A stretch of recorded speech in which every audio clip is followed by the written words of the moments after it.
All right, let's go ahead and party. Yep. There we go. Welcome, everybody. Welcome, welcome, welcome. Sorry, I'm feeling a little funky like right now. So if I sound a little different, that's what's going up. Let me do a quick YouTube test and I'll say hello to all. All right, we got all that test doobie going. Hello, Squiggoth. Congratulations on your first. Hello, Moss. Hello, Joker. Hello, Ars. Hello, Jekyll and or Hyde. Hello, Zephyr. Hello, Queek. How you doing? Oh, Queek, you're very close to 69. Nice. And hello, Shadow. Welcome, everybody. Welcome, welcome, welcome. It's me, the how baby. I'm that thing. How you nerds doing? So, since last Sunday, I have gotten the lad. He was like not close to getting done, but the top part was not primed. So now it is primed, and I can begin working on it. This is so. I don't know what it's actually called. I called it Squiggoth because I thought that sounded cool. But I've also heard Squiggoth as in like woolly mammoth, like that kind of level of ith and not off. So I'm probably gonna like go back and forth between the two. So it might be like that. But yeah, this is the Squiggoth thing. I'll just say Squiggoth. I like Squiggoth better. Fuck it. If anyone gives me shit for it, I will hit them with a rock. Yeah, exactly. That's my thought, Shadow. It's like if anyone stops me, I just crump them, and then it doesn't matter. But yeah, we got the big boy. We got the little little righty thing. Apparently, there's a variant with a gun, but I think you so this is a Forge World model you can no longer buy. And apparently, the Forge World version had an option to buy a gun, and that gun no longer exists. So someday I'll make a gun. It has to be like a pretty tiny gun though. There's not that much space in there. But yeah, hopefully you nerds had a good time. I've been listening to a lot of there's like a Japanese Vtuber virtual idol. I don't exactly know what they call that kind of like V singer maybe. Called like Virtual Witch Phenomenon. I've been listening to a lot of their jams lately and I've been fuck yeah, let's go. Oh yeah, you were talking about the robot dogs and then the clones in the mech and Viola. Exactly.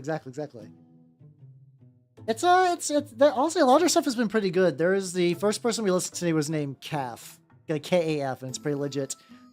I was like, how you doing, Terry? That's true. I could just get a gun that fits like the entire thing and maybe just get like a grot to put in there.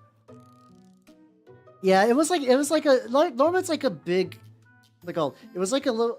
Actually, I know I can do. I think it's supposed to be like. I have ideas. I have recycling ideas. Not right now. This is more to like if I run out of some what's it called? If I run out of any paint, I could just recycle the bottle. That's fucking good. I did finally get rid of some of my there was a while during the terrain making like oh shit ads be going on. Suck up this a little bit. I can use this to hydrate because it is hot as shit.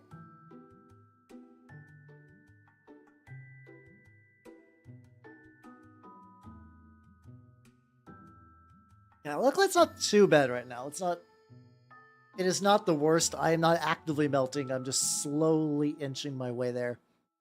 And we are back. Welcome back, everybody. Welcome. Yibby, let's go. Dog, they have interchangeable roles. I mean, that sounds pretty rad. What game system you gonna be playing it in? Of course, you doing like kind of like a flexible like Horde of the Things, one-page rules, Xenos Rampant kind of dealio. But yeah. Where was it? Orks. This guy. Oh yeah, I might recycle. Oh yeah. I remember where I was going now. Before I got stun locked by commercial stuff.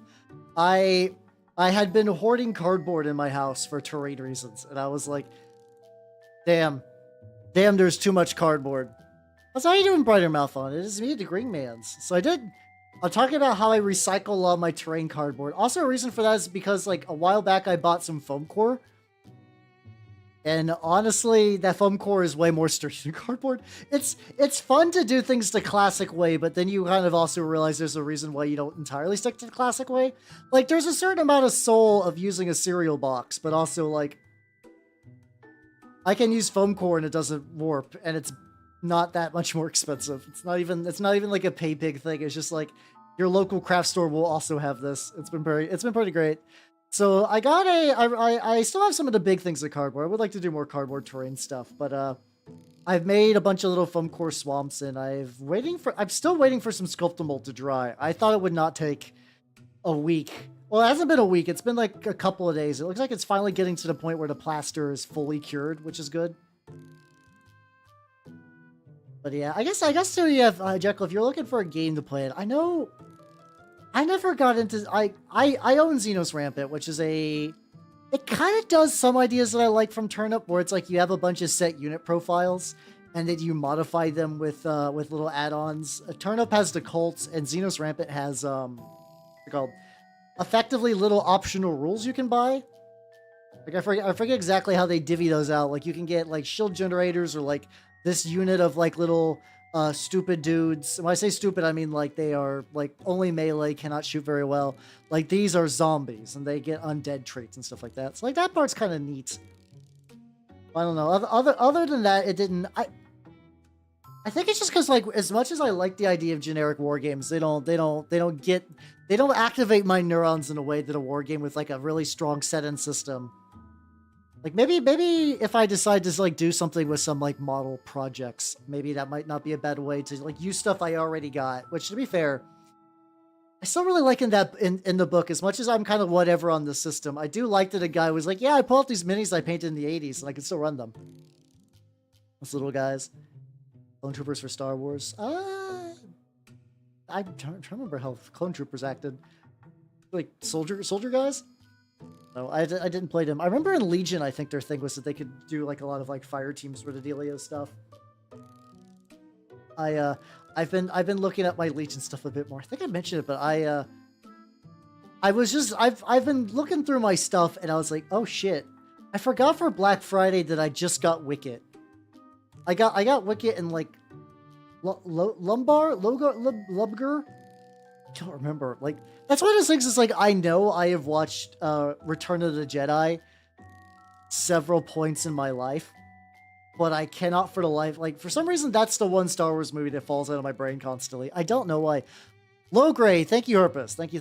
Yes, I do. I got low grade and stuff like that. It's like okay. I have to build those at some point. Maybe I'll have to do another Ewok stream. I've also never seen... Apparently there's like a bunch of Ewok children's movies where they go to like a magical mountain and a bunch of other weird shit. Which like sounds dumb, but also I sat through the Star Wars Holiday Special. So I don't know it. I have to imagine it's probably because that was the one where it's like we get the iconic scene, but then you do kind of forget that they're like, oh yeah, no, there's just like a lot of goofy horseshit that kind of orbits that movie. But yeah, no, I've never seen those like little Ewok ones. I would believe that. I could totally see that it's like very like kid-ified, like this is the smart Ewok, this is the strong Ewok, this is the fast Ewok. You know, kind of like Gummy Bears shit. I just remember there's like a Gummy Bears TV show, which is, I still don't remember, like that was on Disney, and I have to assume they were shilling something. I have to assume they had some like tie-in gummy bears, or they were trying to offload a bunch of gummy snacks that had been like piling up at Disney World since like 1952 or something like that. Because they made a gummy bear show, but the bears weren't gummy bears, they were like real bears. They're like real cartoon bears. As in they weren't made of gelatin, but they were kind of like pink and purple and stuff like that. Now that's no fun. We were talking about the Ewok cartoons. I've never seen them. I have never seen them. I wonder if that would count for fantasy movie night. I guess that's true. We are about to run out of the what's it called? The Jules Verne ones we've been watching. And those have legitimately been very fun pulp movies. Like it's just like, oh, you're some scientist man and you're macho American man and you, oh no, you dig too greedily and too deep. Technically, it's not necessarily bad movie night. Really, honestly, if you look at the bad movie ratio, a lot of them are like not the worst. They're just strange and confusing. But I just consider it cheesy fantasy. Like my exception to the cheese was Lord of the Rings, but because that's just like a classic, and like honestly, watching Lord of the Rings in the fall feels very cozy, you know. Working at Stormtroopers. I mean, that's one of those weird things with Star Wars when you get into like the expanded, like not that the Ewoks are a good representation of that, mind you, but like a lot of people will have like magic equivalents. What do you mean? I usually have clothes. Listen, it's hot enough that it's hot enough that I could justify taking off my sweater again. But no, every time I do, it's all like woof woof, bark bark, gnashing teeth, clawing at the walls, explode. But yeah, I do love that thing too, where it's like Stormtroopers are shit in basically like every piece of media, except for a couple where they're actually like as deadly as they're supposed to be. But it's so hard to take the ones where they're deadly seriously because you just see them being goofy, faceless bad guys. I don't think it's a bad. You kind of like in the kind of movie Star Wars is goofy, faceless bad guys make sense, but still. Oh yeah, my slutty shoulders. I did used to show off my shoulders a lot more. When I ascended to this new form, my art mama was like, "Here's a sweater," and I didn't ask for it, but it wasn't like bad. It's like I kind of do the thing where it's like you have a better idea of what I want than what I do, so go nuts and follow your dreams. And she's just like, clearly you deserve a sweater. I'm like, you know what, mama, you know best. How you doing, Nintendo? How you doing? Welcome. Yeah. I'm glad you are returned. I'm painting a Squiggoth, and it's going pretty good. I think the bottom is still kind of chippy. Realistically, nobody is going to see the bottom part of this model, but I just want to get some color down so that way if I hit it from a weird angle, I'm not going to scream. Yeah. Well, I also imagine too, because like there is like kind of a weird tradition Star Wars comes from, like in the whole like Flash Gordon kind of like Star Wars. Like if you trace the origins of Star Wars, it's a lot of things. It's like samurai films, it's Flash Gordon, it's just kind of other pulp sci-fi. They got some like World War II dogfights kind of mixed in. Like they didn't trace over it. Well, I think in lore, they basically said, I think a lot of the stormtroopers by the time of the movies are no longer clone troopers. Those are just like local planetary recruits.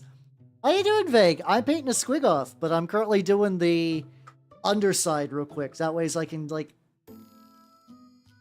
I don't think I want to glue it on just yet, but I at very least need to start getting the layers together for that kind of dealio.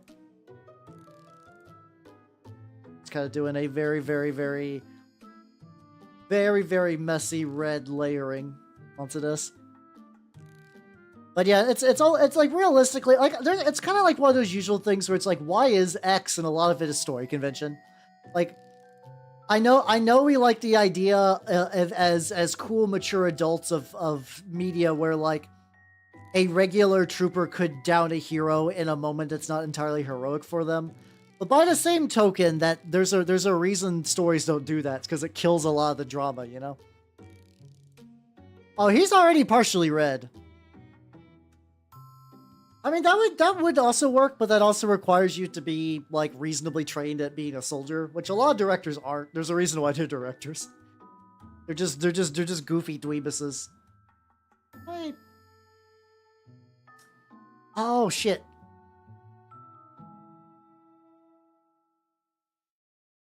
See, it's because they're the bad guys in a movie where you're supposed to have a cool energy space sword. How you doing, James? How you doing? Welcome.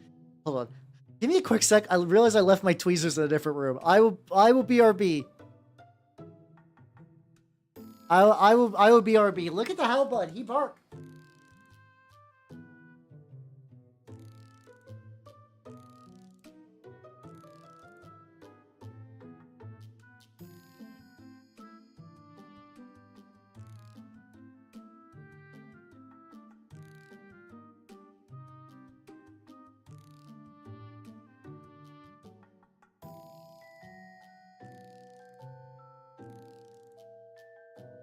Yeah, I got tweezers.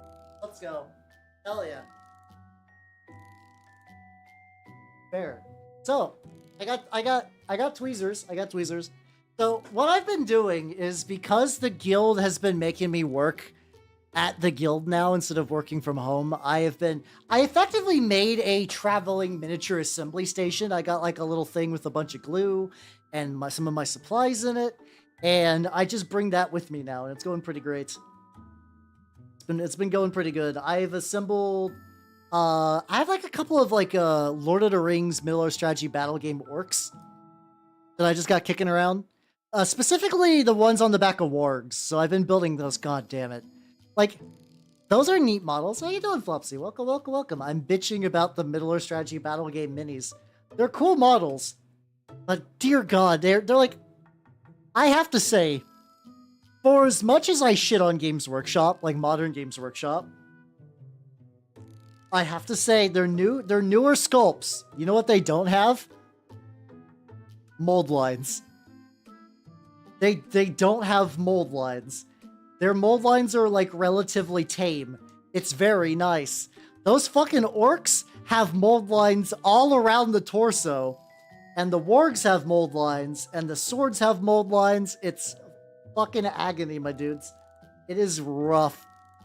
I think I ended up spending more time scraping mold lines off the orcs and actually silver, because it's like one piece for a rider. The wargs themselves are two pieces just split like vertically bisected. And then maybe if it has a shield, the shield is an additional piece. I mean, that's true. I mean, you could do that, but also, once again, 70s pulp movie where you're not using like, I don't know. I'm willing to give the earlier Star Wars movies some more slack on the whole like stormtroopers being kind of goofy thing.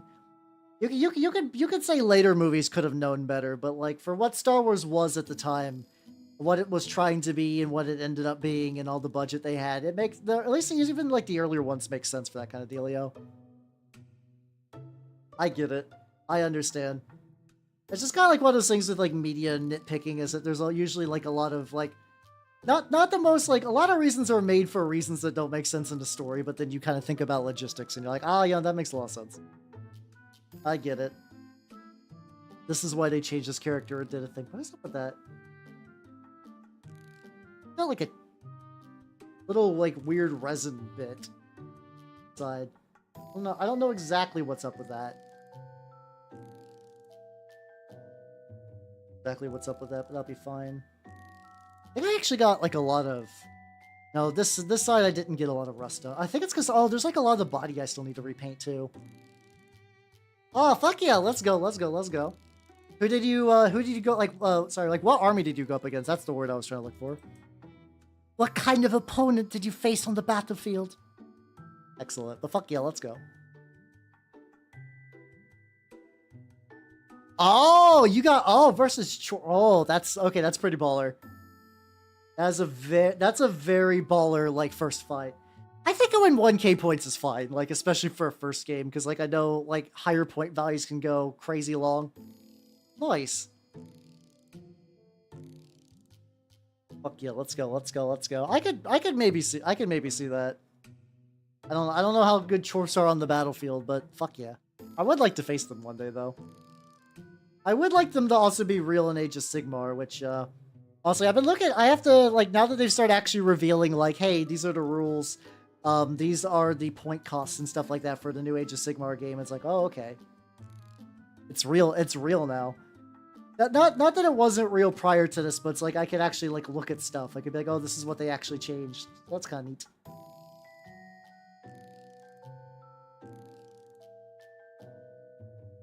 How do I get these, like, little side... Oh, yeah, I could zoom in a little bit. Kidding. How you doing, the Dismayer? How you doing? Nice. I feel like I got it on the second time, but I was like, I can maybe do another snappage. How you doing? How you doing? I'm working on the Squiggoth. It's going very, very good. I'll get that for later. This is another one of those models where I'm pretty sure... Like, I actually legitimately don't know what assembly's like on this thing. It's like, was this one solid block that just happened to have, like, the attachable top? Or was this, like, several other things? Oh, buddy, how you doing? Yeah, this is a... Magia cover by Jocho. Oh, fuck, also, hold on, I totally missed some stuff. Also, how you doing, Conkle? My bad. Oh, actually, old Orks brews. Oh god, no, that sounds fucking rough. Yeah, I'm not jazzed on that. Yeah, the newer boys seem fine, but I know that they're very monopose. I'm torn. I understand that monopose stuff generally looks better, but also I like the flexibility. Hey, let me share this cover that I'm listening to. YouTube people are not going to hear it because I have the audio isolated, but here we go. What do I recommend for Commander? I mean, without knowing like the system or even really what the models look like, it's kind of hard. Like, I mean, you could do like I could say something like a maybe like a big like Boston Dog Centaur robot thing that's directing the human clone dudes, or you could just have like a cloned like historical leader with some cybernetics or stuff like that. I don't really know exactly what you're going for, which makes the recommendation thing tricky. Yeah, Kami, I have incredibly new with the virtual witch phenomenon. I keep want to call it the virtual witch project because that feels natural. I have a couple. I've listened to JoJo covers in the past, but I have been, I don't know, recently introduced to Kafu. I've been listening to her a lot more because I think she has a really, really interesting voice. Yeah, exactly. Yeah, big yellow robot dog with a gun. I mean, yeah. I would just make it bigger. bigger robot dog. Supremely large robot dog lad. Yeah, there's the unpainted sprue, or I can't say sprue, unpainted resin, plastic, whatever back here. Yeah, like what else would I say? Well, I could think that maybe it could be like a commandery thing. Yeah, give that a go then. I think honestly too, for like if you're planning like as somebody who does a lot of like army planning around 3D prints, sometimes I think what you just need to do is actually print out a couple of things first so you can get a good look at like, because like, okay, if you haven't actually printed anything, there's a distinct possibility you print out the models and you're like, oh, I don't like this, or oh, I have an idea and I cannot find an appropriate model that matches that idea, or kit bash something.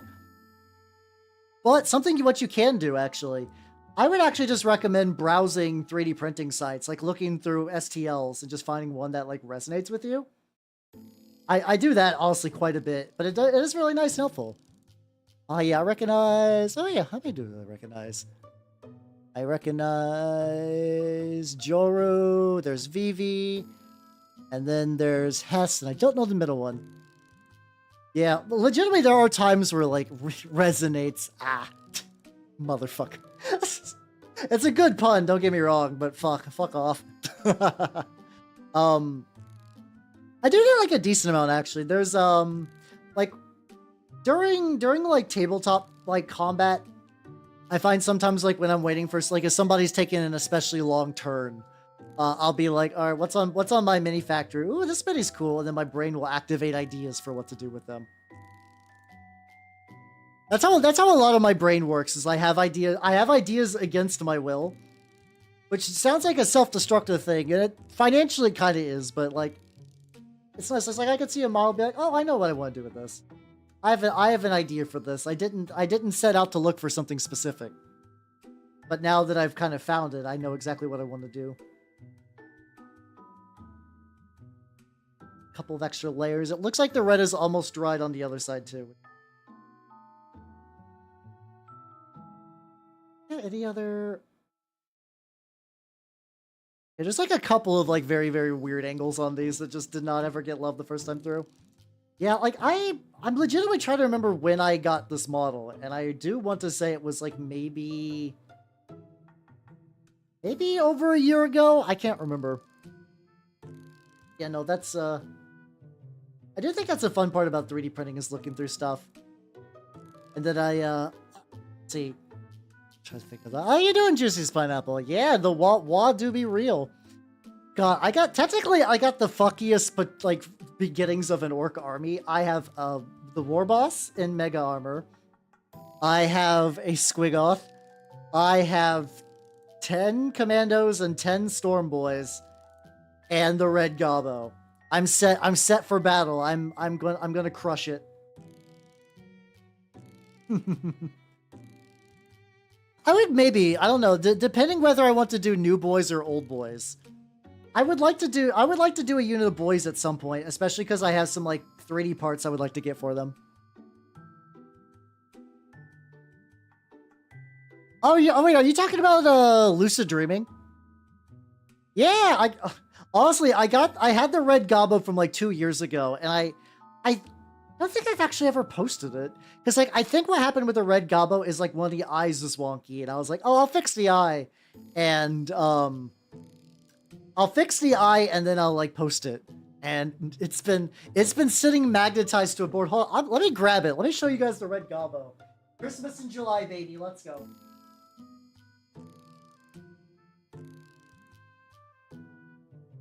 Yeah, I want to say this is a HAL paint job circa 2022, maybe 2021 even. It's been a minute. Yeah, this is a earlier paint job of mine. It's not bad. Like, it's not bad. If I did it again, like, I can see that, like, I can tell the kind of wash I use because it's very shiny in there. How you doing, Durian Milk? How you doing? Get one box of everything after to get old boys. That would make sense, yeah. Also, too, like, as a Skaven guy, I'm totally like not phased by having older jank models and newer models in the same army. That's just a fact of life for Skaven. It's just like, yeah, no, so much of your stuff is going to be old. It's just going to be like that. All right. Oh yeah. I think this is beginning to dry. Let's go back to this top bit.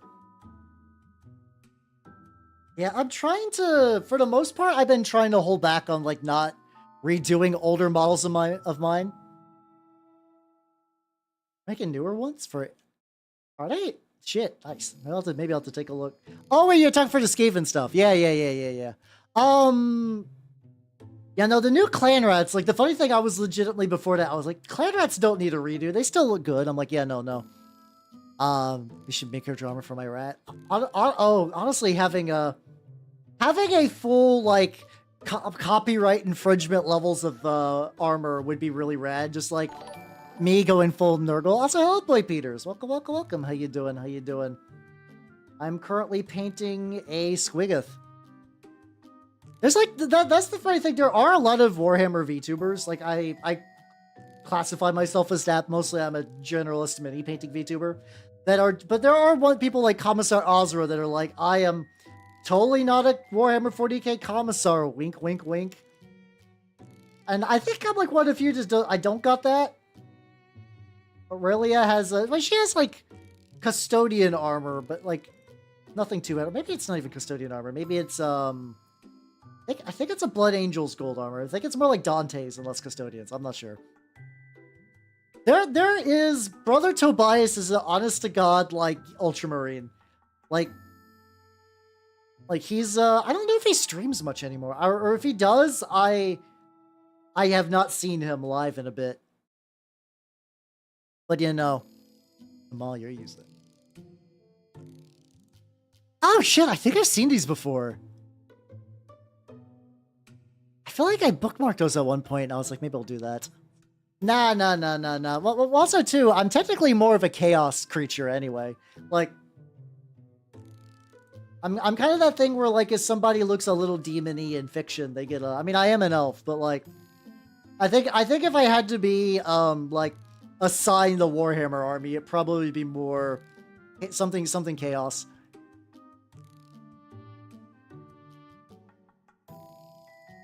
There we go. I was, like... halfway between like a sneeze and it just did not come. That's fine. That's fine, buddy. I don't need to sneeze anyway. But yeah, there's a let me see. Maybe let me get this like last little bit of red and I'll try to get Brother Tobias's info. It's always hard for me too for like sometimes people stop VTubing. Sometimes it's just that Twitch and Twitter are just like, we're not going to show you this person anymore. Why? I don't know. And because I am real bad at going out of my way to retain my relationship with people. So like sometimes if I just don't catch someone's stream for a while, or the algorithm decides that we should not see each other on a Twitter timeline. I just get lost in my own bullshit. Yeah, there were Chaos Eldar previously, and I think they get mentioned in the lore, but I don't think you really see a whole lot. Yeah, there we go. What's he been up to lately? Okay, he talked about rules changes on June 21st. He might just be doing more switching to YouTube content these days.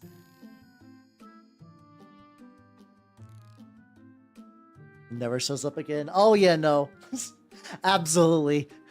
I would be the sick Eldar threat that gets blown out by like a single Space Marine to make that Space Marine look cool. He would definitely be a Primaris lieutenant, and the reason why I get my shit wrecked is because he is going to get a model released. Brother Zendalis Ziphophorius of the Blood Angels. There we go. That would absolutely be it. I would be there to look threatening so that he could get cool. Yeah, there's what Terry's to saving too about like a lot of stuff is mentioned and just never gets models or gets talked about a lot, and they just kind of fade into the background. God, this hurts. You know I'm right. You know I'm fucking right. God, this way so fucking thin. Whatever.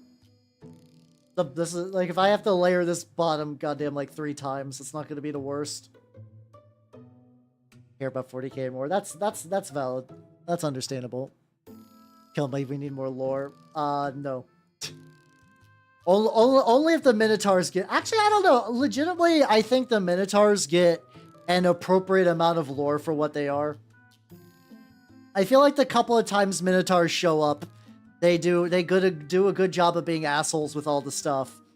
They're assholes with all the tech, and then they just get to be a prick, and then leave, you know? You're taking books, God. I don't know. I feel like I know Games Workshop doesn't care about the public, but I feel after enough collective bitching about like reoccurring events, you think to go maybe. What if we didn't this time? You know. Want the Inquisitor stabbing the thing in the back of its neck? I don't know that one off the top of my head, but that does sound rad. There we go. All right, we'll let the boy dry for a little bit. There we go. Oh, what do now? Oh yeah, let's get some chains. Let's get the chains on these guys.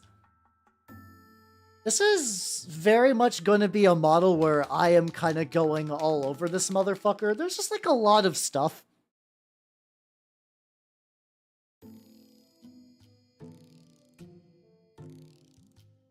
Honestly, if the con came back, I would be down for it. He won't, because that would require Games Workshop to give a fuck about the con, you know? That would require Games Workshop to give a fuck about White Scars. No, if any Space Marine chapter's coming back, it's like, if there's any Primarch coming back, it's probably going to be Leman Russ. It's probably going to be Leman Russ. I can feel it in my bones. Or my jelly. My bone or bone-like accessories. He seems like a fun guy from what I understand. But yeah. Honestly, I've been, what's it called? I've been so wrapped up in Turnip and, what's it called? Turnip and Trench Crusade.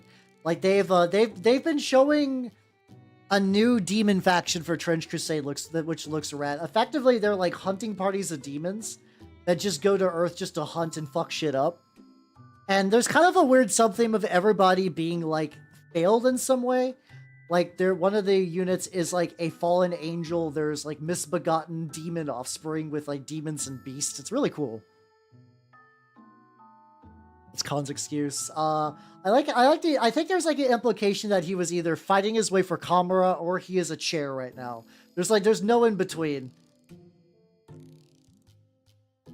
Like, one day there's going to be a book where they go to Kamra and they're going to be like, this chair weeps whenever a White Scar walks by it. I wonder why. Weird. We should probably kill that chair. It looks fucked up. There's stuff for Mass. That would be nice. Not really. The best part for lore, like if you want stories and stuff, is a book called The Swollen Maglet.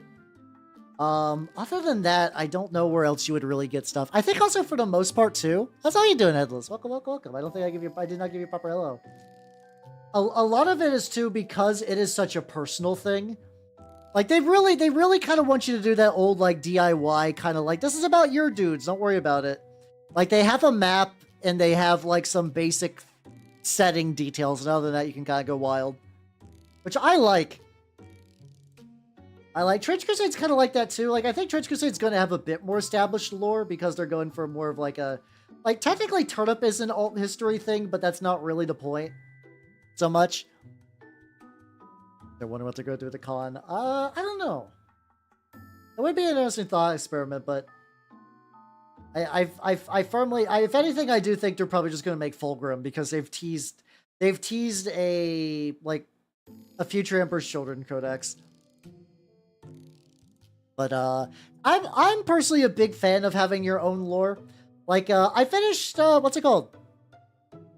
I finished taking pictures of my what's it called? My my Lost Souls fodder for Turnip. And I didn't do like a full lore video, but I put a little lore snippet in the description for the YouTube short, and people seem to like that, which by the way, how you doing, Steve? Welcome, welcome, welcome. How you doing? How you doing? By the way, if any of you have not seen that short, like, let me go ahead and link you that real quick.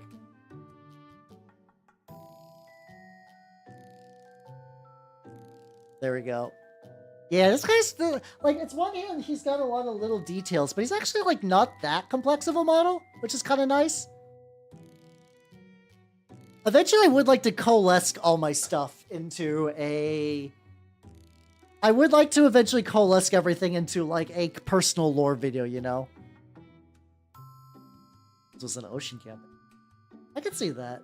I mean, sometimes too, NPCs will just kind of, you can just kind of wing them. Think of like I've done, like I've had kind of the whole full spectrum of NPCs where it's like I spend a lot of time on one and the players like them. I spend a lot of time on an NPC and the players don't encounter them. I spend little time on an NPC and players end up falling in love with them, which is very fun. It's just funny. Near here, and I would like it to not climb into the wet paint. Not that I'm afraid the gnat would like pick up paint and fly around and get the paint everywhere, but I'm very much afraid of the gnat dying in the paint. And yeah, I do want to do the lore stuff. I think, but like, I don't have D&D this Friday. By D&D, I don't have my Pathfinder game this Friday, so I should be able to maybe. I want to finish that video with the human teeth. Like, I really want to show you the human teeth. But I feel like it'd be better, a more fun surprise if I just kind of spring it on you. How you doing, Mr. Morbius?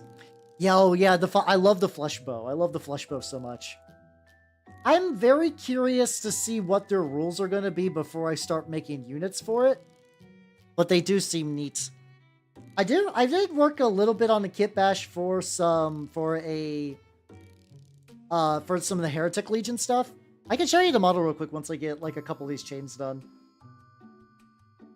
These chains are probably going to need like 2 coats, and I imagine I'm probably going to have to go back and touch up the green around them just because like they are embedded deep within this weird fucky flesh. That's fine. Not the biggest dealio. How you doing, Woodham? Welcome, welcome, welcome.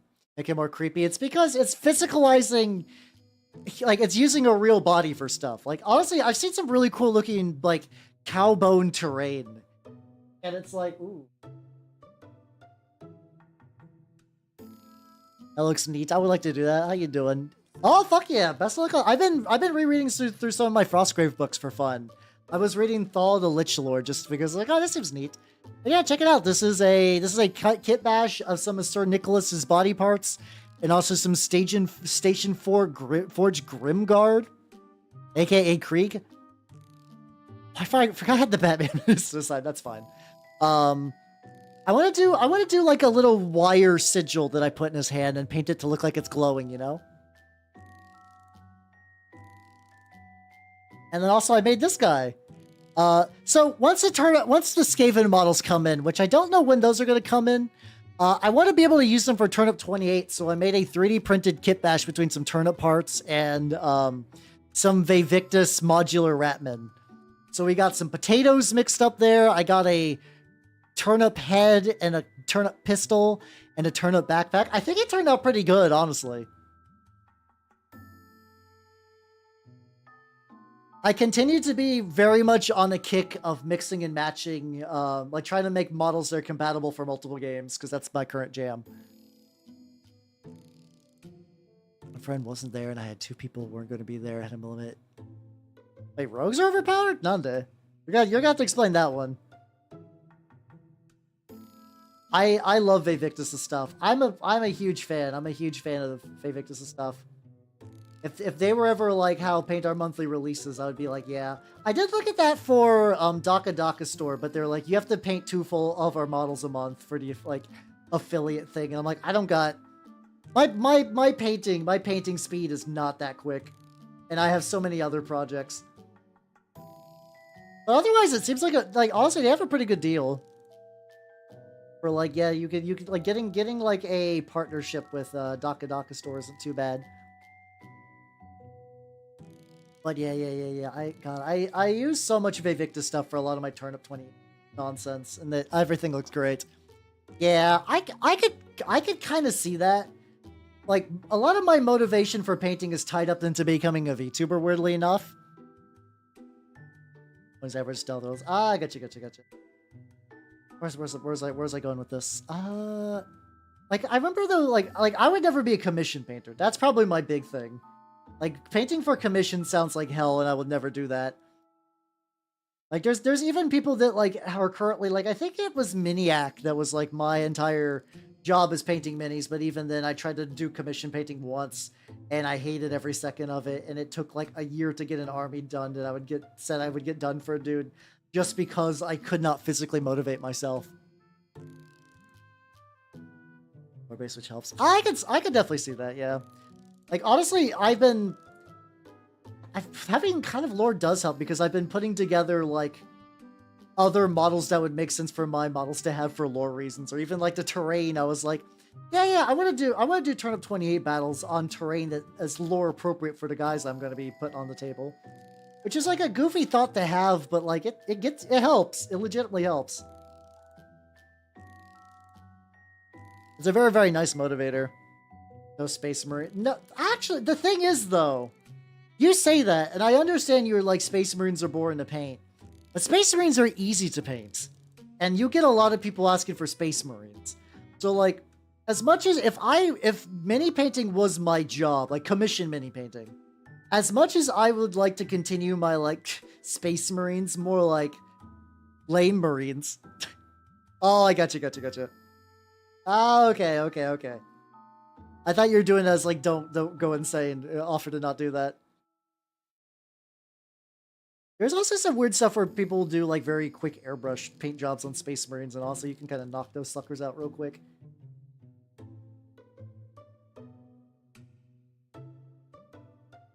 Little chain bits. So many fucking chains. Jesus commissions. I can see that.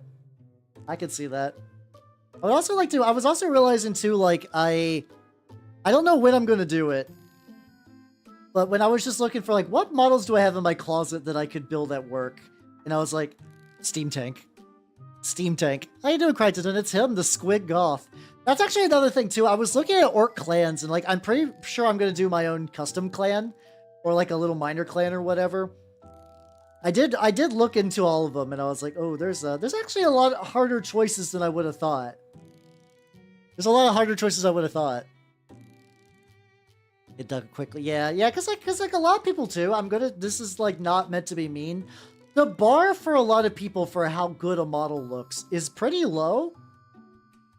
Cause usually, like, if you're getting commissions done, you're probably, like, either strapped for time or paint quality, which is fair. How you doing, Chaos Lord? Yeah, I'm doing Squiggoth, I don't know. But yeah, I was looking at Goths. Yeah, I don't know if they're, I think if it's human in Cities of Sigmar, it'll probably be fine. But understandable. Understandable being worried. I just happen to already own a Steam Tank, and I would use Steam Tank for other things if I didn't use it for Turnip. How you doing, Vicky? Welcome. I'm squigging my goth till the cure. I don't know. That's true, yeah. Usually you're looking at a distance, which is actually, funnily enough, kind of a flaw of some of my painting. Like, I'm not a big fan of the heavy metal style, which is like the Games Workshop house style, aka extreme highlights. But I will say, extreme highlights do look really, really good. I gork on my mark till I walk. God damn it. That's much better, though.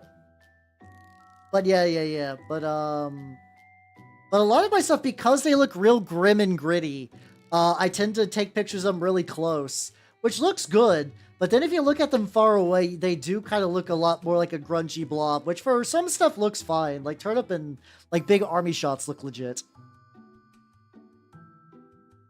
Yeah, exactly, Chewie. That was kind of my thought, where it's like, as much as I would like to stick to a clan, I'm just gonna say that if any of the armor looks like out of place or doesn't match one, I'll just say, oh, they just looted it from another clan, or they just stole armor parts piecemeal. It's fine, don't worry about it. Which is a great excuse for just like, I'm just kind of winging this. Doesn't matter if things are super consistent. See old world grow. True. I could definitely see that, because like that's a game, the system that needs more sculpts. Absolutely. But yeah, I get both sides. Mechanicus are pretty cool. I do have a couple of Mechanicus models to put around.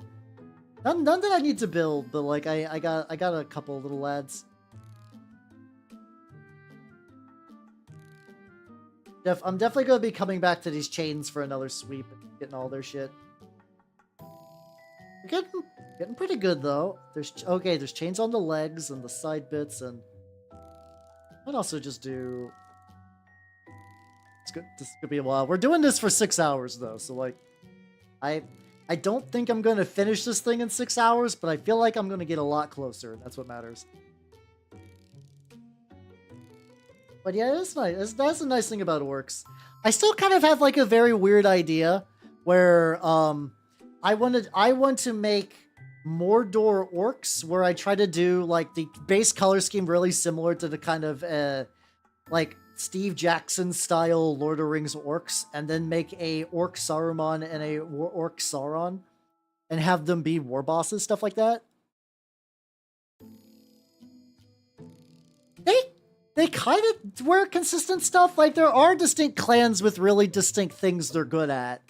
And it's not like they don't mix and match, but like there are like the Goths are good at like just being big, mean old bullies. The Speed Freaks are more about vehicles and painting their stuff red and going faster. Bad Moons are very sneaky. They like to steal shit. Yellow Suns have the best tech because they grow teeth fastest.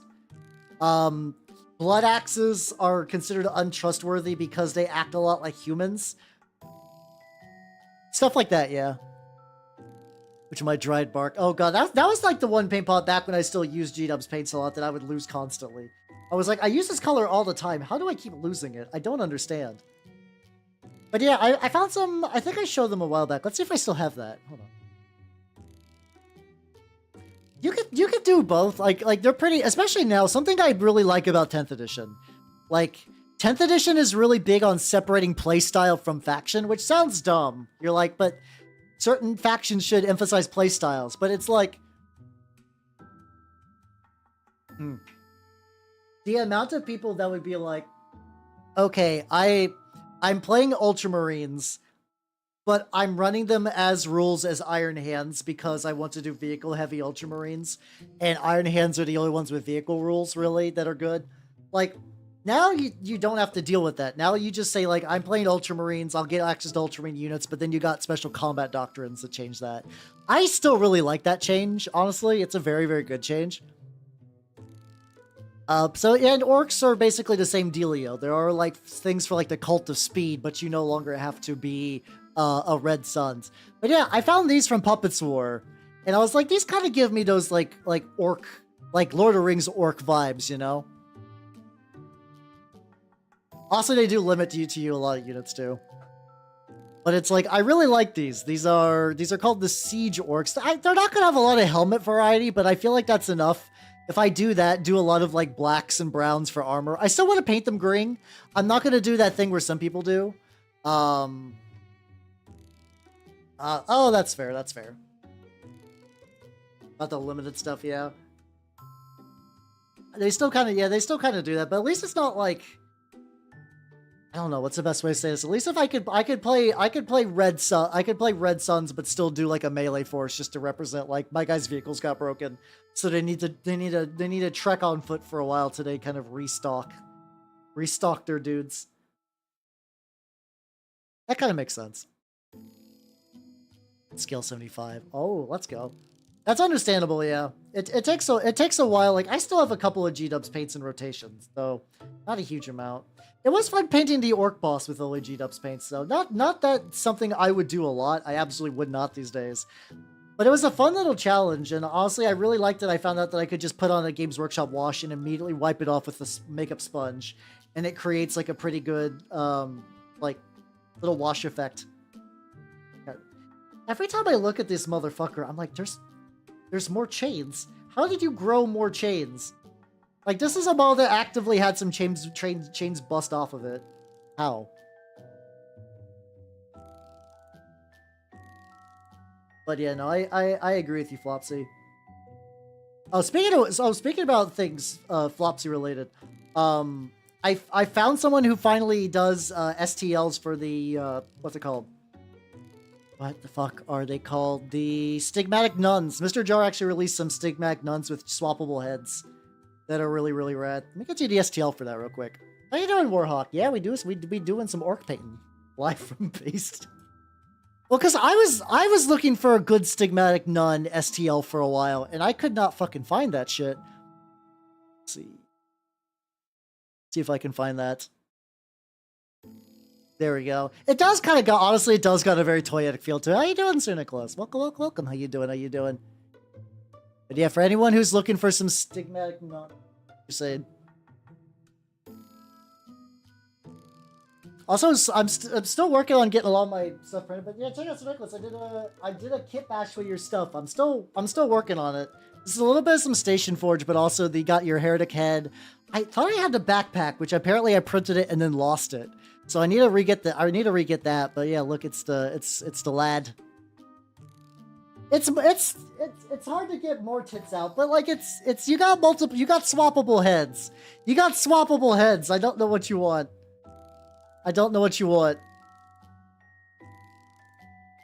I'm trying.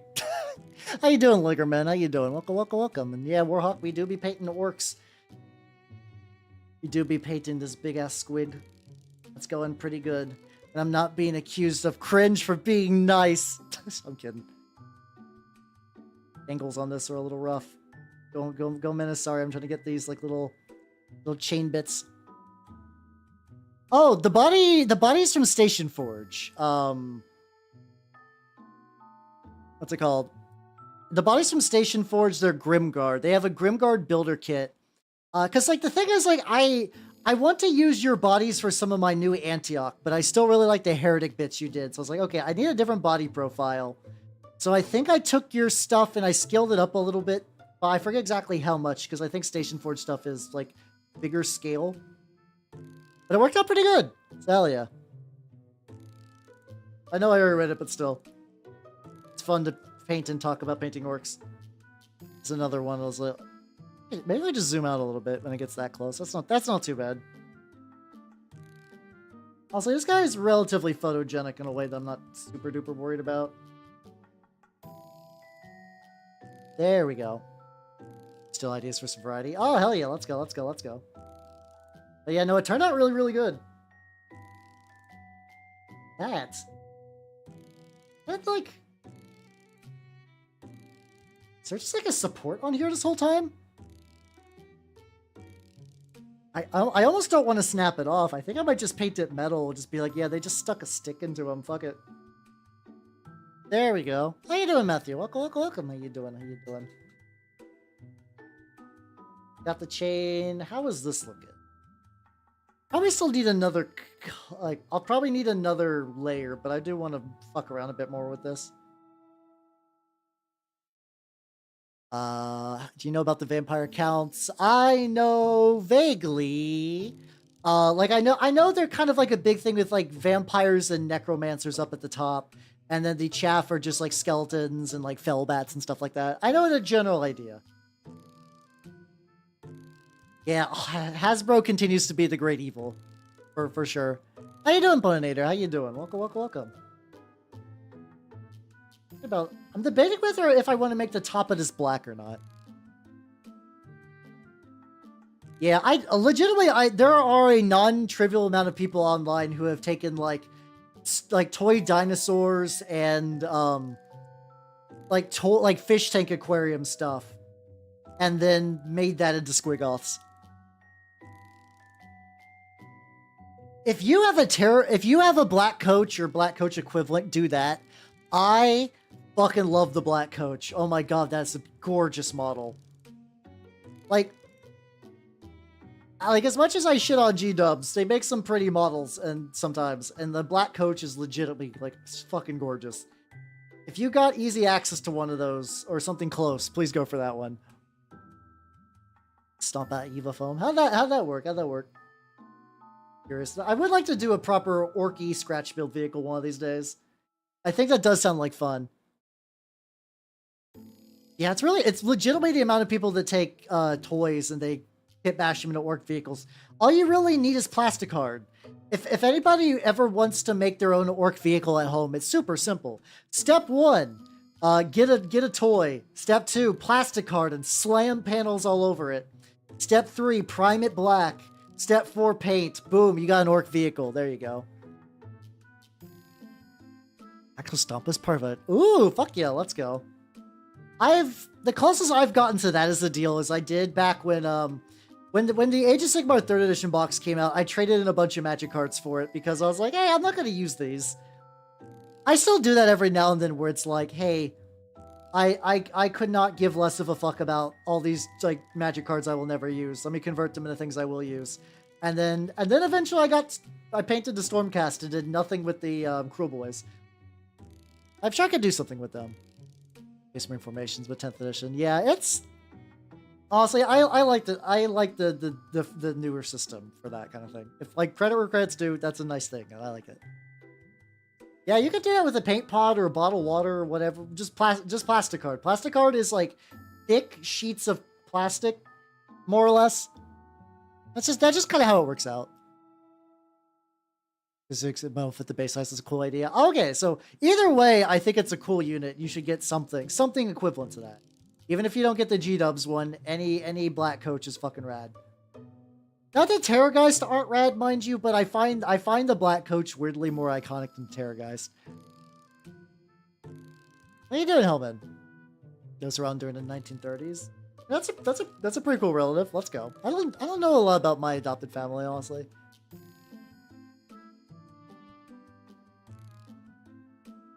Let's see. Ooh, that does look cool.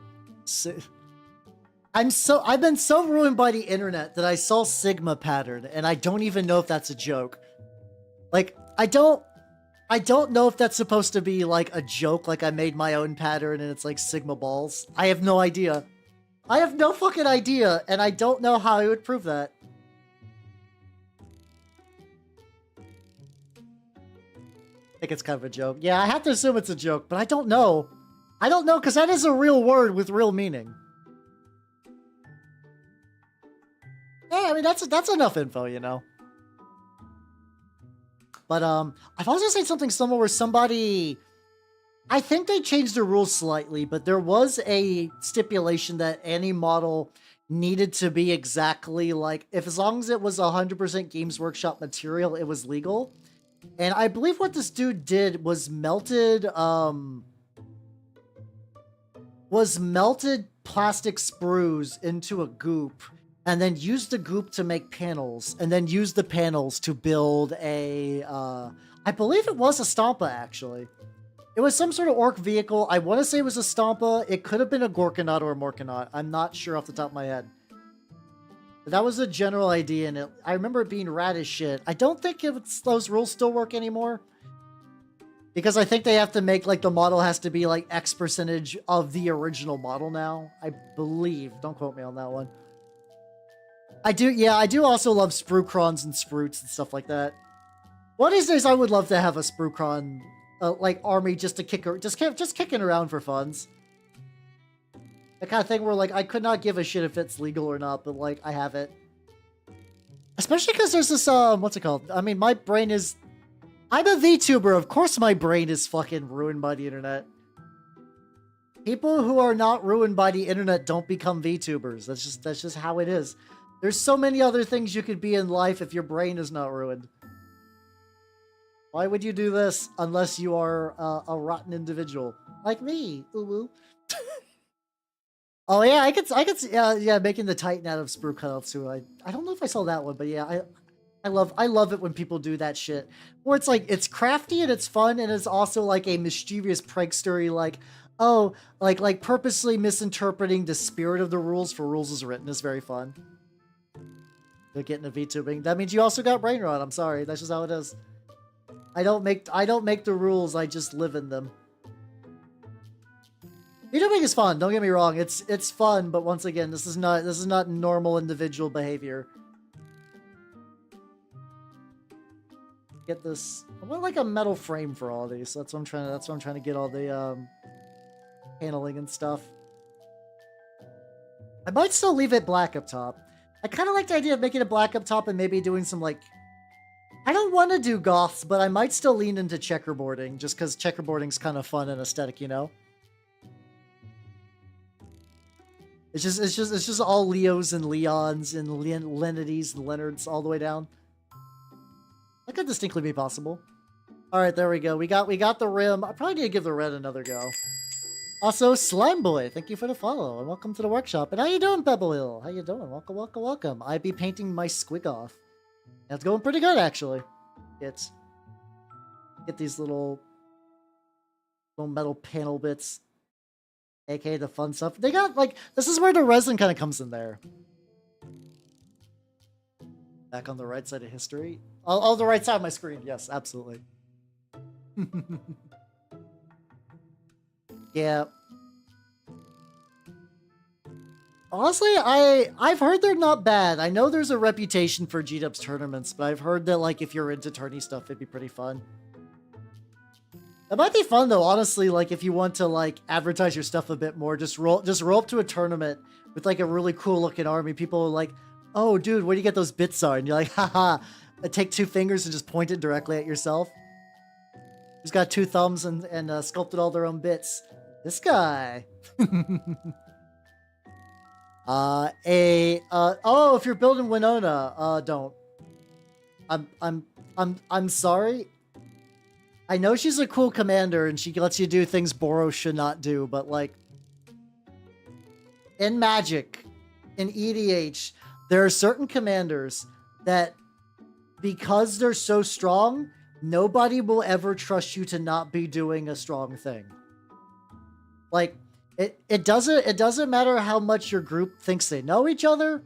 It doesn't matter how chill you say it is. Oh guys, this is just my casual Winota. It's fine. Don't worry about it. Never ends up that way. I'm sorry. And it's not your fault. It's it's from years of people going like, my deck isn't like all the other X deck proceeds to be exactly like X deck.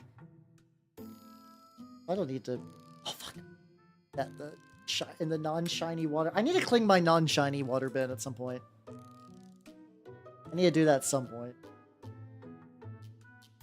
Do a different... Yeah, no, I won't go that. I won't go extreme with that big of a brush. And no EDH. I mean, that budget's probably going to be the closest thing you could do for limiting, but she, by herself, you could basically run Draft Chaff with Winona, and she's going to pop off. It's like saying you're trying to do a budget Nadu, which, hey, everybody, if you do not follow Magic, recently, Wizards of the Coast made a card that's a funky little Birdman for the new set. And they clearly must have made him like his rules wrong because he is absurdly powerful. And he basically lets you non-deterministically combo through your whole deck. Which for context on that, a lot of times in Magic, if you're like, I got this card and this card, I do this combo and I win the game. And there are people that are annoyed by that, but at the very least, that kind of combo, you're like, well, we shake hands, we go on to the next match. and I maybe changed things up a bit. For non-deterministic combos, you're doing a lot of things, but because you don't know if you're going to win, you have to go through the motions. Yeah, honestly, it's kind of like bringing Yu-Gi-Oh as an example, Helman. Like it is just kind of like Yu-Gi-Oh decks that just kind of like jerk off combo for 5 minutes in Master Duel, and you're like, you don't want to give up because there's a chance they could fuck it up, or just the combo pieces don't hit in the right order. But also, do you want to sit around for 10 minutes to find out? Instantly summon. Oh, is there like a 2-card wombo combo win the game with zombie stuff? I don't know. Well, that's good. You would be the first. Yeah, no, there's a reason I don't play Master Duel. There we go. Oh, Redakai. I have not, no. I'm very out of loop on card games though. I did find out that that slug friend Joru has gotten a card for Rift Runners, which is that like indie VTuber card game. I'm like, ooh, that's cool. I don't know what the process is for getting a card in that game, but I want to ask him, because I'm gonna be real. If I could get on a trading card, that's like another fucking bucket list item I can check off. It's not like a super heavy, like I will die in peace now bucket list. But it's like, I've been playing card games since I've been 8 goddamn years old. And that would be a pretty rad feeling, honestly.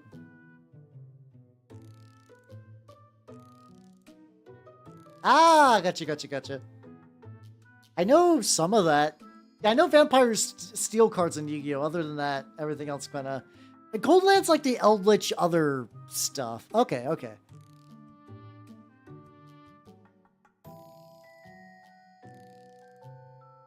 I'm vaguely aware. He is somewhat in the know. So something I'm thinking about doing with this bad boy is... I need to figure out what color I want these bigger spikes to be. I'm thinking about using this darker metal and just getting the entire spike. There we go. But this guy, also the ones like on the armor. I think I'm just gonna paint this spike by itself and see how the others will look. You do think you can? Ah, gotcha. I see. Also, fuck Black Magician. Is Black Magician even good anymore? Every time I hear about a Yu-Gi-Oh deck, it's like some new thing they printed last set that absolutely breaks the game in half. Because that's how Yu-Gi-Oh does rotations, is they just do that like power creep style. Not that Magic isn't necessarily better, mind you, but I'm just saying it seems aggravating. All right, so we got metal spike. We got a spike. Oh god, don't knock shit over. Luckily, this lad is sturdy as fuck. So I think what I'm gonna do is on the armor, there's these like big plate areas. I think I'm just gonna make the entire plate metal, including like the little side connector bit. Gonna go from there. These use different monsters. Ah, gotcha. So, tape? I don't know. I don't know if I know what KT tape is. My brain was like kilt team tape, and I'm like, that can't be right. Unless it's like a kill team specific tape measure, but I don't know. Shaky. Oh yeah, no, I've been hella out of loop on Yu-Gi-Oh! For muscles. Ah, gotcha. Then I think I've ever seen that, like in person. Getting these fucking... I vaguely remember these spikes being a huge pain in the ass. I was like, I don't know what I'm gonna do for these fucking spikes, but I think I know. I think I know now what I'm gonna do with these fucking spikes. I just get this entire, just kind of like they had some armor, and then they just kind of welded it on. Oh, is that? Yeah. I'm assuming. I hope that doesn't chip further. I just saw like I assume I gave this thing a good I don't remember when I primed this. I know I did. I know this has primer on it, but to like, when was it primed? There's like a hole in there. I assume that hole's natural. There's like, This is one of those malls that just has like some magic angles where I look at it, I'm like, dear God, how long has this dark secret been hiding? El Fazud tape. Ah, makes sense. It was like a World of Warcraft thing? I have to assume so. Alright, there we go. We got Big Funky Spike, and I'm okay with the way Big Funky Spike looks. In that case, if I just kind of go through the rest of the big, that's getting. I might have to go turn up my AC in a bit because I am melting. I thought I had it on 4, but it's one of those things that's like it's hot, and then I keep all my lights on. Ah, gotcha. I've never played Warcraft, like Warcraft as an RTS. Like, there's like, every now and then there's like a little bit of like nerd cultural memory stuff that I feel like I probably missed out on by not playing Warcraft in its prime. My family only had StarCraft, so it's like I did with what I had. I did think StarCraft was pretty fun.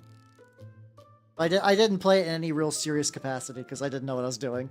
How you doing, Drago? Welcome. How you doing? I'm orking this fucking thing up, and it's going pretty good. Played Minecraft. I got you. Wait, those very different crafts. No. Very different crafts. There we go. Yeah, usually it's on one hand, it's like, I feel like if I had to play any, it'd be Warcraft 3. I don't know. I know, like, all my RTS experiences back in the day are weird.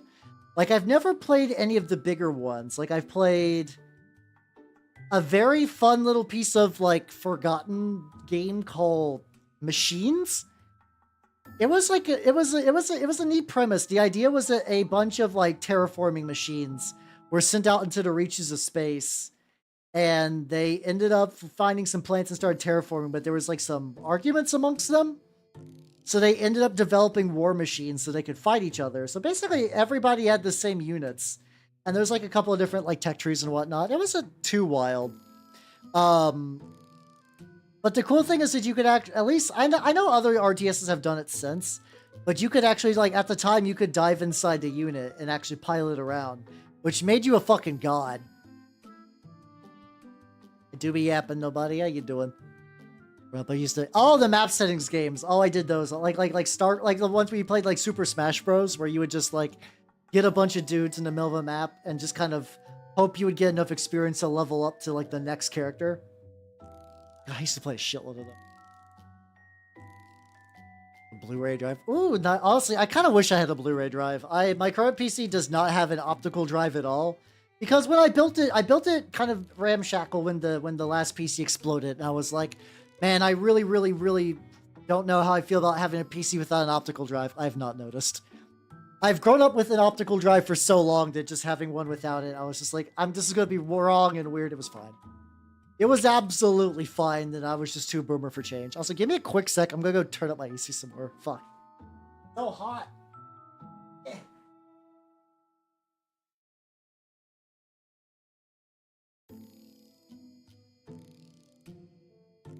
I haven't had to crank live in a long ass. Interesting.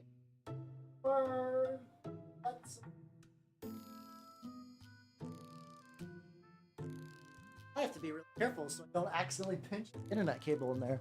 That could be bad. My nuts are rustling. Go study, nerd. Go study. Listen. You got your streak. I will continue to be around. Do not sabotage your exam for my sake. Go study. I believe in you. I believe you and your rustled nuts. But I do think you should probably not be watching me at this point. Or the USB. Ah, gotcha. So throw the Blu-ray drive, USB device. Let's see. That's all, Ryan. How you doing? Welcome. And a couple more. Nice. Schnuts quaking. I mean, to be fair, there's like a lot depends on test. Like I've had some tests that are just like brutal and just like fuck your shit up and then easy ones. Yeah, that is true. Do not have nearly enough ports. So how you doing, Charlie? Welcome, welcome, welcome. How you doing? I believe in everyone. And fucking Little Caesars, let's go. What a streak in a card. I'm off the bed. All right, study. Have a good sleep. We all believe. Everybody give nobody your energy. Everybody give nobody your energy. Fucking. There we go. E for energy. E.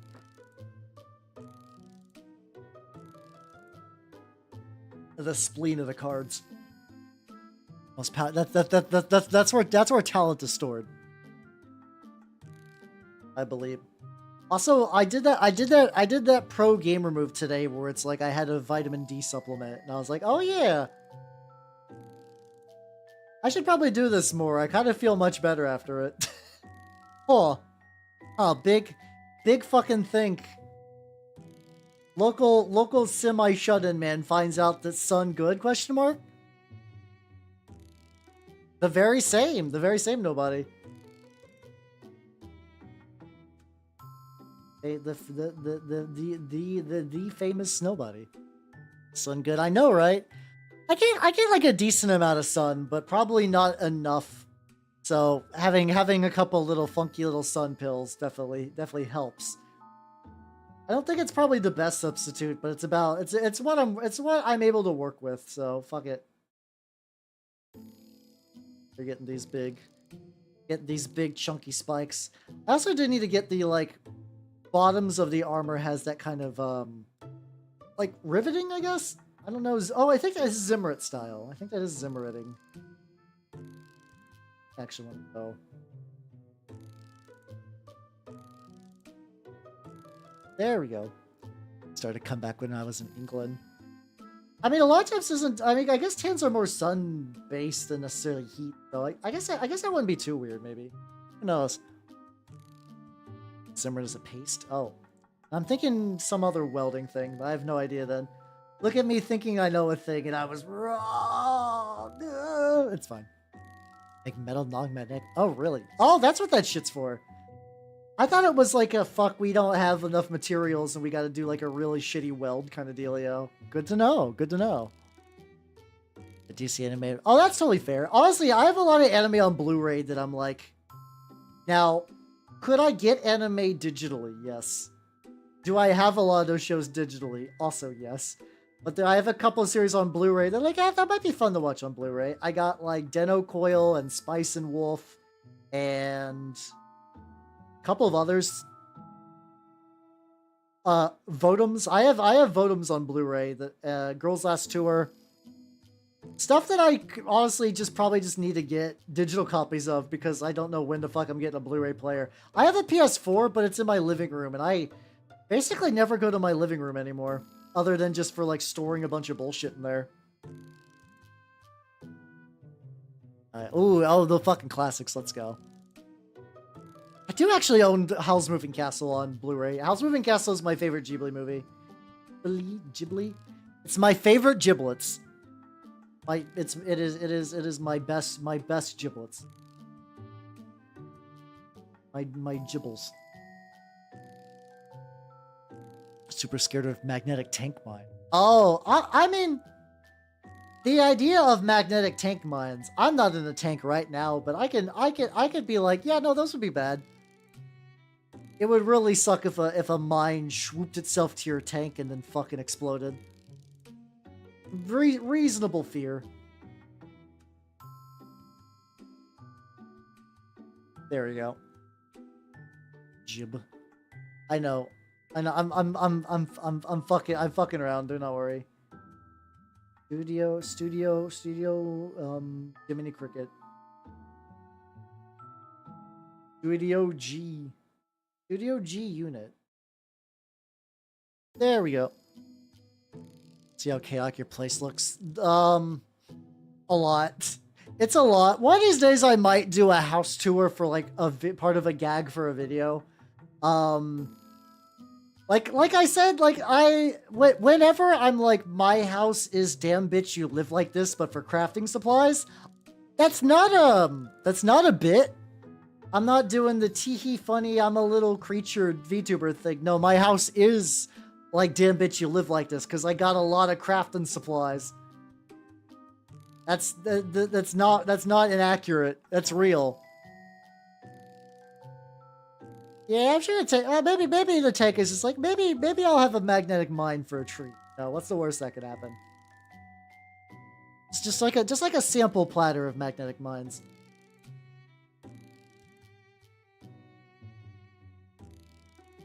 So many of these fucking spikes.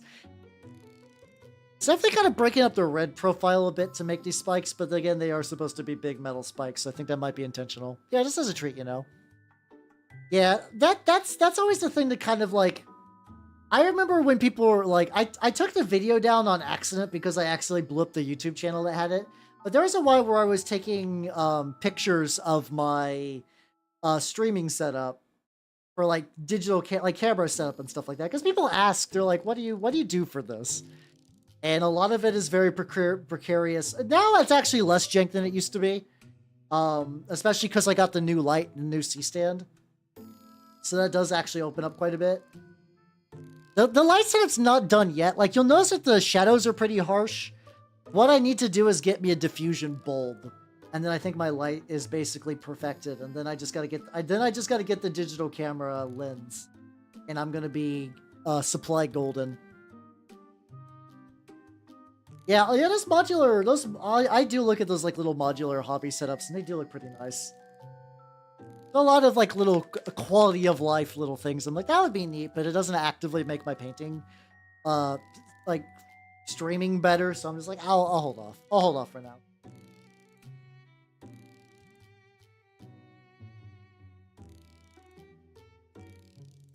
But yeah, it's so weird too, because it's like, what is considered doxing for a home tour? And that sounds dumb, but hear me out. Like, on one hand, there's a lot of times where people are just like, yeah, this is just like my house and no one gives a shit. But then there's also just like, I've been on the internet long enough where someone will be like, hey, I posted a picture and they're like, I found your reflection in the eye of your cat. And then I found a street sign, and then I used Google to look for what the street sign might be. And then I looked it up. And then now I'm at your house. And then I shit in your mailbox. Like not quite like that, but like not that far off. And like I always hear stories about like that. And I'm like, oh no. See, I'm a very private person, and that kind of like stuff is just like, oh, not great. Not a fan. Not that anyone's jazzed about that kind of thing, but still.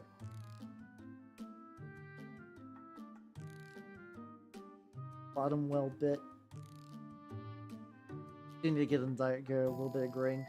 But yeah, so I don't know. I might be able to do it in bits and fits, you know? Yeah, because like that's one of those things where it's like, even you would assume that being a smaller like VTuber streamer or whatever makes you less likely for someone just crazed to like get in. And like, I'm not actively worried about any of you guys. You guys are fine for the most part. Like, but there are people that just like, oh, I was nice to a person, and that now they are just actively like trying to like ruffle through my digital trash can for the rest of my life. And it's like, oh god. Terrifying. Horrible. Horrible, horrible, horrible, horrible, horrible. Get a little bit on there. My old real estate sites. No, not my Zillow profile. Actually, I don't know if my house is on Zillow. No. I mean, luckily for the most part, like I think I keep things relatively good for preventing slips and whatnot, but no one's ever perfect, you know. Listen, you can't tell people I'm Neil Breen. This is how I fund my movies, everybody. This is. I still need to watch the new Neil Breen made a movie a while ago, like a new Neil Breen movie, and I have not gotten a chance to watch it. There will always be, and that's saying something because there's some big artists on the internet. I should know, but there are. It's really that blend of like internet sleuth autism and like usually like when people on the internet say schizophrenia, they mean more like somebody who is mentally unwell and obsessed. People who are good at GeoGuessr, like, I have no idea. But then again, once again, I get lost just doing, like, normal driving. I had a road go down near me, and, like, I committed that route to memory, because that was, like, the route I follow all the time. And I was like, where do I go now? I had to, like, drive into an alleyway and be like, turn on the GPS, because it's like, I don't know where I'm going. Rhinos are $60 because they know people will buy rhinos for $60. Just go to Squids, obviously go to Squids, but if you don't go to Squids, go to eBay. There have been rhinos for like 30 goddamn years. Somebody's got to be selling a used rhino for like 20 bucks. At any given time, there's got to be a shit rhino you could rehome. I believe you. There are so many rhinos out there. You do not need a new rhino. You could get yourself an old rhino. You say that, Matthew. There are people that do that for real. I know you're joking, but it's funny how that is sometimes true. Yeah, James. Yeah. James Workshop needs like all the yachts, please. It's just for $300 a minute. You can help give James Workshop another yacht. Oh, how he needs it. Love with me. It's sending me secret signals to streams. They're going to up next week. That's another one of those things that, unironically, some people believe, because that is not that kind of thing. It's also like are you guys kind of aware of like how gang stalking works?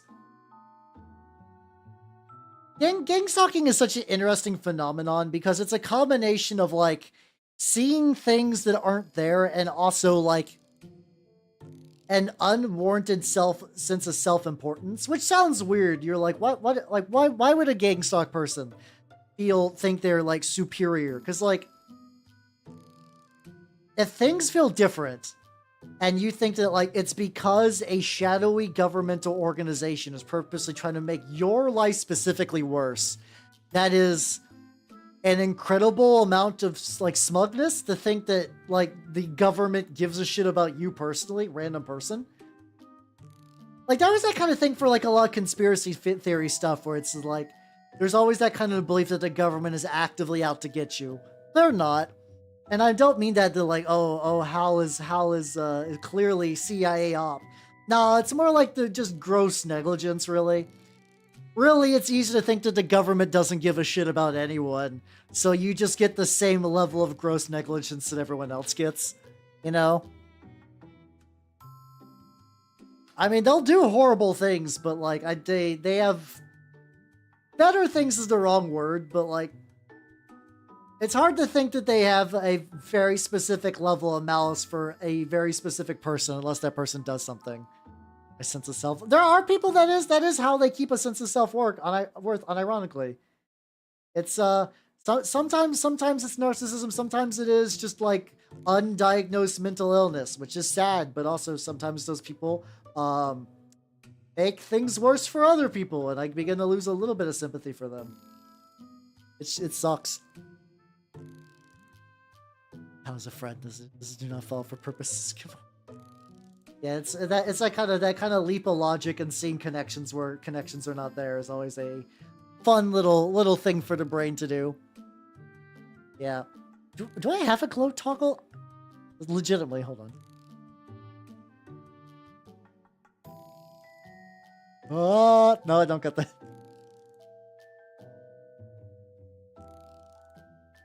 No, I don't got a glow toggle. I forgot that I still have the Super Saiyan toggle. Ah!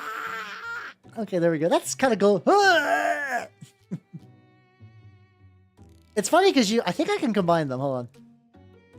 No, they cancel. They cancel out, sadly. Hi. Okay, I'll quit fucking around. Hello, big man. Woohoo. How you doing? Welcome. Scatter. Have I add my friend Nokotan? Is that the Shikanoko Kashkan? Shikanoko. Surprisingly, no. It's a fun meme, but like I need more of a song. I need more of a song to put it on the list. I don't think it's a bad snippet. It's just that I think that snippet's fun in very short bursts, and when you try to stretch it out like a lot of people do, it gets really repetitive and kind of drives me crazy.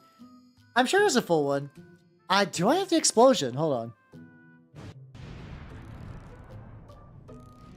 on. The answer is yes, I do have the explosion.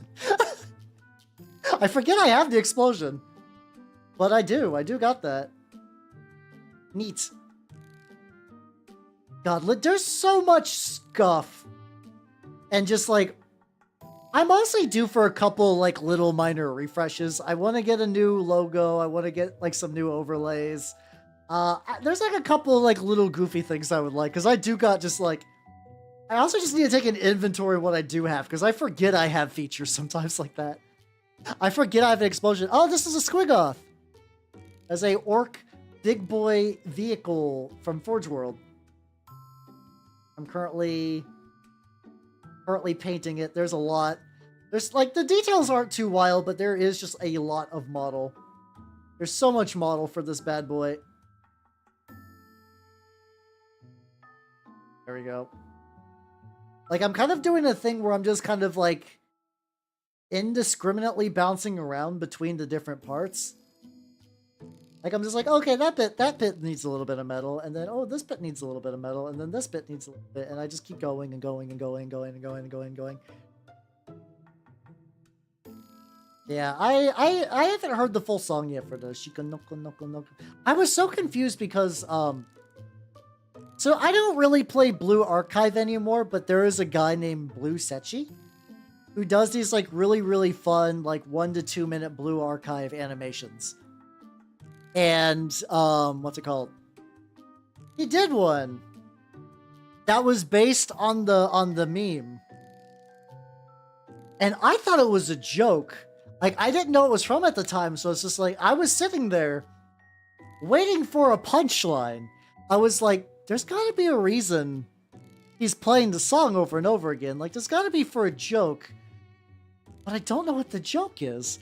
Like, maybe it's like the joke that the song repeats until the last minute, and then there's gonna be a big goofy reveal.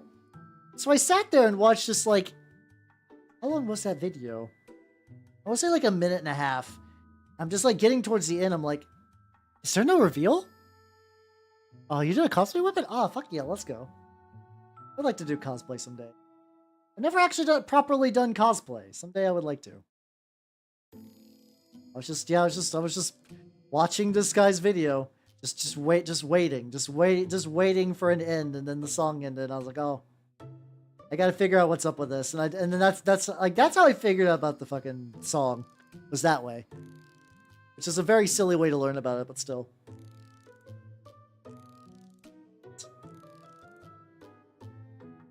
Firmly gotta firmly grasp it. At this point, I'm not afraid of dropping it. I'm really afraid of another one of these chains snapping off, because I've already had a couple of the chains snap off. I really don't want that to happen.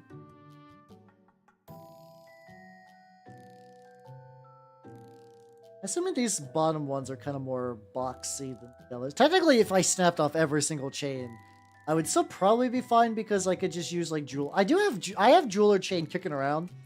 Back when I was building up my Chaos Knight, I was like, ooh, I'm going to have like little dangly chains on it. So I got me some jeweler's chain for that, because that's just kind of what you use, you know? It's getting along. I believe. You get it. You'll get it. I still every now and then sit down and been like, look up the directions for like how to make Tokusatsu helmet. And it's a lot. And I'm like, damn, this is a lot. I would need a lot of shit for this. And then I kind of like bookmark it in my brain. I'm like, maybe I'll come back to this later. And I come back to it. And I'm like, damn, that's a lot of stuff for this. And the cycle kind of begins anew. That handle, fuck yeah, let's go.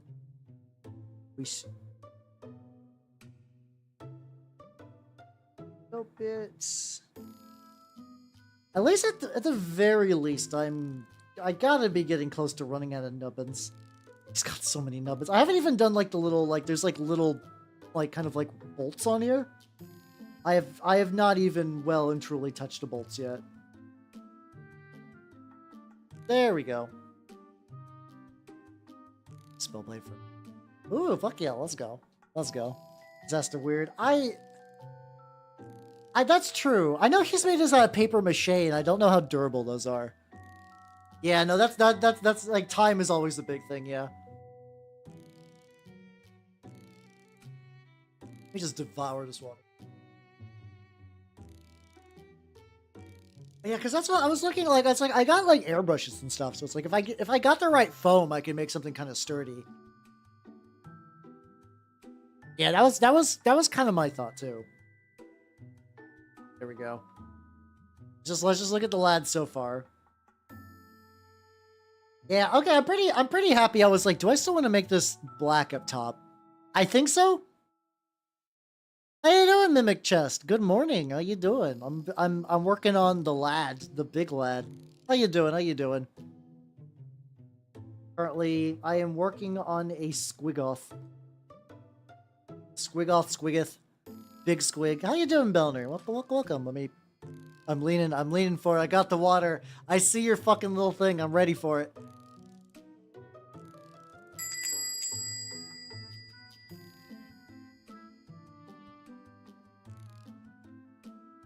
Hello, Katie Glory. Thank you for the follow. Welcome to the workshop. I was mid drinking water. There we go. Let me stretch real quick. There we go. How you doing? How you doing?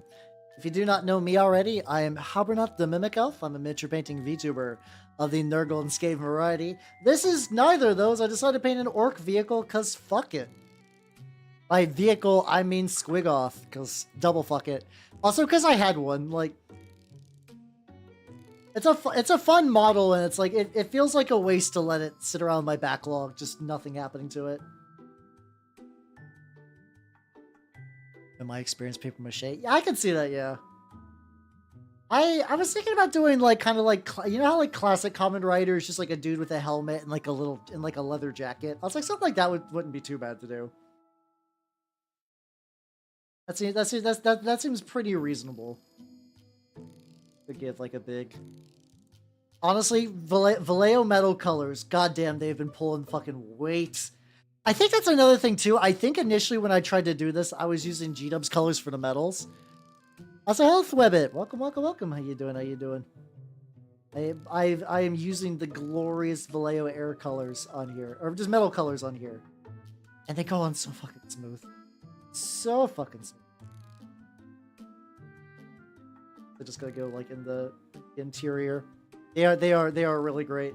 I am absolutely gonna say that you all nerds were like, "Hal, you should get these," and I'm like, I don't know if I need them. And no, you're right. You're absolutely right.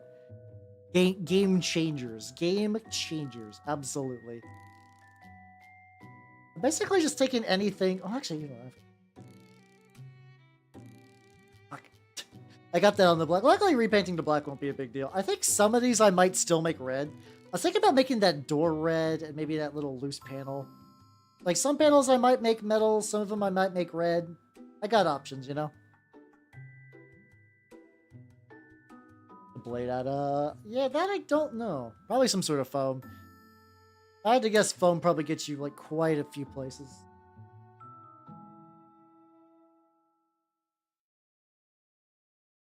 Let me grab this. Try to keep separate, like, I've been using so much red, I need like a slightly separate brush for that.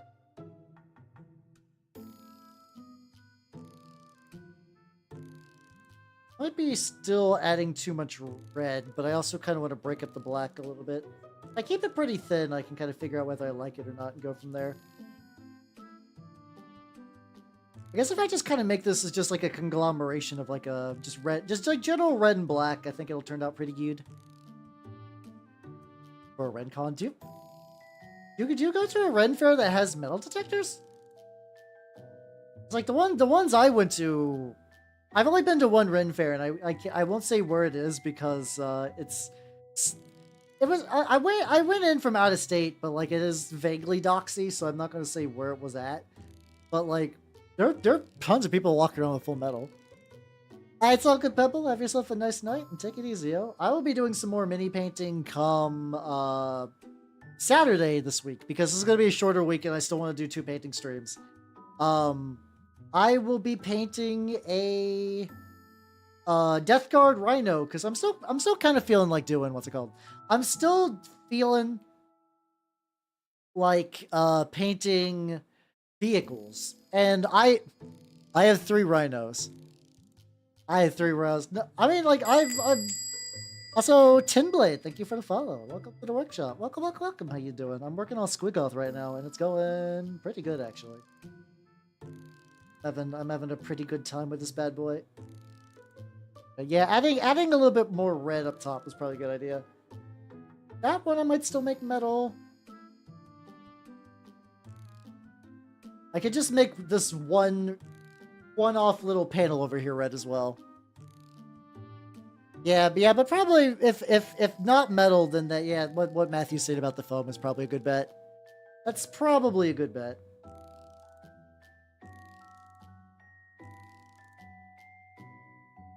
I swear I've used this brush before, and it has not behaved this time. I don't know what's... Like, I know it's a dumb thing to think about, but sometimes I do feel like brushes are, like, weirdly temperamental in a way that, like, is, like, vaguely giving them the qualities of living things. It's like some days it's like, God, this brush doesn't want to work with me today, even though I know that's like goofy bullshit. Say since I have no idea what Warble is. I'll take your word for it. Well, it could also be that I just hit the magical consistency on this red finally. I do really like this red. This red is, where's it at? It is burnt red from AK Interactive. It do be nice. It do be nice. I mean, making any big weapon is going to be expensive as shit. Especially if you're going for a whole ass scythe. Wait a minute. So didn't you say you were going to a Ren fair?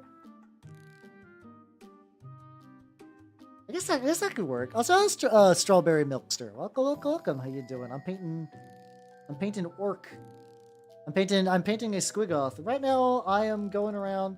Oh, it's got built-in checkerboarding.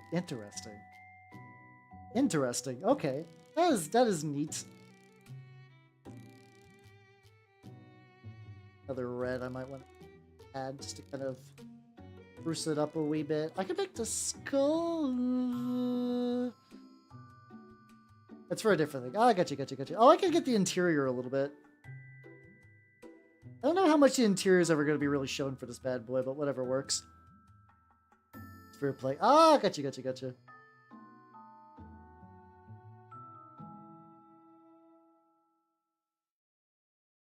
So, dude, I will say this kit has some very, very nice little details on it, like there's like a little hidden jaw plate thing, like just like a little orc underjaw that has no real reason to be here. Like it kind of even blends in with the stuff around it. That's nice. I can actually hit the right angle to pick it out so it'll be kind of more visible. I guess I can always touch it up a little bit.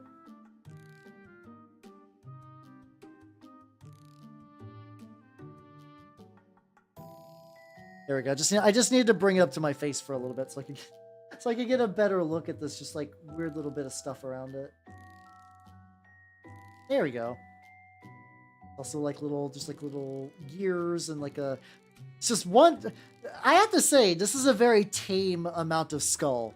This is a very, very, very tame skull to have on a Warhammer model when everything else is skulls. So there's like, oh, please, I don't want to be too presumptuous. I'm going to put one skull on here. Just one. Just a good old earnest one singular skull.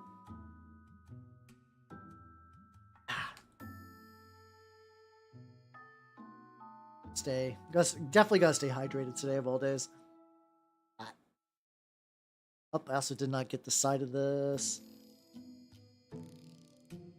I think, Matthew, you're pretty reasonably knowledgeable about, what's it called?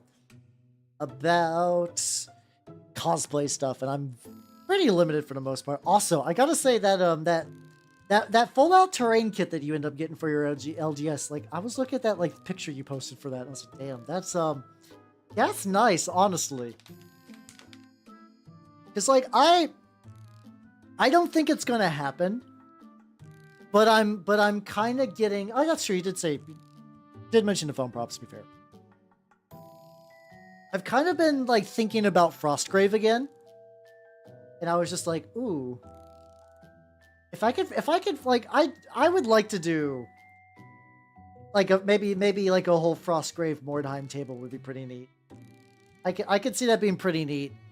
But I was like, if I could just, like, find, like, that kind of, like, fold-out cardboard terrain, I could take that to someone's house, be like, this is the starter. Do you like this? And if we like this game, I could start doing that thing where it's like, it is fun seeing people go, like, in the same way that I want to go through Turnip 28 and make one of every model. There's people that are like, okay, I need to make one of every monster in the Stargrave Bestiary, which makes sense for, like, random encounters and stuff like that. It's a good idea. But it's just kind of like because it's coming from, like, almost an RPG perspective. Like, I know there are some people out there that are like, I am a DM with a strong emphasis on having physical terrain and, like, making my tabletops be fully decked out for miniature stuff. And, like, those are always, like, really cool because they do have, like, I have spent this week working on this set piece.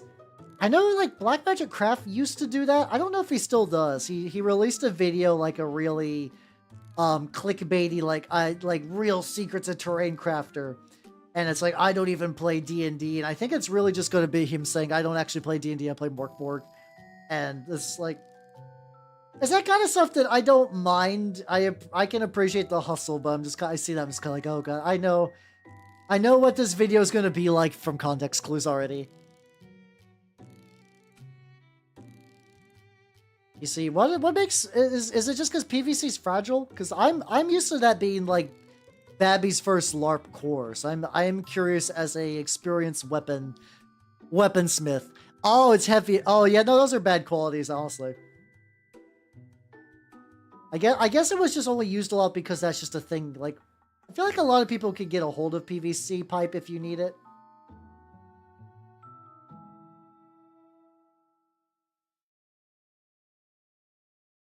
Bamboo. To be fair, like, I don't think bamboo would be great, but, like, it is fun to swing around a bamboo stick. If you've never swung around a stick of bamboo, anyone, I'd strong recommend. I'll just get like a wooden rod. Okay, that makes sense. Where it's like you get that sturdiness, but also you won't just fucking obliterate someone if you hit them with it.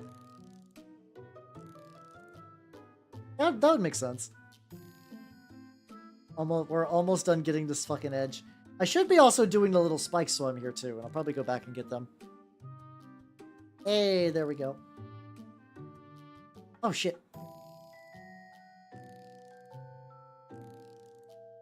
I'm still looking for little areas I could sneak in some red. I'm like, oh, there we go.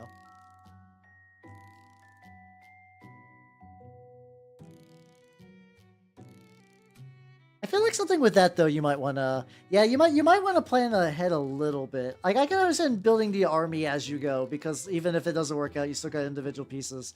I do feel like with something like cosplay, you might want to. I don't mind. It's cool talking about prop stuff. It's not that big of a deal. If you think it's going to be like a full extensive, like, you need to give like a shitload of links and stuff like that, you two could maybe take it to DMs. If it's just like little quick pieces of advice, I don't think that's a bad idea. I already did most of the black. I'm probably have to go back a little. Red. But yeah, maybe actually, yeah, maybe moving that to DM about it. I am curious. I would like to know about prop stuff, but I do wonder if this is going to turn into a whole, like, price breakdown shopping list dealio. Oh, let me...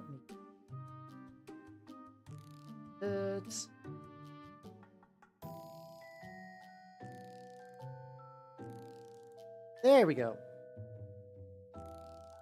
Oh fuck! I still gotta get the sides. I'm like, considering that, like, yesterday this was actively chipping on the bottom from, like, not from misuse. What's it called? Yeah, oh, let's go. What is I've never is kitesport that, like, wood material you're talking about? Neat. Muscle tape.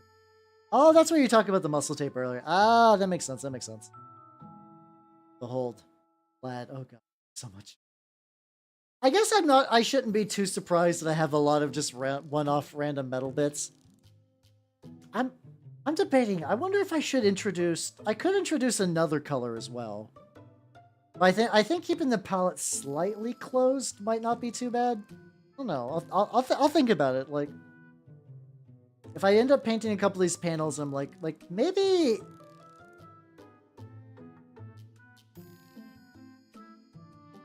I was like, maybe like a yellow panel. That would be a very orky thing to do. I also think that might clash with some of the rest of the stuff. No, I probably won't. I also gotta go back to the. Once I get the layer. Okay, I think I need to get a metal color on everything here. But I think I'm gonna go back to the actual lizard bit. I think there's like a couple of areas of green I gotta hit, and some other areas like I got somebody. Oh, I haven't done the tail either. And I'm finding more chains. He's got so many chains. I also like that he's just got like a mechanical tail. Like my brain registers this as like this is clearly got to be like a bomb of some sort. Like yank the tail out and he fucking explodes. Which would be great. I haven't actually looked at I know that the Squiggoth is in Legends, and I just kind of assume everything's in Legends is gonna be hot garbage. Because I mean, I don't think anybody like. I do wonder if Games Workshop would ever. Again, they could be. That's true. They could be extra at the end of the day. I think it's more just like my own personal set of aesthetics. It's just like keep it a couple of colors that'll look nice. Maybe I might just make like a one-off. Like I could just make a panel just like yellow or something like that. Like, there's these like weird little runes over here.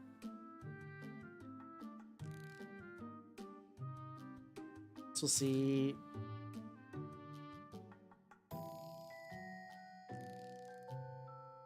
It's backwards. Yes, it's backwards. There we go. And also just like, you've been to Nerd Fight Club before. I have not. Assuming that's LARPing stuff. Was it what's it? Oh god, I need to play more Dawn of War. The thing is, like, it's such a neat idea.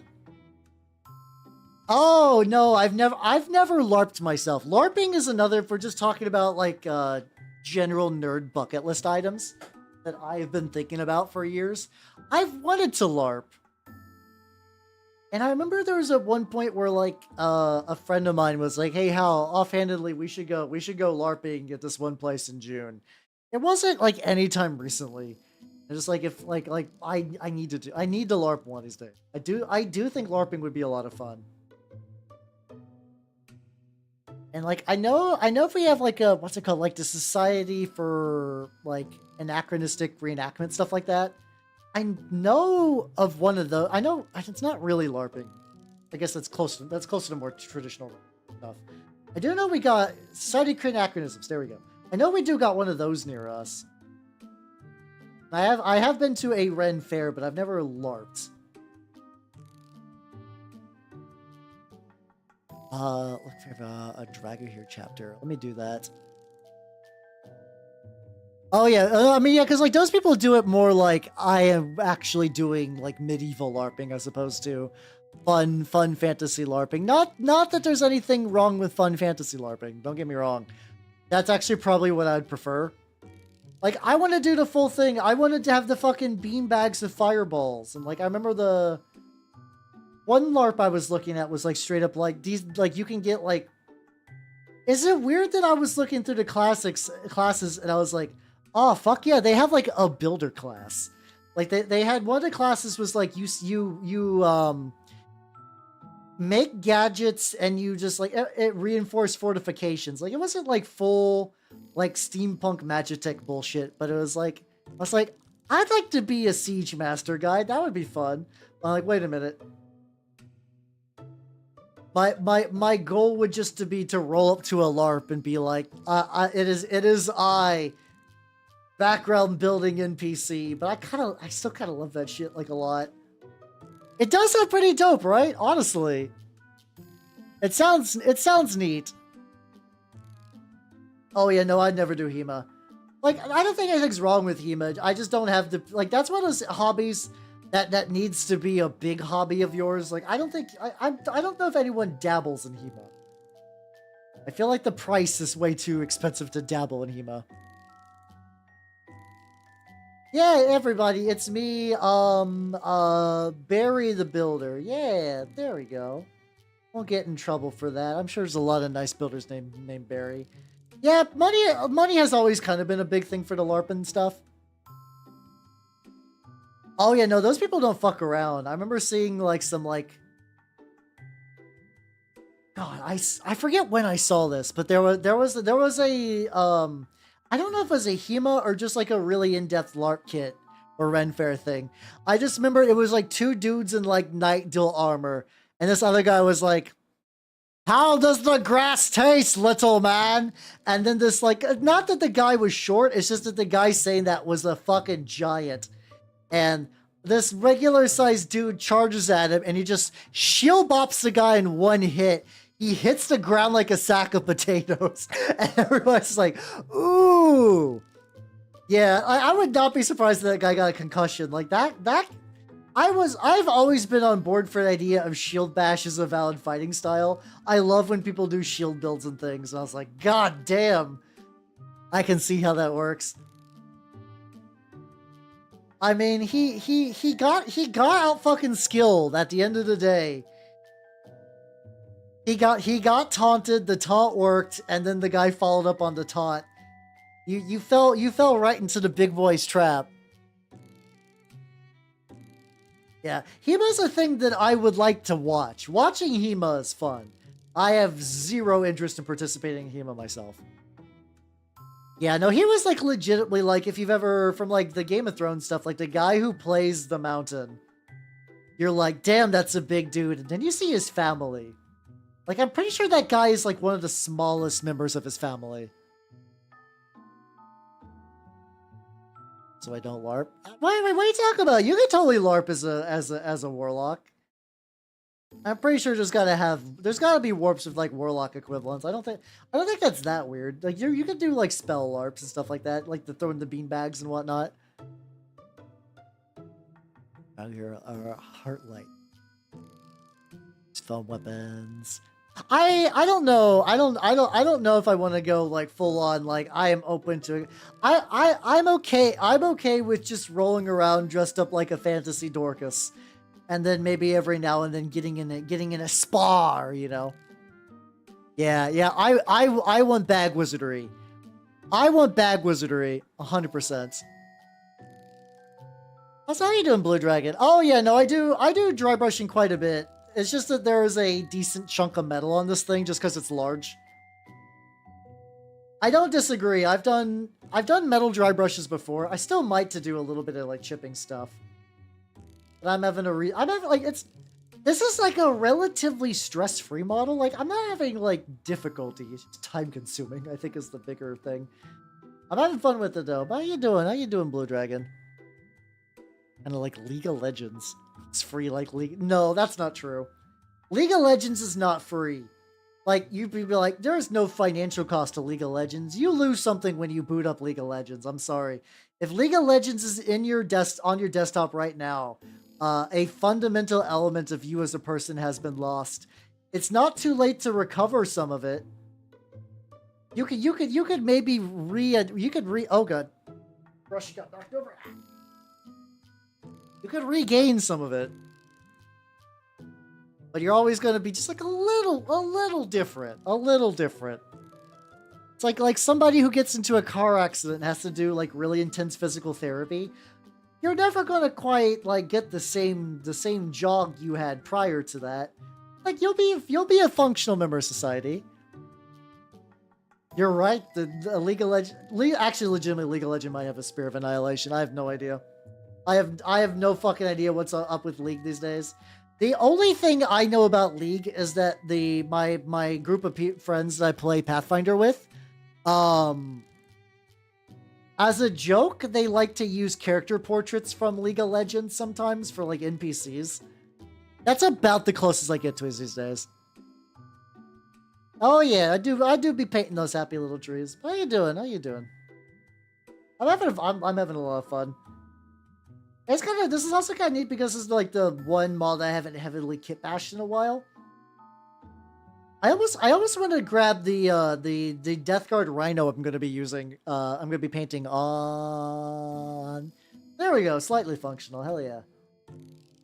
Like the Rhino I'm going to be painting on Saturday was used, and whoever painted it fucked it up so bad that even when stripping paint, there is a fine layer of crust on it. Which for Death Guard was fine. I primed over the crust, and it's just it's gonna look neat. But I had to make some creative decisions on that. I had to use a lot of my signature meat paste. That was a fun thing too. I was talking to some people. They're like, "What do you do tonight, Hal?" I'm like, "I applied the foul meat to this tank," and they're like, "Hal, could you please stop saying foul meat?" And if somebody says stop saying foul meat, you have to say it more. You gotta, right? Listen, you gotta. I can't not say foul meat more after you told me to shut up. Like, it is impossible. A bit more red on here. I too am a big Dorcas. It's fun to be a big Dorcas. I should get a lot of players being reintegrated. Yeah, it's like those animal rescue videos where you see a dog that like, oh man, that dog has not been loved at all. And then a loving family takes the dog in and like shaves off the mange and give it some food and rehabilitates it. And you get to see the shaky little knees, and then eventually they're like, this puppy dog 2 years later, and it's like a normal dog, and you're like, oh, you can do that with League players. You can do that with League players. It just takes a lot more time. I'm being unnecessarily mean now. Everybody knows I'm having a little bit of a teasing moment. It's fine. I ain't doing despair. Yeah, not worth the effort. Just put him down. Got him. Let's see. Size of a fist and...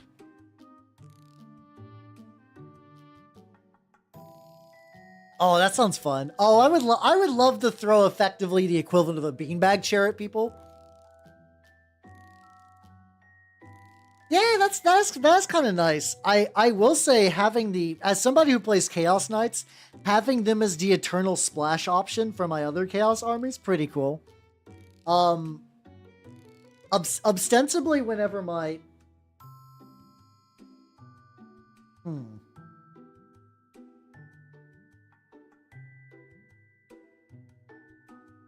I had a thought.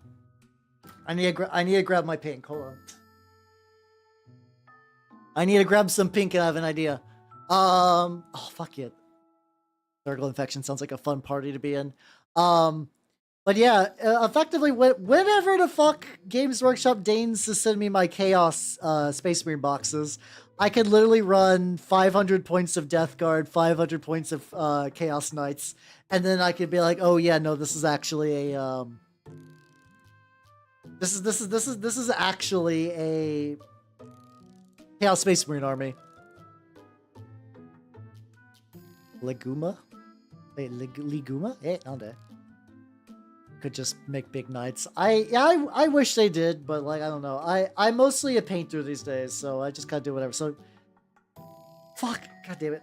Oh no, I got pink on my glove. So what I'm doing... Oh, fuck. Spilling paint everywhere. What's happening here? I think it's that technique where you take a pink, and then paint yellow on top of it. That looks like a nose. These look like eyes, and it's got a mouth. We are going to make this a face. I assume that was the intent, but if not, I'm going to make it that way. Place an immortal severed head. Oh, that sounds like fun. I want to be an immortal severed head in a LARP, of course, not in real life. I need limbs to be able to paint things, but otherwise, that sounds great. I've legitimately had this pink since I took, like, when I first started painting in 2011, and it's still honestly not too bad. It's a little on the chunkier side, but it thins relatively. Favorite genre of like fantasy stuff? I feel like for my first LARP, I would want something more. Just use my mouth. Way up, way up. There we go. I feel like I would just want something kind of more casual and lighthearted. Like, I love me some grim fantasy bullshit, but I feel like if I'm going to a LARP, I want something like the idea that like everybody's there to goof and have fun, kind of deal. There we go. A post-apocalyptic LARP would be pretty fun. Once again, though, like, this is something when I think about too. Like, if I just didn't give a single solitary, I don't give a single solitary fuck about Fallout 4. But the idea of being able to build bases in the post-apocalypse sounds really, really inviting. I just don't want to play Fallout 4. Like if they just made standalone, I guess that's just Kenshi. To be fair, that's just Kenshi. I think I just want to play Kenshi again. yeah, legitimately. Sadly, Fallout 4. Because the idea of like reclaiming the apocalypse is always like a very appealing thought to me. Play Fallout 76? No. I keep hearing people. Also, nerd, go study. And or sleep. I've heard people keep going like, yes. Fallout 76 is fine now. I've heard that a couple of times, and I don't trust anyone who says that. I don't believe it. I don't believe it. And it's usually like, there's some people that like, I'll take their opinions on things. Even if I don't follow through with it, I'll be like, I generally value your opinion. I haven't heard anyone with that kind of thing say that like you should try Fallout 76. Oh, that's fair. That's fair. That's understandable. I know. Doesn't Cake yeah, KK Slider. What's her? Like KK, the Tenchi cyber lady. God, I cannot remember her name. God damn it. Also into Star Wars universe. Ooh. Oh, hold on. I've been in a very weird Star Wars kick lately. Hold the fuck on.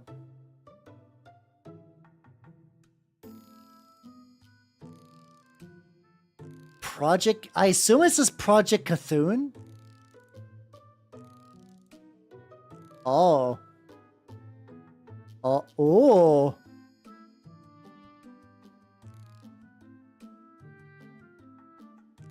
Oh. Oh. Oh, there we go. Okay, you're ahead of me then. That does sound like fun. I have not played Cataclysm yet. Cataclysm is a game I've been meaning to play. I have not sat down and done it. Yeah, it's all good. Goodbye, nobody. But once again, best of luck on the test, yo. Best of luck on yield test. Experience at least it felt like Fallout theme most of it. Yeah. I heard that like there was with the expansions that there was some like neat ideas, but I don't know. I don't give a shit. Oh, that's also true. Yeah. God, what did I do last time I did Kenshi? I don't recall having any guy that was like any good at range whatsoever. I did have crabs. Hello, Quay. How you doing? How you doing? Talk about my Kenshi crabs. I did manage to buy 2 crabs from one of the crab merchants in the east, and I brought them back to my little peninsula base. So whenever bandits would try to get in through my, effectively what I did is I would seal the front entrance to my base, and I would open up a back entrance that was just in the water. So when anytime a bandit would try to enter my base, he'd be like, "Shit, the back's open. Let's go, boys!" And then the crabs would snip their legs off. It wasn't foolproof because some of the bandits in Kenshi do not fuck around, but it was a good idea. Ah. Yeah, sorry. Sorry you had to find out this way. Yeah, I think I would be down for Cataclysm. It's more that there's just like so many games out there that I think I would like, and just the time to get to sit down to play them. Like maybe even after Disco. I don't know how long Disco is going to take. I'm committed to Disco though. But afterwards, I don't know what I'm going to be doing. Maybe so, like maybe a couple of short, like get some Cataclysm runs. Maybe like a Caves of Khud would be fun. I'll have to figure out though. I don't know. I know both those are pretty ASCII heavy games, and I'm curious how that would work for a stream, I guess. A bit more metal. Let's get on there. They were really, really good though. Those crabs were beautiful lads, and they would cut the legs off of bandits, and then the bandits would still try to crawl into my base and fuck my shit up. But at that point, they didn't have legs, so it's like, okay, you could have retreated. It's too late now. You've played yourself, I guess. 5 bits for the or keyboard shortcut to learn. Oh god, I did like Dwarf Fortress is a game that I liked playing, but I feel like the level of time investment I really, really want to do for Dwarf Fortress is a lot. Like it's a fun game, but I feel like it's a game that I need to like sit down and really acclimatize to. Like, cause I've made like a couple of basic dwarf bases. I'm like, they're neat, but I'm not getting to like the fun stuff yet. Like the real Dwarf Fortress experience. I gotta get to the real wild shit. There we go. Oh, that's true. I guess at this point every game that has ASCII graphics is like, cause like I don't mind ASCII graphics personally. I used to play Dungeon Crawl Stone Soup with ASCII graphics, at least for a little bit. I think now you don't even have to worry about that a huge amount. But I know for a lot of people they're like, what the fuck is this shit? I cannot comprehend the little beeps and boops on the screen. How good day, sir. Which I'm not even giving people shit about that. That's understandable. That is an understandable reaction in the year of our Lord 2024. Well, I don't know. We'll see. We will see what a post-disco world looks like in Disco the Elysium. God damn it! I'm still fucking upset that I failed like so many easy skill checks last night. I failed a 97% skill check trying to open a door. Fuck off. God, be so sucks for it to be made of mud.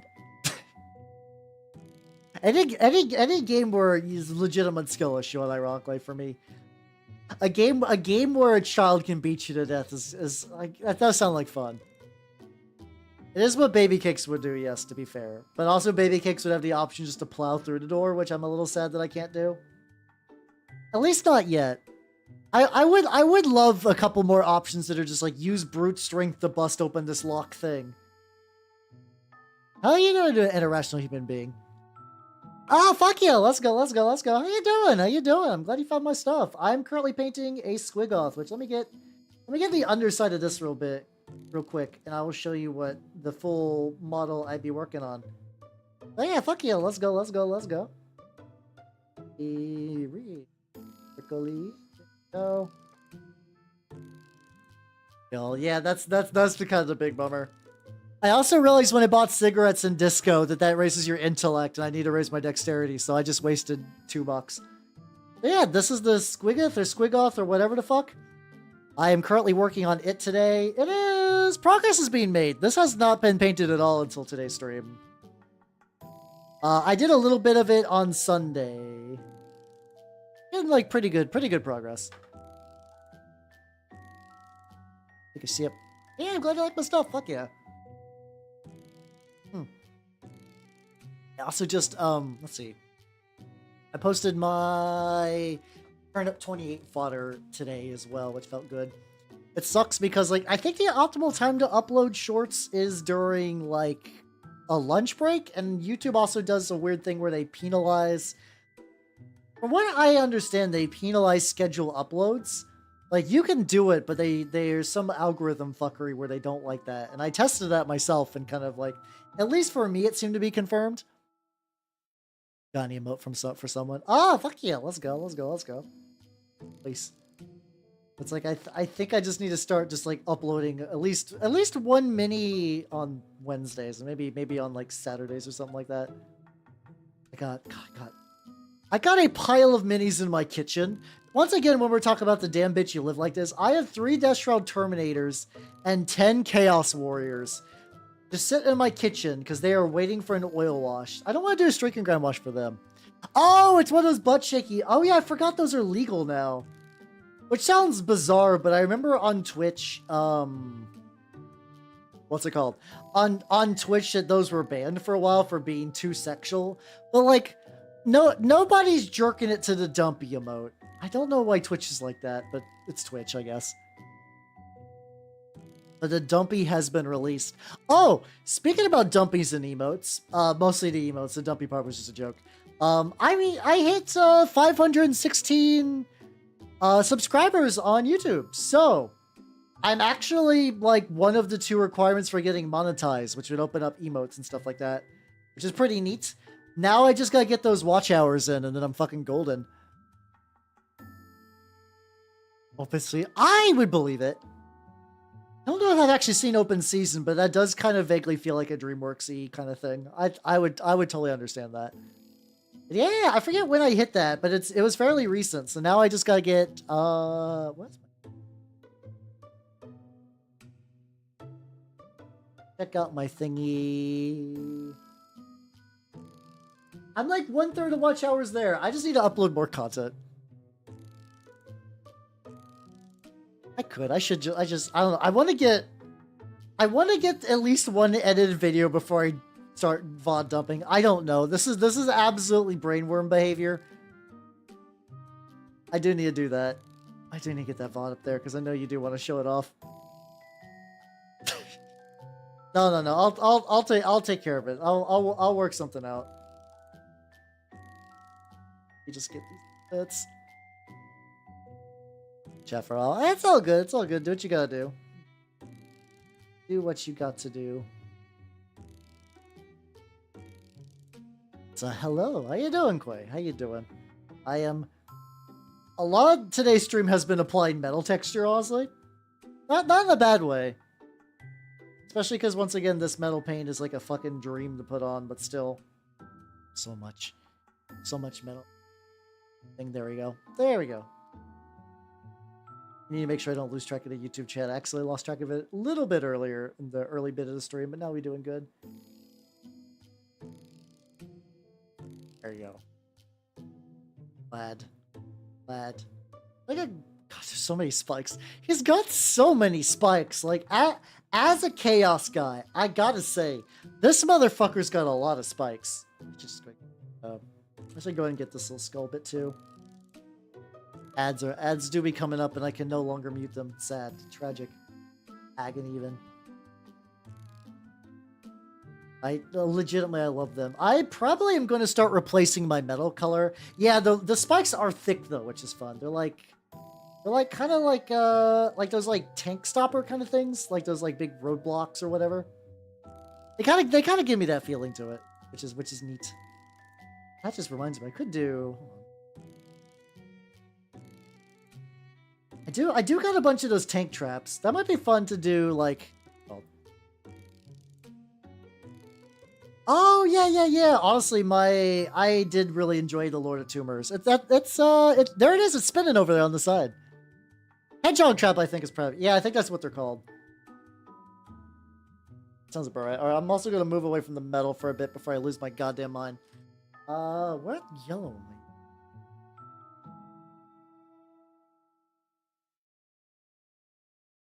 Yellow. Oh, wait, hold on. I forgot that I got golden yellow from Pro Acryl. How you doing? Nice.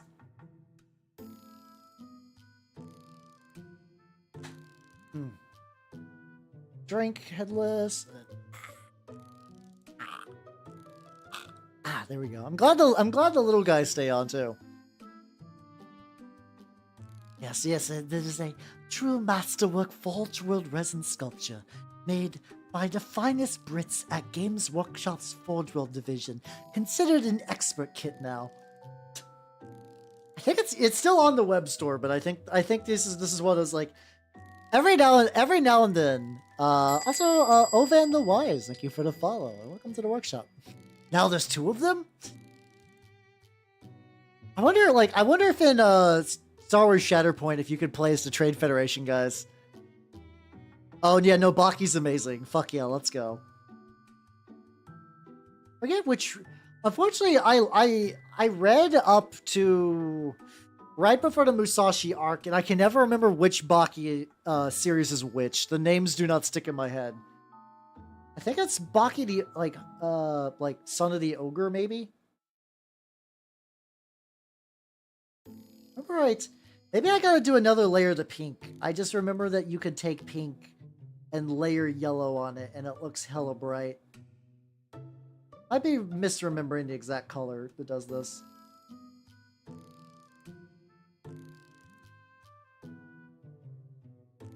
There we go.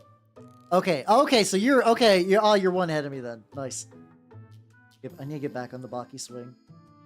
This yellow's not looking too bad. It is a little bit watery, but I doing this pretty thinned out.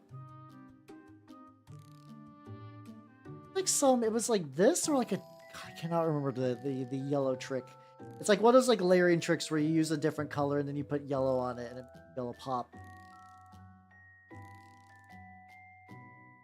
There we go. So I'm going for a full-on like this is a face staring at you. And I think I'm probably going to do a lot of yellow eyes for my works. Move around some of the wetter paint. Look at goofy little face. Speaking of which, though. Oh, yeah, I did fit. I fucking Pickle arc was such a wild fucking ride. Holy shit, Pickle. Everything about Pickle I was not prepared for. I was not physically, mentally, spiritually prepared for Pickle. But Pickle changed my life for the better. How you doing, Bunny? How you doing? Welcome, welcome, welcome. Also enjoy your lurk.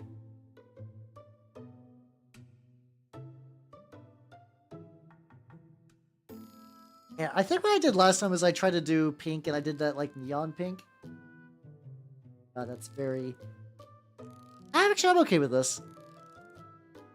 Oh yeah, no, Baki is grotesque in a way that I fucking love. Like, Baki is fucking hideous.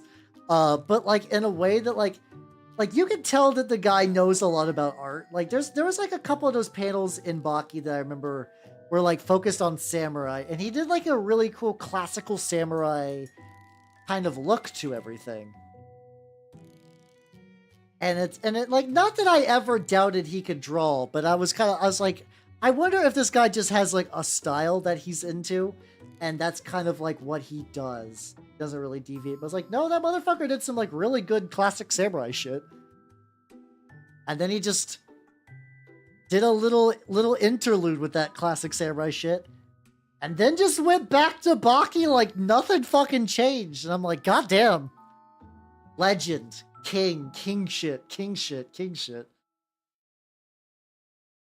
a little bit of purple too. Go and get some of the gum material.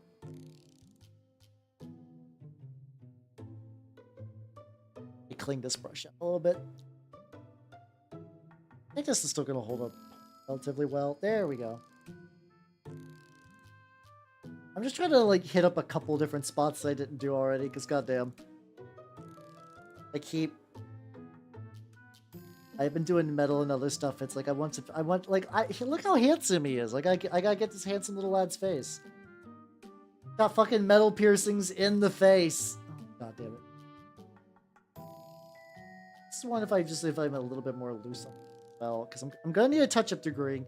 Also, there's a shitload of areas I need to touch up degreeing, and a couple of areas I didn't even do the weathering on a couple of bits. I haven't done like really. I think I played like a couple layers for the scratchy stuff and just didn't go beyond that.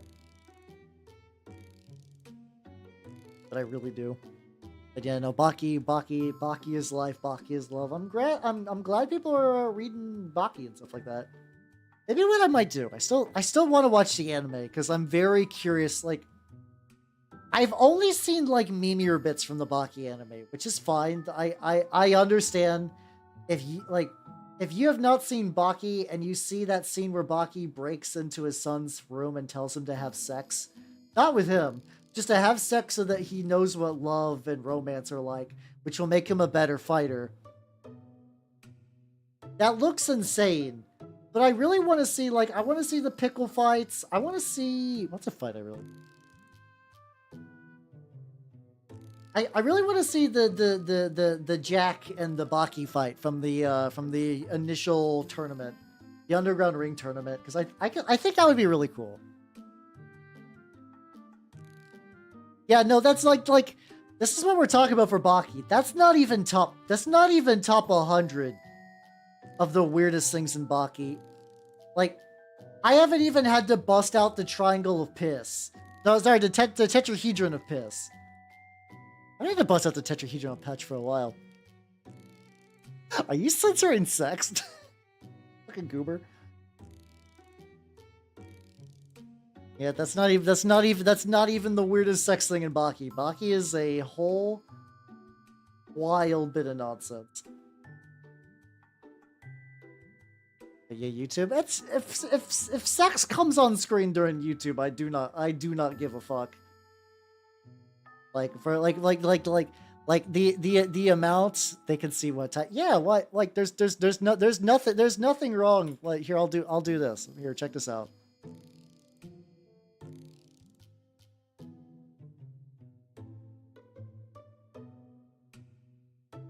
Behold, I have typed fuck twice. I don't care. I do not give a fuck. There we go. It's like I'm an 18 and up streamer. I have no reason. I have no reason to censor myself. Like I will not be babysitting. So I do not give a shit about trying to be like family friendly. If YouTube decides to make my life harder for that, so be it. So so be it. Yeah. Hey, there we go. Nice. It's fine. It's like probably a couple instances where that might bite me in the ass. I don't think the whole YouTube detection thing is as smart as people think it is, where they're like we cannot say fuck. Like maybe for shorts. Maybe for YouTube shorts, because those are like quicker and those are probably aimed more at children than regular YouTube videos. I think as long as you just don't write fuck on a thumbnail, you're probably good, you know? Oh, saying pee pee poo poo banned. Banhammer. Banhammer is coming. It's incoming. Brace for it. Your life is over 10 seconds from now.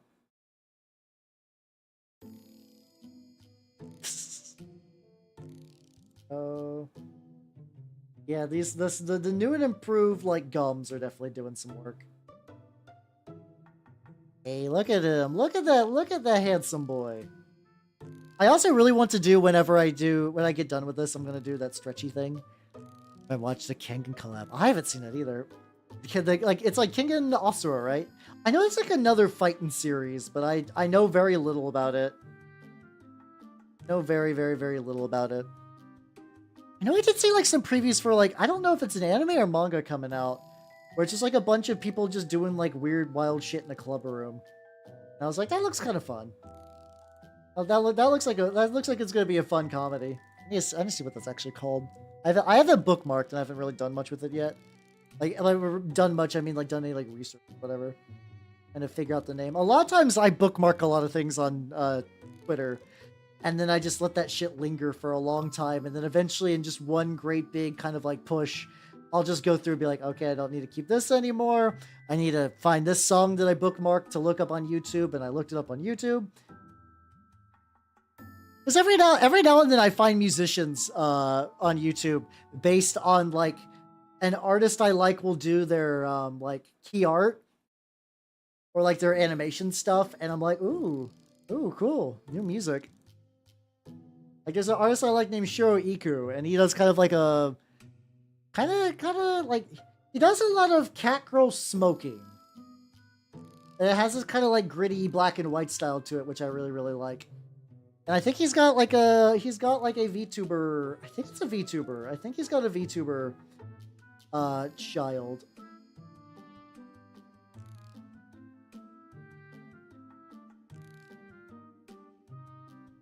like a weird crust in the interior of its mouth. Don't know.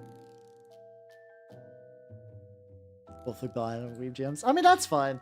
To be fair, I have to actively pursue weeb jams just because, like, that's my painting music that I can listen to. It's like there's just like a weird, solid, calcified hunk of material that I don't know how much of that is actually like Forge World resin bullshit, or how much of that might be like the initial paint job just being like real crusty. Because like I got this a long time ago. I don't remember how much prep work I had to make to even get it to this point. As for now, I'll just paint it mouth color. I'll paint like, this is what I do sometimes where like, I'll paint it a color that just doesn't draw attention to itself. It's like, there we go. It's like here, where you guys can maybe get like a little bit of a look at it. It blends in pretty well, so like, my hope is that eventually I can just kind of just like paint it over and nobody will notice it. Got like a long and some other back there. Yeah, he's got like a row of teeth behind his teeth, and they will never see the light of day. I don't know how you're supposed to even reach that. Wild.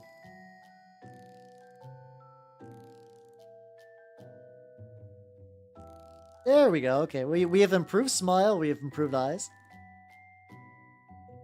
Oh yeah, I'm down. I'm down for talking about how I got into mini stuff. So when I was 6 years old, my family gifted me a Nintendo 64. I'm kind of joking, but kind of not about that. That's kind of what led me down the path to being a huge dork. For mini painting in particular, I got into it around 2011 when I was in college. I did not get into Warhammer. I got into War Machine, which at the time was doing the best it ever did, like financially and like success-wise and stuff like that. And it was pretty neat. How you doing, Chieftain? Welcome. How you doing? I'm talking about my mini origin story. So, I got into a Legion of Everblight. I had a fun time. At some point, who do you be eating? Who are you going to be eating? Well, but no, that do be a mood. But yeah, I got the mini painting then for the game. I have a couple of my early. I basically have my entire army from when I got into mini painting. A lot of the models are kind of jank, but after a while, I moved and War Machine kind of shot itself directly into the dick and died as a game. Only recently has it kind of came back, but it's not really the type of game I'm interested in these days. So effectively, I've given it up entirely. And with that, I was mostly on hold from doing any mini painting. I occasionally would order some Malifaux kits and do a couple little bits of painting for that. Like I have some Rezzers and some Bayou, which honestly, some of the Bayou I also kind of want to paint up for Turnip. But yeah, I kind of just stopped painting for a while, and then around the tail end of 2019, I visited a local Warhammer store and got back into mini painting with Skaven. And I was painting like okay-ish. I was actively playing Age of Sigmar 2nd edition around that time. That went pretty good until COVID hit. 12 and 13 months. Well, happy 12 and 13. Thank you for the year and some change. Fuck yeah, let's go. Let me see. So through Skaven, I got back into mini painting, and then COVID hit, and I had always wanted to be a VTuber ever since I saw Keys in the Eye, but at that point, the technology was prohibitively expensive. Like, you were not becoming a VTuber unless you had a goddamn 3D studio, including, like, people who would do video editing and stuff. But by that point, VRoids became, like, relatively affordable, like, aka free, and the technology was janky, but it worked. And I became a VTuber to make myself more consistent with mini painting, and also because it seemed like fun. And I have continued to paint since then, and I've been getting into other games, like Turnip 28 and Trench Crusade. And it's been a good run. Ah, so you got that double dork family. Nice. My my adopted family are nice people, but none of them are dorks really. So like I basically was going at it alone in the dork path growing up. I was the gifted student. And that were like very happy about it, but also that meant that they kind of left me alone for a lot because they're like, he's fine. He doesn't need extra attention and whatnot. This will be fine. Joke's on you. I became a VTuber, so you were wrong. To be fair, my adopted sister, she was way more of a handful at the time. Younger sibling combined with type 1 diabetes makes a very emotionally needy person. That's pretty cool they worked on Apollo. Fuck yeah, nice. Hell yeah. But yeah. So that's all I got into mini painting, and I continue to be into mini painting because I really just love tabletop games. I love tabletop RPGs. I like war games.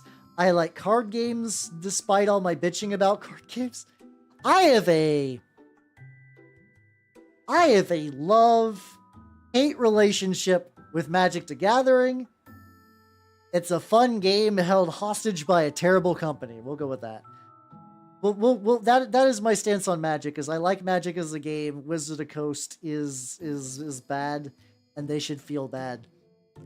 Like going to what Matthew was hinting at earlier.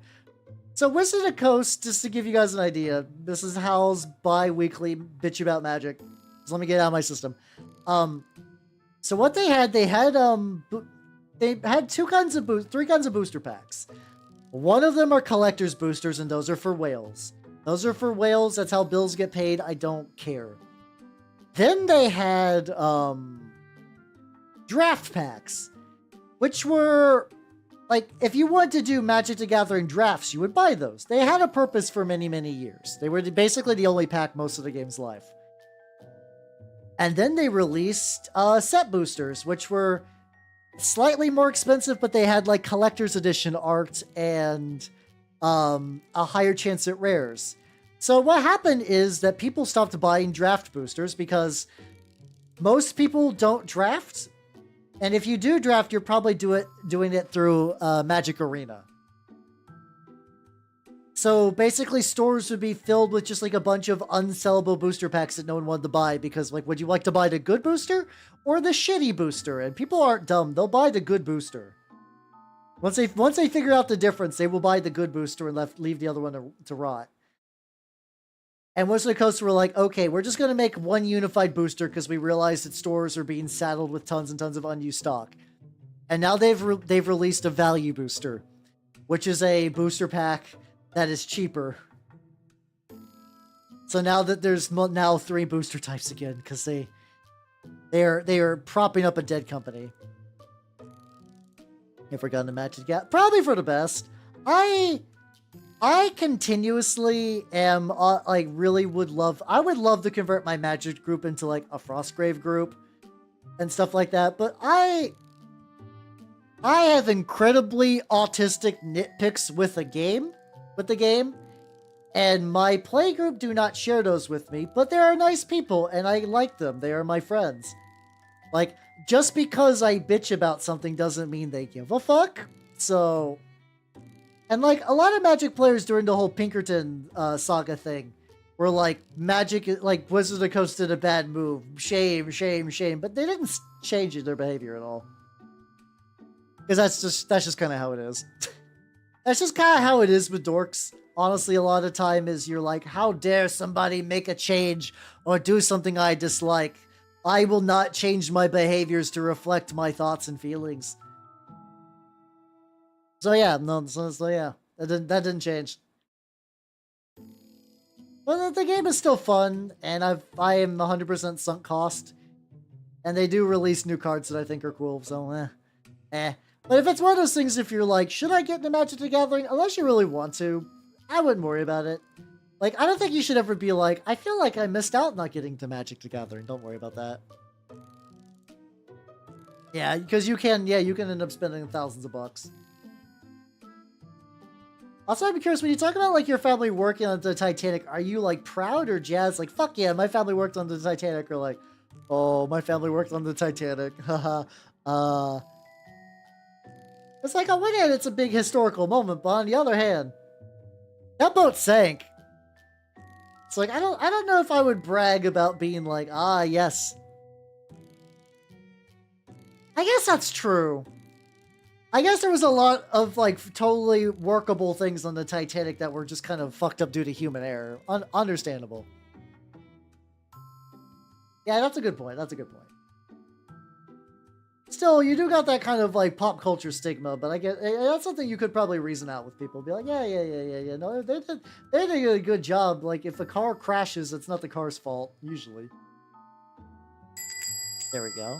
And Mr. Shintastico, thank you for the follow. Welcome to the workshop. How you doing? How you doing? How you doing, Shin? If you do not know me, I'm Habernot the Mimic Elf. I'm a miniature painting VTuber of the Nurgle and Skaven variety. And I am building this fucking orc vehicle. By orc vehicle, I mean, actually, it's a Squiggoth. Fuck yeah.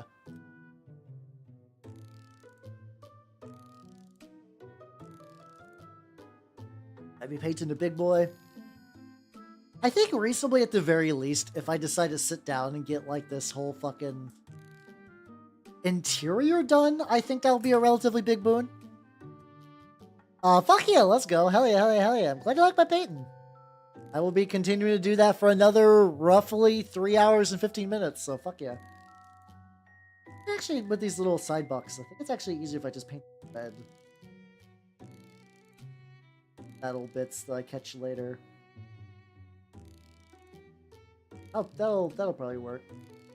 This is a Model 2 that I do think I am probably... Like, I don't think Streak and Grime is going to be great for what I want to do for this, but I think an oil wash will 100% make the metals. Especially because, like, some of the scratchy bits look a bit shiny. Extra shiny. Found a game. Oh, fuck yeah, let's go. Oh, see, everyone keeps talking about pizza, and I really, really want a pizza. But I got perishable groceries, so I should not be ordering a pizza. It would be a waste. Maybe after payday, when I can just, like, really splurge, I could get me a pizza and some other bullshit.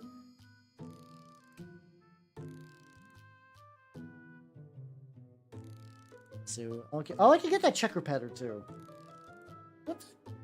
I want the interior checks to be... Actually, yeah, those should probably be white.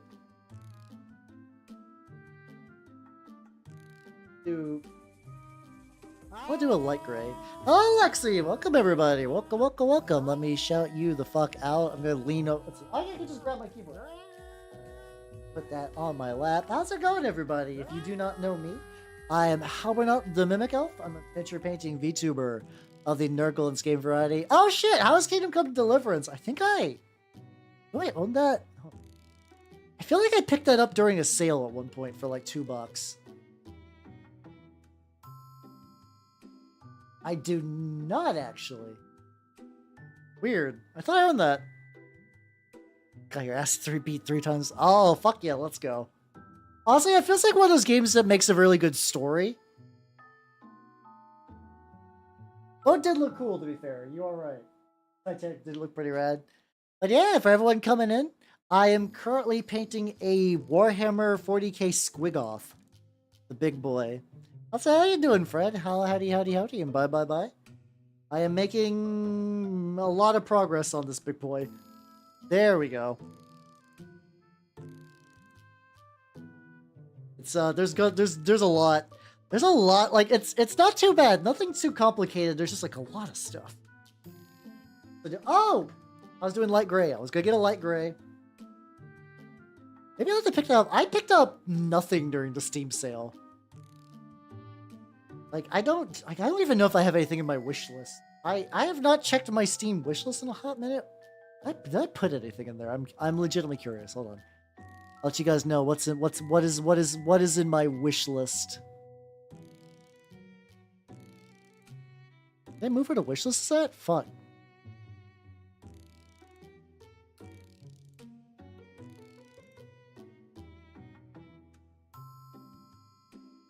Oh, there we go. Okay, let me see. Let me see what I put in there.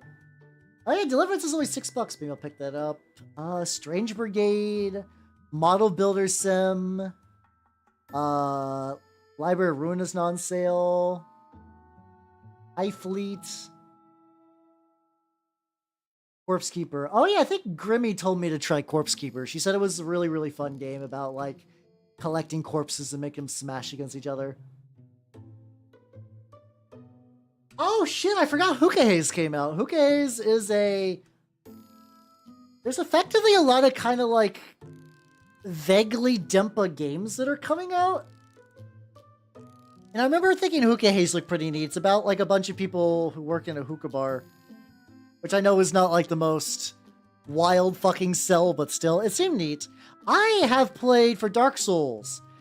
I haven't really streamed a lot of Dark Souls. I have beaten Dark Souls 1. I have beaten Bloodborne. I played a couple hours of Dark Souls 3, but it's been so long I don't remember what I did last. I have not played Sekiro. I played a bit of Elden Ring, like actually a decent amount of Elden Ring, but I never finished it. And seeing people talk about the what's it called, the DLC makes me kind of want to play it again at some point. I don't think I'll stream it though. I don't know. I feel like it's one of those games that might be a little oversaturated, so I don't know if I want to like really go all in on something like that.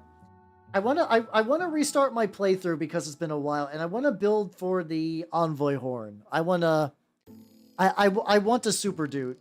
But yeah, that's kind of like my Soulsborne experience. I did also play Armored Core 1 and had a lot of fun with it, except for the very last stage. It's all good, Jack. Have yourself a good night and take it easy, yo.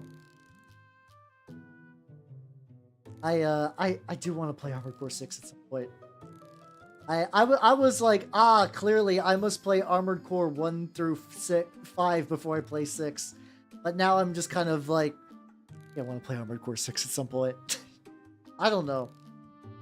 The game I play after Disco Elysium, there's so many options. I got so many fucking options in that bad boy. Jesus Christ. It's like I got those, like Arcanum would be fun too. That Kenshi mod could be sweet. I don't know. I got options. I got options for days. Right, we're getting that little very, very rough. Enjoy the lore. I enjoy the lore relatively well. I'm a very forgetful person, so I don't have like, I just don't got the lore like, what's it called? I don't have the lore just ready to go in my brain. Oh, I do want to lightly roast people with microwave beams. That does sound like fun. That does sound excellent. Keep adding like one more layer of light gray in the pockets. I don't know, maybe that's a thing that like once I'm finished with Disco, maybe I'll do like a poll or something like that. List a couple options, be like, yo, which one of these would you nerds like to see, and go from there. I think that's what I did with Disco. I think Disco was part of a couple of other choices, but I don't remember what those other choices are at this point. It's been long enough that my brain has forgotten the exact details of that. There we go. I kind of like that they have this like little recessed they have this like recessed little checkerboard. I guess by accident I am just slowly building orc goths. Go back to the eyes need need like another layer of the yellow.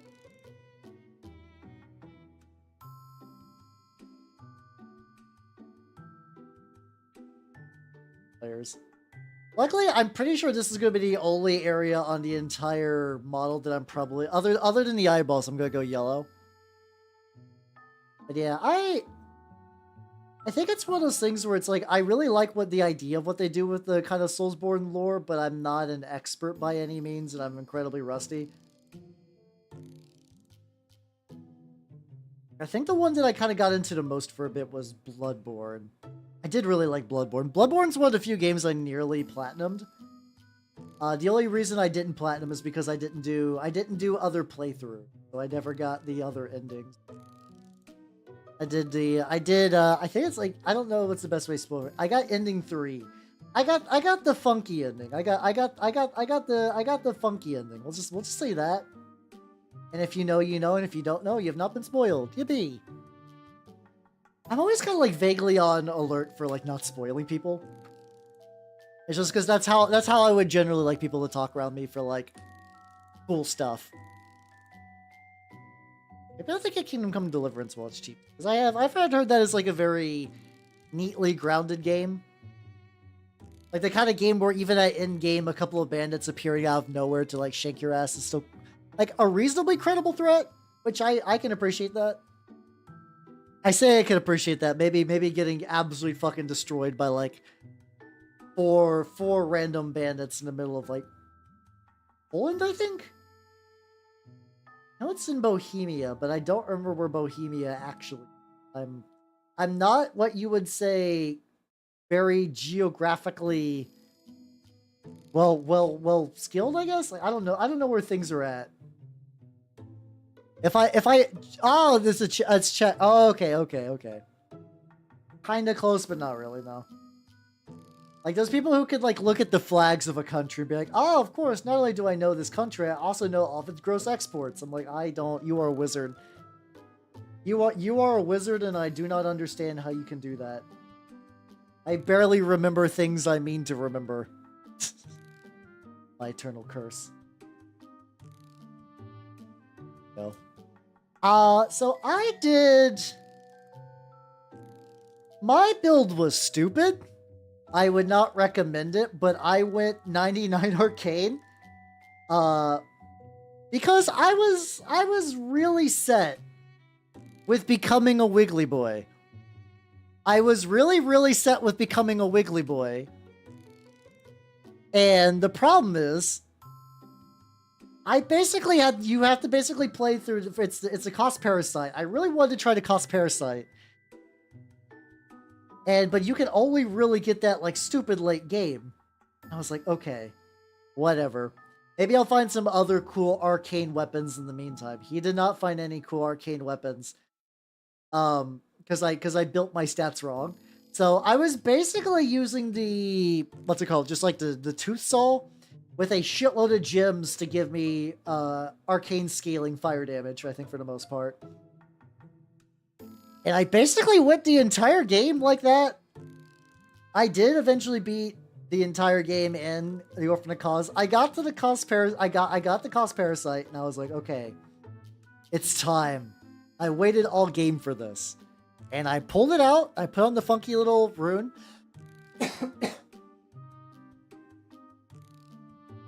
And I was underwhelmed. I was like, this is neat, but I've basically already beaten the game, and I feel like I invested so much time into this one thing. So we'll save. Oh, okay. Wait, do you actually save by drinking schnapps? That's fucking fantastic. But yeah, no, my build was dumb, but I did beat it and I had fun. It was also funny finding out that the cause parasite is specifically resistant to arcane. So not only did I do like the magic equivalent if we purposely trained him wrong as a joke, the hardest boss in the game was resistant to my bullshit. Not immune, but resistant. But yeah. If I ever do another Bloodborne run, I want to try Pizza Cutter. I want to do the cost parasite was basically resistant to arcane at the time. No, you're good. To be fair, Bloodborne's very much on the mind of everyone. I mean, Elden Ring's on the mind of everyone, so it's a reasonable mistake. Don't worry. Let's see. Oh, fuck yeah, let's go. Have yourself a good night and a rational human being, and take it easy. Have a good rest. Yeah, it's Yeah, I guess it was hard mode. I did beat it, so I felt good.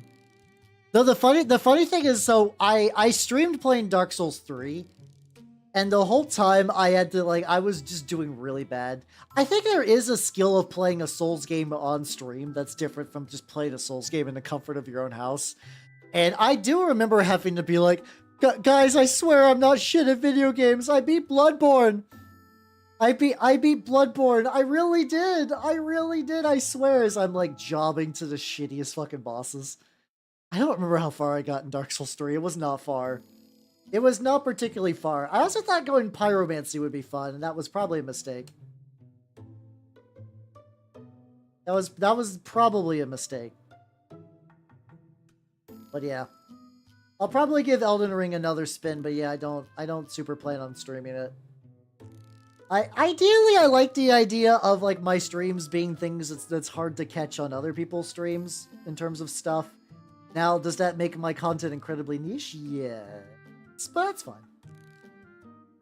I need to touch these little side bits up a bit. Been pretty. Been a while. It was like Bloodborne was the one I played probably a lot. I think. And also, the only game I think I actually sat down in platinum on my PS4 was Gravity Rush. Goddamn. God, I think it is nerves, and you do like. There's a certain level when you stream that there is a continuous bit of multitasking. You're like talking, you are doing a thing, and it splits your attention, which is why sometimes like when you see people like streamers go like gamer mode, like really focus on a boss, they get dead silent because they're trying to like really make it through a hard bit. But I still try to be speaking about dumb mode, I just nearly bonked my paintbrush into my microphone, as one does. But yeah, it's maybe again, I don't know. I do not have a strong desire to play a Soulsborne game on stream anytime soon, barring some like whimsical circumstance.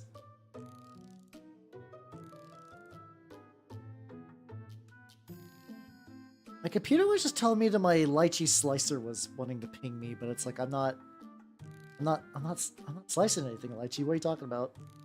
I have like a pretty good spread of 3D printed models at the moment, so like I'm waiting a bit before I need to print anything else. I say that I'll probably find something cool later, but like I got that crab project, I got the Trench Crusade stuff. I do need to get some. I keep getting whenever a war game has war gear that has separate points, I get stun locked hard. And like, I recently built those orcs that I was mentioning about, the warg riders from the Middle Earth strategy battle game, and you can give them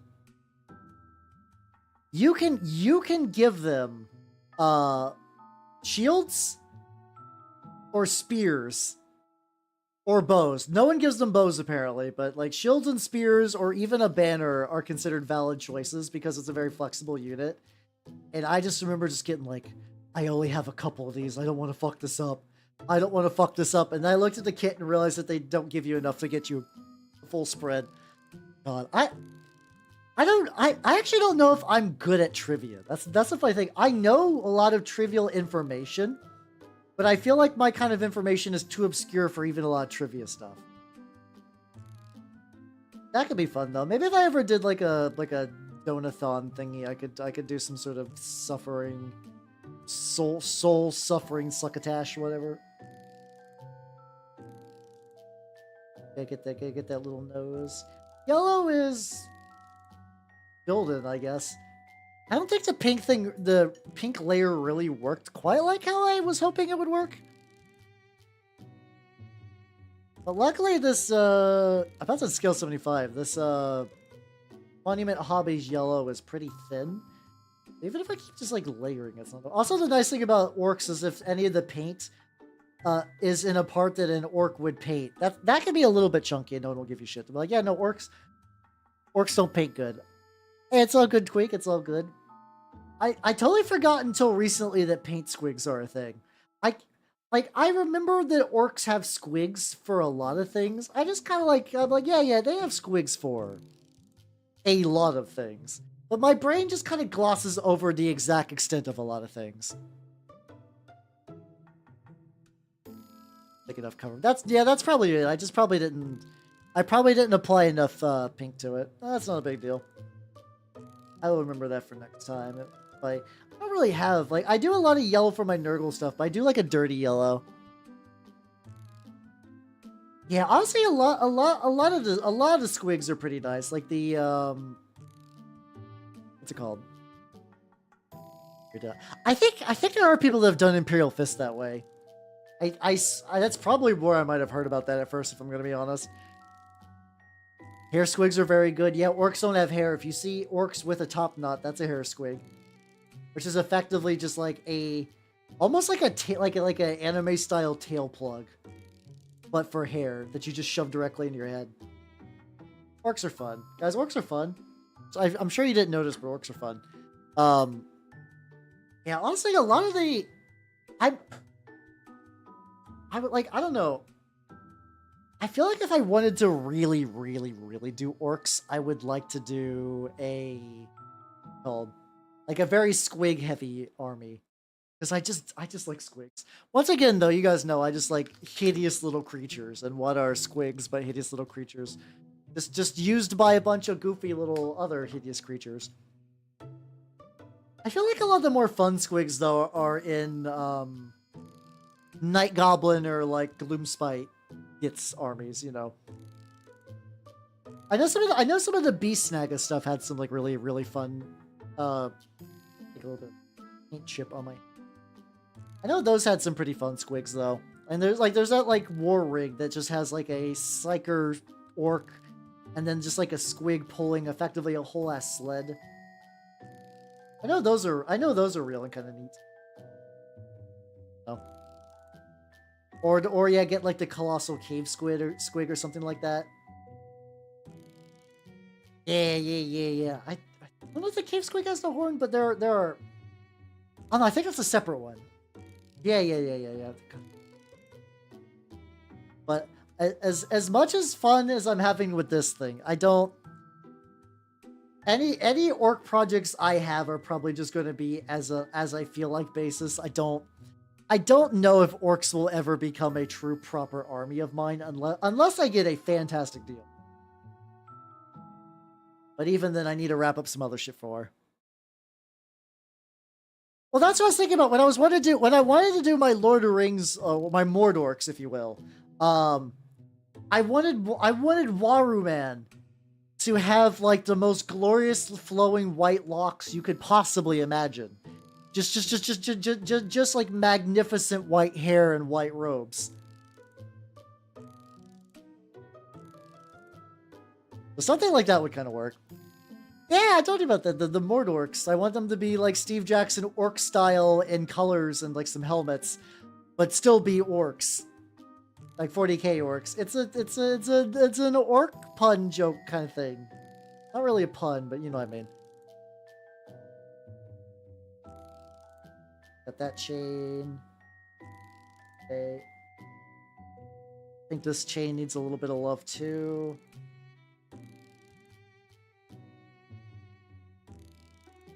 I also wonder if at some point I probably need to go back and just hit up a lot of green and stuff like that. Nerd. Yes, obviously. Obviously I'm a fucking dork.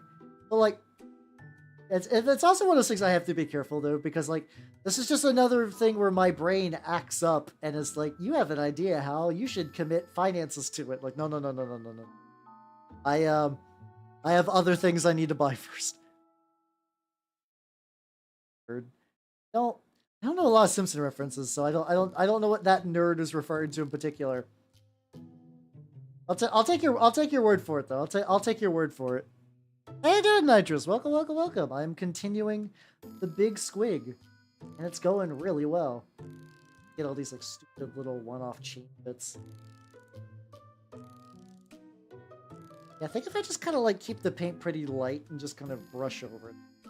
Very paranoid about dropping the big boy. I also like this is a personal opinion. I also really hate models that directly connect with the floor without a base. What's up, Benjamin? How you doing? Welcome. How you doing? Got Summer Roseanne. Ashita, I saw some of the new summer art for Nikkei, and Jesus Christ. He's not wobbly. I like doing decorative bases. I really like doing decorative bases and also having a surface between the model I'm painting and like the paint on the model and then the table. Oh, fuck yeah, noise. I don't know. I haven't had a strong urge to play Gotcha, but every now and then Nikkei gets close. Every now and then I'm like, like I saw that, what's her fucking name? I don't know her name. I'm going to narrow it down. She's got huge tits. I'm sure you can figure it out from there. No, she's got like an explosive collar on, and she wears it over her bikini. I was like, that's a great design. I like that design a lot. That's a very cool idea. Oh, Elig. Yeah. She's a chubby Doom enthusiast, which is a fun combo. Or sorry, Boom, my bad. You have to use the legally distinct name, of course. He plays Boom. Yeah, that was the one that just kind of like by sheer coincidence happened to be out before Echo got her like new hairstyle stuff, which is pretty funny. It's another fucking chain I just missed. It do be the booty shooty. But it's another one of those things too where it's like I'm even at the point where I just can't get into Gotcha at all. Like I've downloaded a couple. Like I downloaded Blue Archive and I played it and I was like, oh, this is fun. And I stopped. Which is a healthy mindset, mind you. But when you're in VTuber spheres, you do see people gush about Gotcha constantly. Like, God, I keep seeing that like Zenless Zone Zero, and I like the trailers that shows how animated the characters are. Like that's a neat touch. That level of kind of really twitchy animation. But goddamn, I could not give a single solitary fuck about the gameplay. Everything about the gameplay, and I'm like, oh god, okay. I know I'm going to hear about this game till the end of time, so I guess I better strap in. So many. Side bits. So many crevices, bro. Oh, that's fine. Doesn't play like Genshin. Yeah, that's the thing. Like Genshin, I know it's by the same company, so I'm not surprised if they just made What If Genshin, but kind of modern day, like not modern day, like I don't know what you would call that. That kind of like like not tweeny, like Tui or whatever. The World Ends With You, that kind of like city punky thing. I don't know what that style is formally called, but it's something like that. Updated, yeah, Genshin 2. Tui, yes, there we go. I know the name of the game. I don't remember how the acronym is pronounced. I mean, they got a Switch port not that long ago, actually. I heard that was reasonably solid. Because I own a physical copy of the DS game, and I don't think I ever finished it because I got it way after I kind of stopped playing DS games. I just have a hard time sitting down with the handheld. It's not anachronistic. It's like kind of future-y, but it's very city-based, and it's like not that future-y, I guess. If that makes any sense? Like there's a lot of kind of like city styles with maybe like a little bit of bumped up future tech, but there's not doing like real wild sci-fi shit. It's about way best I could describe it, maybe. Yeah, he'll look at two screens. No, yeah, that would drive you. That would. Yeah, I know. I think the Switch version changed that. I think the Switch version changed that, so you don't have to do that anymore. I don't know what they did because that was a pretty integral mechanic. Like that was a pretty big mechanic in the DS version, so I don't know what the Switch version.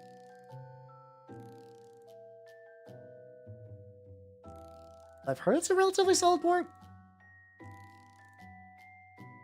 There we go. Hi, Dakafucka Flame. How you doing? How you doing? I'm working on the big lad, as one does. But yeah, I've been seeing. The funny thing, I've mostly been seeing like, because I follow besides mini painters, I follow a lot of VTubers, and a lot of them are women thirsting after the I don't know if he's like a werewolf dude. He's effectively a furry. But some people are like, oh yeah, it's my fucking jam. Let's go. Yeah, it was such a core mechanic. Like I think because you can't do that on the Switch, so they had to do something to fix it or change it. Sorry, I don't think there's anything wrong with it, but it's just like it's a mechanic that requires you to have a DS. Like I think there's like a way you could do like the whole like what's it called? There was a thing you could set like the Wonder Passes or something like that, where it's like you would have your DS closed but not turned off. And if you walked by someone, you would get a fun little treat, and they would get a fun little treat. I grew up in a small town where even amongst my dork friends, we never were really in the same room where we could all set up Wonder Trades and stuff like Street Pass. Thank you.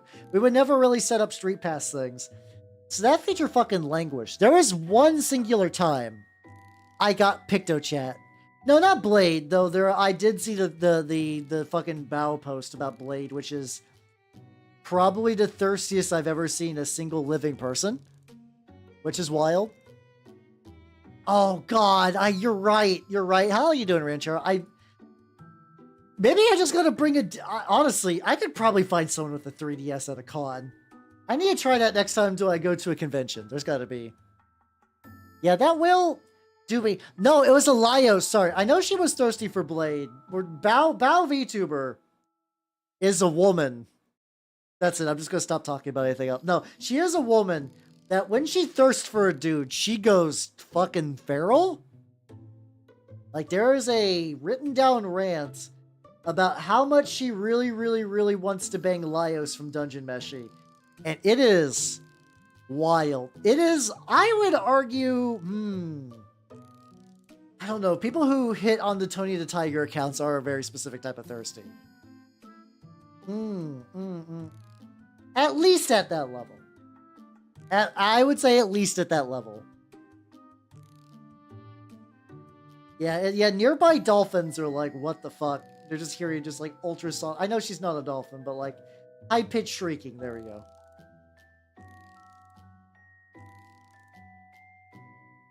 Or you mean what the fuck that she's attracted to Lyos? I don't know which.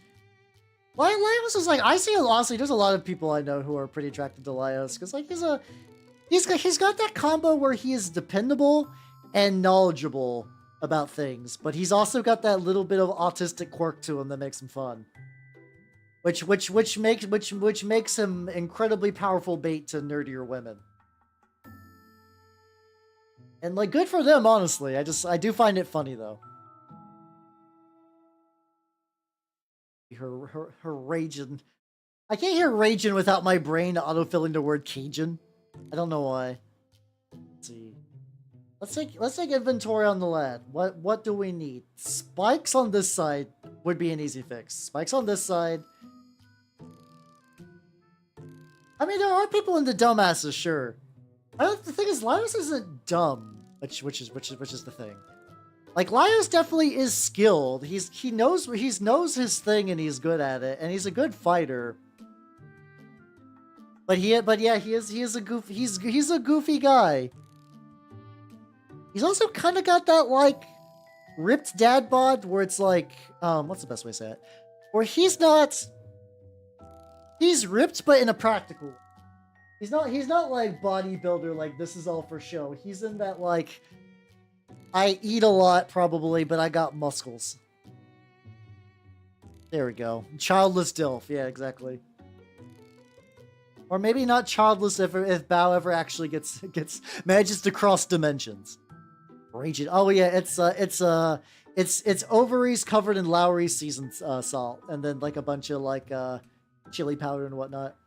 I'm also gonna try a thing real quick. I want to try stipling on like a little bit of a brighter red to this, if that makes any sense. To get like a kind of like a little bit more kind of like corroded color variety. I don't know if it's actually going to show up a whole lot.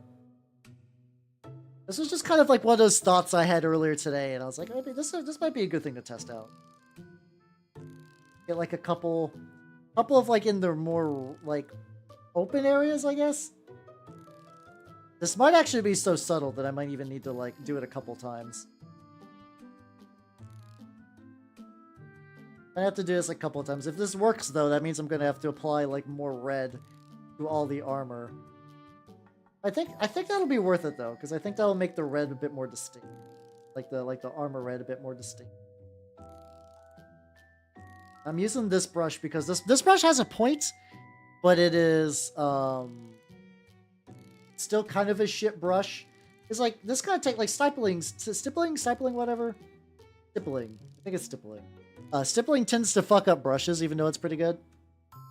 Also need to keep track. I need to be very wary if my camera dies. Luckily, it's been good so far in the last 3 hours, which is nice. Good job for it.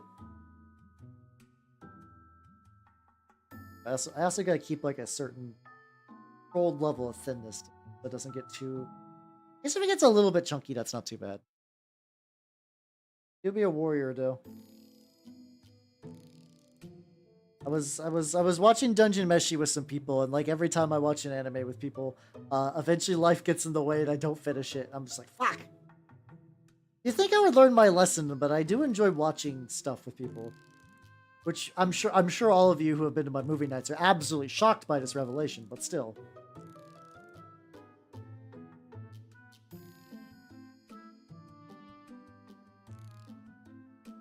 Stuff like that. It is fun. Like, I've done my most fun things to watch a bit with friends. Nice.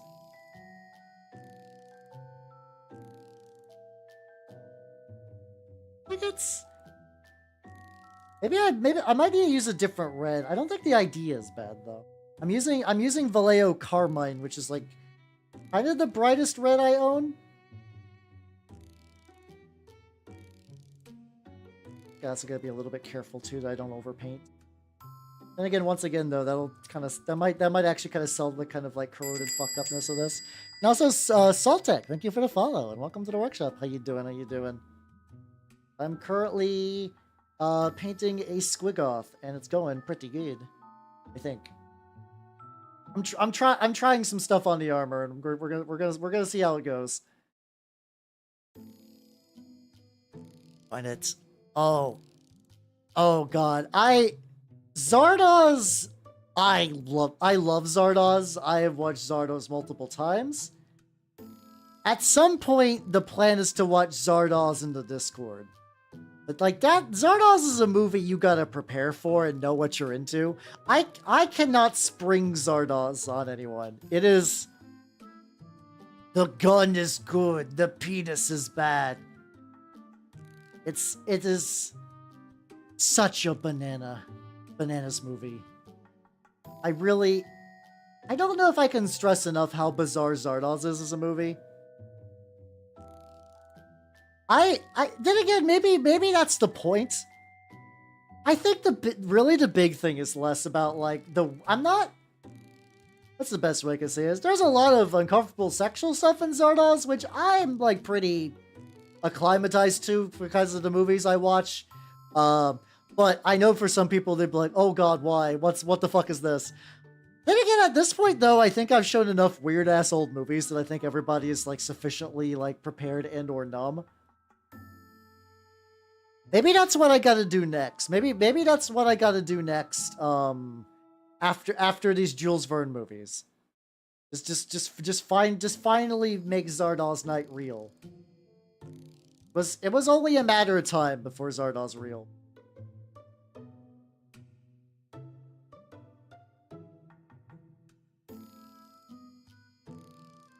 IRA contact? Really?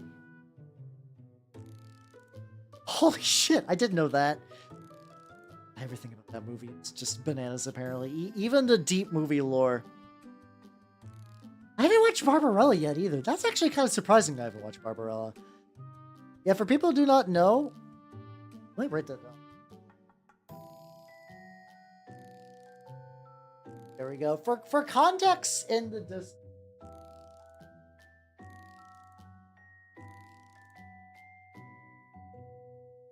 I think I have a Discord command working on there. Hold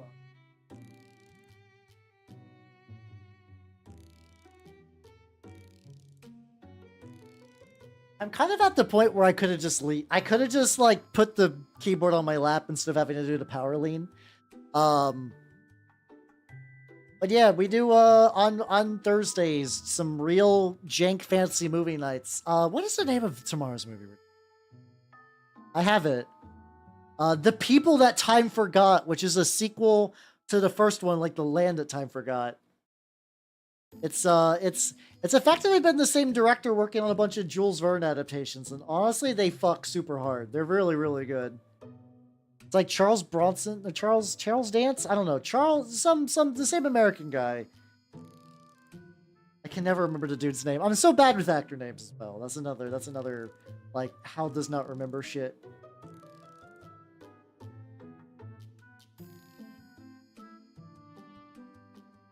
Looks like I'm getting like a pretty good color spread. Oh, I should get the backs of these plates with the little. Yeah, I should go ahead and get those. Actually, give me a quick sec. It is about ye old halfway point, and I think this would be a good time for me to get some more water because I am almost out of water and it's incredibly hot. It's still nearly 90 degrees here despite being 9 p.m. I got gloves and lights on, so I'm going to take an idle break. I'm going to get some water, and I will be back shortly. So, BRB! Ha!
Alright, I have returned!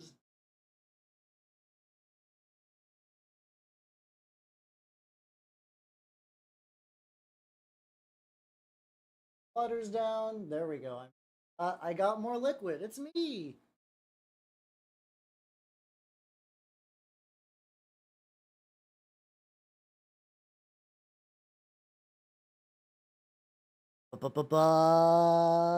Which button did I hit?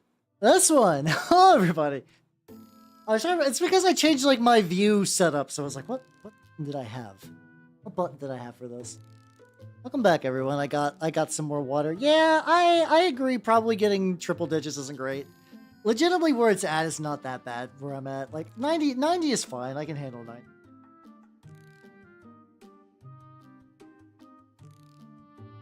I can totally handle, like 90 isn't that bad. Do still be warm though. I still do want to be drinking water. I'm just not gonna be like, oh, it's so hot here with the 90-degree weather. There we go. Yes, I have returned, and I'm going to continue to paint this big boy. I'm gonna try to maybe focus around doing head stuff. Yeah, I don't know. I always feel weird about that. Like, you can always add more layers. I guess that's not wrong. But in my experience, I always feel like no matter how many layers I put on there. Also, hello, big guy for you. Hold on. Did I miss your funny number daily? Shit. Okay, how you doing? Welcome. I totally missed that. I'm sorry, that's my bad. 8 minutes ago. Jesus Christ, what was I doing? How you doing? Hopefully you're still here and chilling. Boy, hey, how you doing? I'm painting a Squiggoth. So I was talking about Zardoz previously. Zardoz, one of the most movies of all time. Yeah, probably. Yeah, we're probably due for Zardoz in the Discord. It is genuinely an incredibly, like, interesting film. It acts like it's trying to say something profound, and I don't. It's been a while that I don't remember how much of that is just it being weird for the sake of being weird. But it's kind of, if I remember right, I think the story was like the director, I forget what movies he did, but the director did some like real big budget movies that sold pretty well. And he was kind of like, I'll do these, but I have a passion project I want to do. And they're like, okay, fine, you do it. I think it's kind of like the same deal that led to Treasure Planet. Like, everybody who was part of Disney's Treasure Planet really, really, really wanted to do Treasure Planet, but they're like, no, you gotta do like a Hercules and I think like a Notre Dame movie first. Those guys were really strung along for a while for Treasure Planet, which I still have not seen, actually. There's despite probably being the audience as somebody who would like the cool Disney movies, the cool Disney animation movies, like that one, and it, like, I've never seen Atlantis either. And I feel like I would fuck with both of those movies hard. It just has not happened yet. Spelled over here.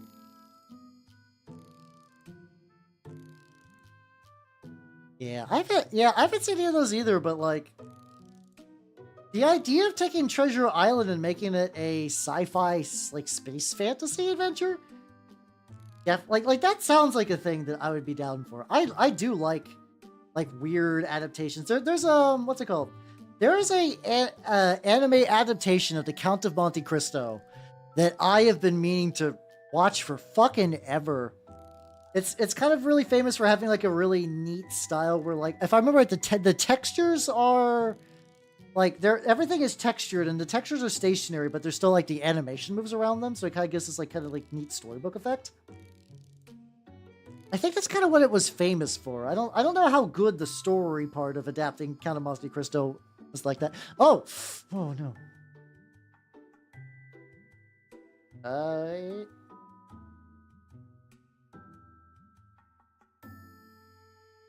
think we good. Okay, false alarm. Whatever just happened with that rollover, nothing bad happened. Yeah, no, it's got some really banging animation from what I've seen. But yeah, no, it's on my ever-expanding list of anime that I really need to catch up on. How are you doing, Just Some Troglodyte? Neptunia is a series that I like the idea more. I like the idea of liking Neptunia. Like, I see people who like Neptunia, and I like the concepts that Neptunia does. I really like the idea of like anthropomorphized consoles and stuff like that.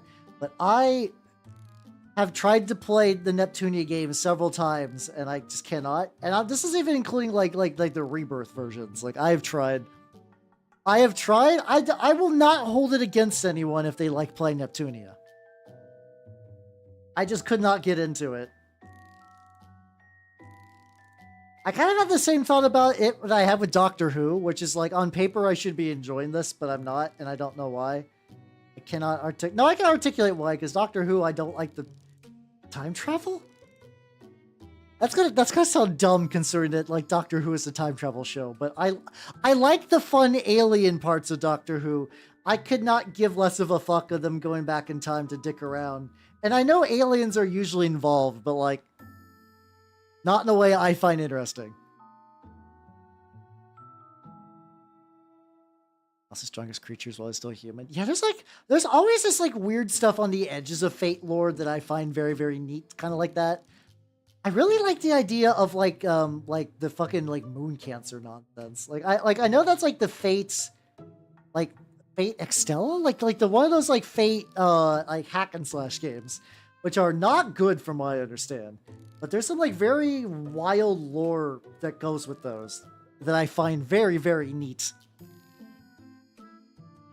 Oh yeah, I forgot Chowder had that texturing style too. It's a cool style. It's a very legit style. That I did not get earlier. I wonder if I could just like focus on the head and then just kind of go back. I don't know. There's so much stuff though. Talks about the story is cool. That seems to be a trend for a lot of Fate spin-offs where it's like the gameplay is dog shit, but the idea is neat. Like there's also that, what was that? There's like Fate Samurai Remnant. And I don't exactly remember what's going on with that. But I remember I know that they had like some cool stuff like a Berserker Raiko and stuff like that. Where it's like, okay, that's cool. That's neat. Was it Chowder? Was it Chowder the one where they ran out of money? I forget what show did the run out of money gimmick, but I really, really like that. Yeah, there's a lot of Fate stuff that I would like. Because like something that I think about that like at the time I did not have access to the great like what's it called? The great visual novels. The great visual novels of yore. There are these kind of like big prominent visual novel works that are kind of like important touchstones of nerd stuff. It's like Fate Stay Night, Umineko, Sayano Uta, Tsubahibi. There's like a couple of those that I have been meaning to read forever. And I feel like especially now as an aging weeb, I feel like I need to kind of go back and hit all these classics that I just, for whatever reason, skipped the first time through. Let's see. That's cool. I've had Neptunia OC Urza. Oh, fuck yeah, let's go. Hey, I've never got to play a 3DO. Like, that's one of those consoles that I'm aware that exist. They just never were around where I grew up at. Mind you, I also grew up in a small town in the middle of fucking nowhere. But still, you know. Yeah, I remember it's Fate. Like Fate Stay Night Fate is in all caps. Fate, the tabletop RPG that sucks. That one is not all caps. I really wish Fate was good. I really wish Fate, the role-playing system, was good. It's not. I've tried so many times to make that thing work. It just does not.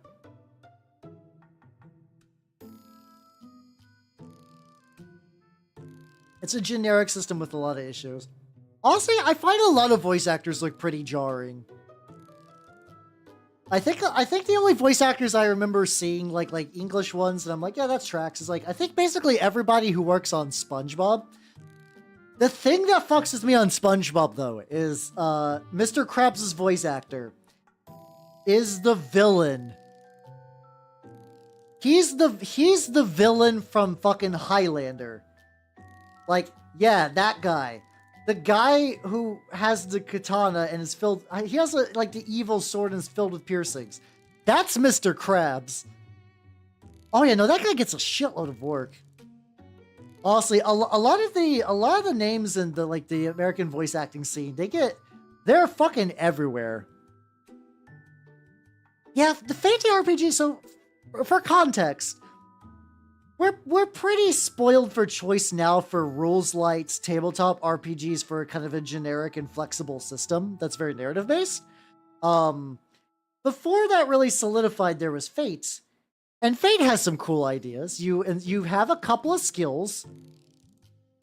Not a whole lot. You have some like really base stuff. Karen SpongeBob PA. Oh, that's scandalous. But that's actually kind of funny.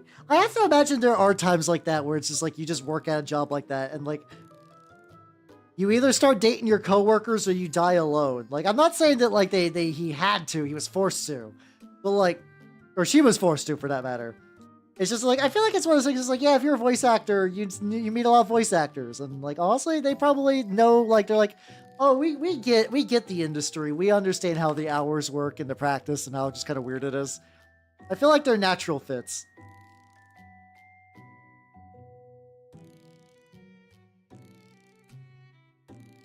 Enjoy DMing. Yeah, so my thought about Fate is I think it has some cool aspects. I think legitimately the aspect system is really cool. In theory. So the idea with Fate is, like I said, you got your stats, and then you're like, okay, you have to get, I believe, 3 to 5 aspects. And the aspects are like, what defines you? Like, one of them might be like badass swordsman or something like that. And in theory, during the game, whenever you make a roll, you can invoke one of your aspects by spending a fate point. You can have up to 3, and you start the session with 3, and you get a boost on it. That's cool. And also, too, if the DM wants you to fail something, because aspects don't all have to be positive. You could be like, oh, my aspect is that I'm a belligerent drunk. Or it's supposed to be like really kind of like over the top. I think like one of them was like badass swordswoman with something to prove is like one of the kind of the default ones. It's a very early 2000s descriptor, but still. But the problem is like the aspect system was always very weird because like you needed a group that understood that you need to be able to trade aspects back and forth because some players will hoard onto them.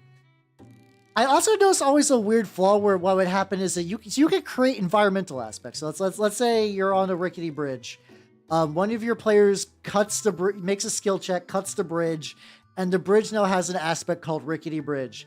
And that which you can invoke, when one of your friends can invoke at any time to do some cool stuff. In my experience, every single time somebody would do that, they would just stack those environmental aspects until they blow all of them in one like final push. And then they would just win. I was like, okay. There could be something in the rules that prevented that, but I ran into that situation in multiple groups DM'd by multiple people. So I don't know if that was just everybody got that wrong and it was just like a system misconception, or if that was intentional and it was just dumb and bad. Then you also got those things where people want to try to use their aspects for everything. Really the biggest flaw though is because it's a really rules light system, they kind of like don't have like you could buy books with info a little bit. Like it wasn't quite like GURPS where you could buy a setting book and just go nuts, or even Genesis for that matter. But like you could be like, oh yeah, we're running like a Star Wars skill. You could make the Force a skill, and then that player will roll. Also because like the pyramid, so it was like a skill be like a +4, +3, +2, and +1. You get 1 +4, 2 +3, stuff like that. It always felt really bad rolling your +1s because the game math was very, very tight. So that like a difference between a +1 and a +2 was huge. So you'd be really, really incentivized to only do your highest skills and always try to invoke your aspects if possible. And it just never felt right. It just never seemed to work out right. The idea on paper was so good, but the execution always felt like it was lacking. So, which despite I backed that motherfucker on Kickstarter, I was kind of a bum. I was kind of bummed out in practice with that bad boy. Stuff like that. D&D 4 is really interesting in that now I'm beginning to see people really realize what it was trying to do. And like, they're not making retro clone or like even like clones. Like I think 13th Age was the closest, like this is D&D 4th edition made by some of the same devs, but we don't got the license no more. I think it's just more like other systems are pilfering ideas from that, like Pathfinder 2e and like that new like Matt Mercer TRPG has a lot of 4E isms in it, which I find really fascinating, honestly. I find it fascinating that, like, it almost feels like 4th edition D&D was ahead of its time in a way. I'm not going to say it didn't fuck up. A lot of the early combat math was bad. Trying to sell a new game to 3.5 grogs was a mistake. I like D&D 3rd edition. It is very much the same thing with D&D 5th edition, where you expect, like, probably even more so. So, like, 5th edition, people hyper-focus on it and will never leave. But realistically, the buy-in for 5th edition is, like, any third-party stuff you get, the core books, maybe Tasha's, maybe, like, one other, and then, like, any adventure pass. And also, you could use those adventure pass with some tweaking for other ones. D&D 3rd edition really was like, hey, we're going to sell you a bunch of different option books, and also a bunch of different setting books, and a bunch of different setting books, and a bunch of different setting books. And so, like, by the time you're done, like, assuming you bought them new, you are now hundreds of dollars deep into 3.5. And the edition switch was not kind, especially when Paizo offered them an out.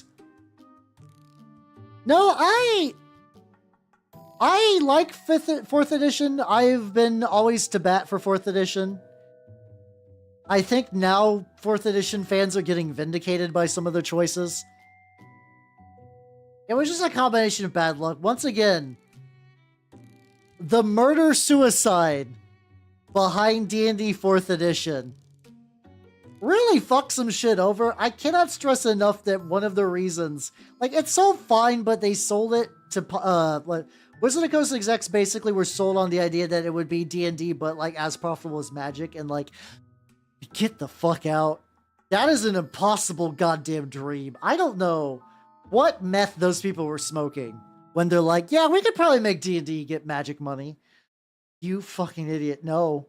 No, that is impossible. Magic is a money printing machine, you buffoon. But, like, I don't know. It's like would I run a 4th edition game now? Yeah, probably. I feel like I would be more willing to run, I don't know. So, as somebody who cut their teeth at D&D 3.5, a lot of times I go back and forth thinking about, like, would I ever run it again? It was my first system. I still remember a decent chunk of it. I also remember a couple of things for, like, hey, you should, what's it called? You should ban certain classes, you should ban certain features. Class tier list being a thing, which unironically sounds like fucking the worst, but is actually really, really nice. I own a couple of physical Frostgrave books. Yeah, I got the Frostgrave 2nd edition, the Frostgrave Folio, and Thal the Lich Lord. First point irrelevant. Yeah, arguably that one paid off. I feel like Games Workshop's, like, incredibly bad idea. Okay. At some point, probably wouldn't be too bad. There's probably some stuff I'm missing from that. But, what's it called? Where am I going with this? A lot of the things G-dubs did around the time where they had their worst president was bad. I do think Primaris were a gambit that paid off in the end. Like, I think it's, I don't know. I'm whatever on Primaris as a chaos painter. I generally like the bigger scale of them. I don't think they need to be their own separate line. But also, it's not like Games Workshop was, like, shitting in my grandfather's bed, like, when they introduced us. Also because I wasn't playing the game at the time. It was too rich for my blood back when the Primaris debacle dropped, or even when Age of Sigmar 1 dropped. And to be fair, Age of Sigmar 1 was a shit game. I like Age of Sigmar now. It was a shit game in a ship setting when it launched. It had reasonable reasons for existing, but their execution was awful. See, I've been seeing a lot of people want to go back to, like, 3.5, 4 edition of, 40K. Usually there's kind of a back and forth about where that magical golden sweet spot is. Because depending on who you ask, it's like what codices do you want to be available? What armies do you want to be like in the game at what states? Stuff like that, you know. But there is some like neat stuff where it's like you got smaller army sizes. You don't have to deal with like not Primaris. You don't really have to deal with like, and I say this as a Chaos Knight guy. Like if you don't like big super heavy units, earlier editions don't got that. You get a much smaller, more personal squad where you got a couple of chuckle fucks, maybe a tank, probably a rhino, and you're good to go. Were they balanced? God, no. But, like, there are legitimate reasons for feeling nostalgic about them. Oh, 100% Troglodyte. That's why Wizards of the Coast is really trying to make D&D a live service. Like, there's a reason why they are trying to make you sign on to D&D Beyond for the not new edition of 5th edition. And they're giving you pre-order bonuses like miniatures, digital miniatures, and like digital dice skins. Because digital is so much easier to monetize than books, especially when you're on a skeleton crew. Yeah.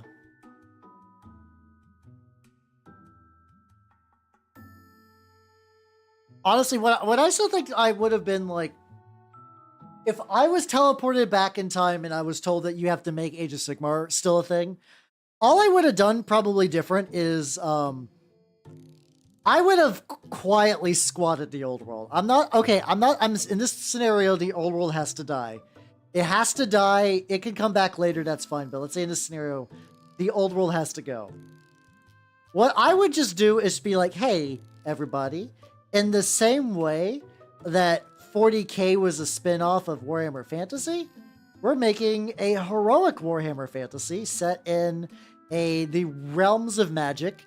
We never directly blow up the old world. Maybe say something about like there maybe is a connection, and then you just like slowly dial back on the releases. You just slowly pull out. You're like, oh yeah, it's been a while since we released a new Empire kit. Don't worry about it. New edition? The game's balanced right now. We don't need a new edition. We don't need a new edition right now. You probably doing that would have been the smarter move. At some point, some people will realize what's going on, but they won't feel like you personally fucked their dad. Yeah, I think a range refresh would have been fine too, because like the funny thing is, if you look prior to Primaris, people were already making true scale Marines. There were conversion guides to take the old Marine bodies, and effectively what you would do is you would saw them off at like the legs and the arms, and you would use like little plastic tubes and whatnot to extend the length of those. So like the idea that like we wish Space Marines were taller was not unwanted. It's just that they knew that there were people that would be like in the same way that like when the new Skaven clan rats come out, I'm not going to be like, sorry, old clan rats, and throw them out and entirely buy new ones. I'll get those incidentally in the starter box, but or like the Jezzail, I don't know. All the models that I have that are kind of ugly or kind of whatever are getting replaced in the starter box. What's an example? Plague Monks. I would like it if they had new Plague Monks. They've released a new Plague Monk sculpt. I wouldn't need it. I wouldn't need it. I don't know if that's even a hot take. I'm of two minds. I'm of two minds. Like I continue to hate that D&D 4th edition strangles out any attention smaller or other games would get. I don't know if I want it dead. Ideally, I would love it at some point. I want Hasbro to die. I want Hasbro to die, and I want Wizards of the Coast to go solo again. I want them to go solo and have maybe some like potential outside investors realize that you could probably spin Wizards of the Coast off into its own company and just trim the fat off of Hasbro. Which is legitimately, I believe, you could trace a lot of the evils to Magic the Gathering and D&D back to Hasbro existing. I think like that is the cancer that's the root of cancer there. It just needs to be excised. You remove Hasbro, I'm not gonna say it's great. The damage might be done. Like Wizard of the Coast might just be fucked. But I do think at the very least that would be nice. If something had to go, I would like rather Hasbro be it, you know? Stuff like that. That would be nice. I would like AOS Bretts. I mean, they made those Flesh Eater cords. Yeah, I think it might be unsalvageable still. I agree. I think it's too late. Especially when they're like, hold on. Wonder if I can find that real quick. There is an image of how Wizards of the Coast is attempting to monetize 5th edition, I guess. And if I can find that like real quick, I'll show it because it's hideous. There we go. There we go. I hate this. I hate this. I hate this. Like this, like I can forgive D&D existing. Oh nice, hell yeah. Like I can exist D&D forgetting, but like Jesus Christ, like look at this shit. Look at this fucking nonsense. It's like just like really process what's going on with this image right now. Yes, those are early access bundles for D&D at different tiers and digital pre-order bonuses.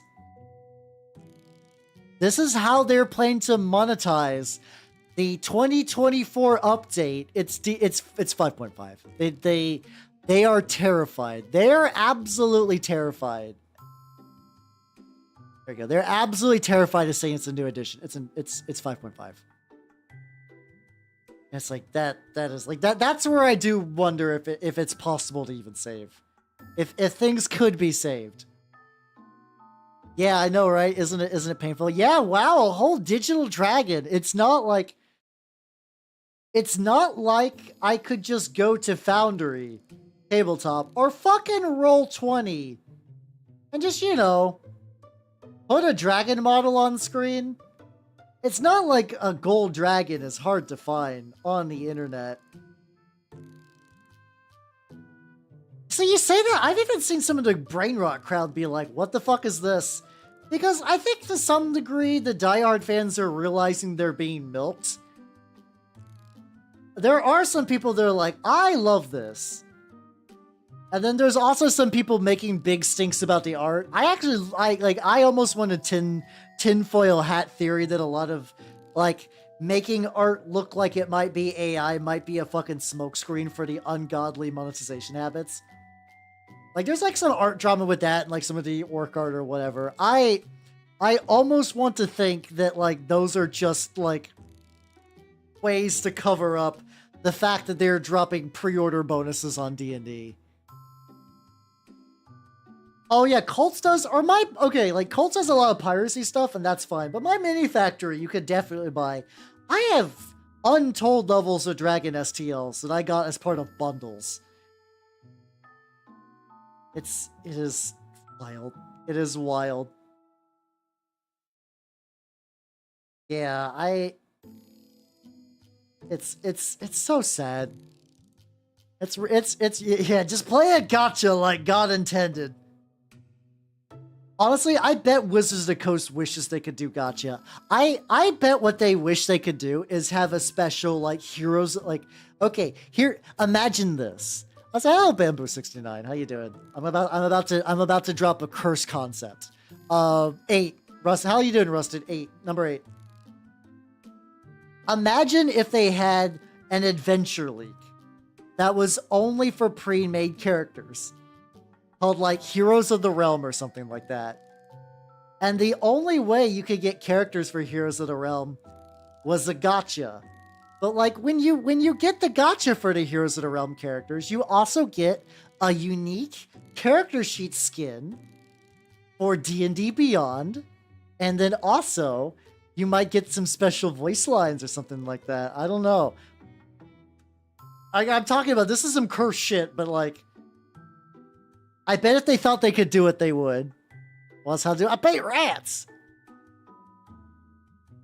Into the breeding pits fighting Skaven. Fuck it, burn it all down. Acceleration theory, let's go. No, I think it's because also too a lot of D&D crowd is like, some of them are big weebs, some of them are not cool for gotcha. Just threw in my mouth. You're welcome. I don't think it's a good idea. I think it's specifically a bad idea. But God, I bet Wizards of the Coast wishes they could do that idea. I bet they are upset that they cannot monetize my idea. They would use it anyway. They wouldn't claim it's mine. But like, I don't want to be associated with it either. I just think they know that. I just don't think they're smart enough to realize that's a further lever they could pull in their horrible monetization scheme. Not just, it was the idea of trying to sell gotcha style pre-made character sheets for D&D. That's what we're doing. Yeah, do they have a Frostgrave thing, like an up zone that would look good for a Frostgrave board? I only found a pyramid, but I would like to use that for my local group. Yeah, it was just like a little bit of advanced tomfoolery, if you will. It was just being an aggressively goofy little guy. There we go. And I'm layering on the reds a little bit. It's still very subtle. Like subtle to the point where I don't even know if you guys can notice a lot of color. I can notice it. So like when I do, there is a color gradient variation that's happening with.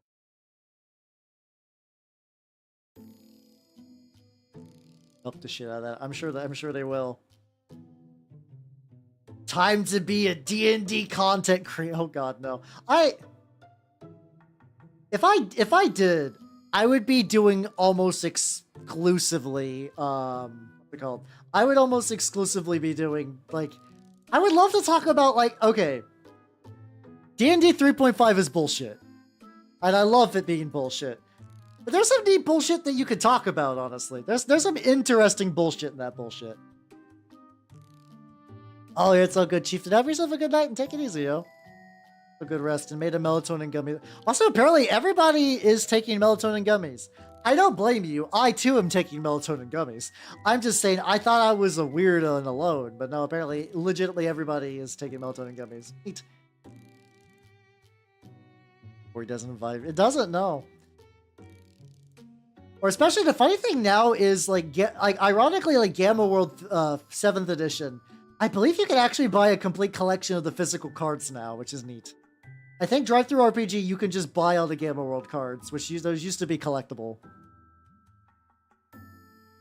Go straight down with them. No, absolutely, that's wrong. I just get them at the grocery store. No, if Games Workshop implodes, the tabletop wargame hobby is taking a serious blow. Like a crippling blow. Like there are people that will not touch any other wargame but Warhammer. And this isn't even being generous saying that they touch wargames. There's people that are, and this is fine, but there are people who are into Warhammer that do not own a single model. That's it. They're in it for the lore and stuff, and that's not a big deal. But yeah, no, If tomorrow Games Workshop died, the industry would be irreparably damaged for a good chunk of time. Probably might not ever recover. How you doing, Alrin? We're talking about grim scenarios. Yeah, we could use it for Ghost Archipelago. I have not super looked into Ghost Archipelago because I like the idea of wizards. Doing Terraria. Fuck yeah, let's go. So for context, if you don't know Frostgrave, it's a similar sort of game like Mordheim, where you do a lot of you are currently like trying. You're a wizard. You have a bunch of other wizard chucklefucks, and you're looting dungeons for sweet loot. The market recovers. It's I think the thing is, which this is my take on it. I'll say, hello, Coven, how you doing? I mean, that's understandable, Potty. I totally get it. The thing to think of it is like this. You would, so what you would, imagine what you would consider a car monopoly. Or like, I'm trying to think of like what would be a good monopoly. iPhone, there we go. In theory, people would switch over to something else, I guess. But you know how there are like Apple people? Like, they don't want a cell phone. They want an iPhone. Having Apple stuff is what they're here for. D&D and Warhammer are like that. Where like, there are people, they are not gamers. They are Warhammer players. This is not something that they attribute to themselves. It's technically, I would even maybe potentially consider a negative. I would like to imagine all of you in chat would at least consider the idea of other war games sometimes. Lifestyle hobbies, exactly. So, like, if one day Warhammer falls, maybe somebody would make Pathfinder Warhammer. Probably people might continue to play one-page rules, maybe.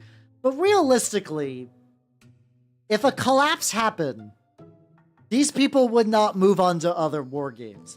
They would stop. Like, you know how there are people, and like, I'm technically maybe one of them, but you know people who bitch about Warhammer, like the mechanics, like, you know how there are people that are like, I hate 10th edition. Let's just say someone who hates 10th edition. I have not actually got to play this new edition yet, so I don't know. Imagine you hate 10th edition, right? Like, you hate it. You absolutely hate it. Every part of the game disgusts you. Like, you were like, I dislike this strongly. There are people that are like that will just quit playing Warhammer. They will go dormant. And they will not play any other war games until Warhammer gets fixed. And then they pop back in.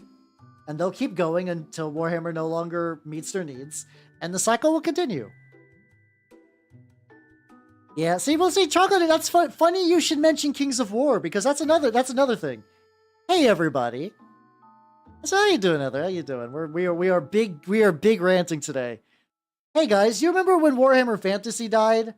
And, clearly there were no other rank and flank games that let you use your Warhammer models on the internet. There was no games that let you play with your Warhammer models. None of them. Not a single one. And remember how they just became useless plastic and you could never, and resin and metal, and you could never do anything with them, and it was a real shame. And thank goodness that Games Workshop, that company that I hated for killing the old world, brought back the old world, so I love them now. Now, this is what we're talking about. The people who were war gamers looked for alternatives, or played like Kings of War. Now, if you go back to play like fucking the old world, that's fine, that's whatever. But I'm saying that like that's the kind of person. They would never go back. They would never go to a different game. They never go back. Sorry, they only go back. They will never try something new. Elvira and Dolly Parton, what on that? I mean, kinda, yeah, honestly, they are very similar. Also, Nitrous, did you not hear? This is not a joke. Panty and Stocking Season 2 is confirmed by Trigger. It's happening soon. Like, reasonably soon. Hold on.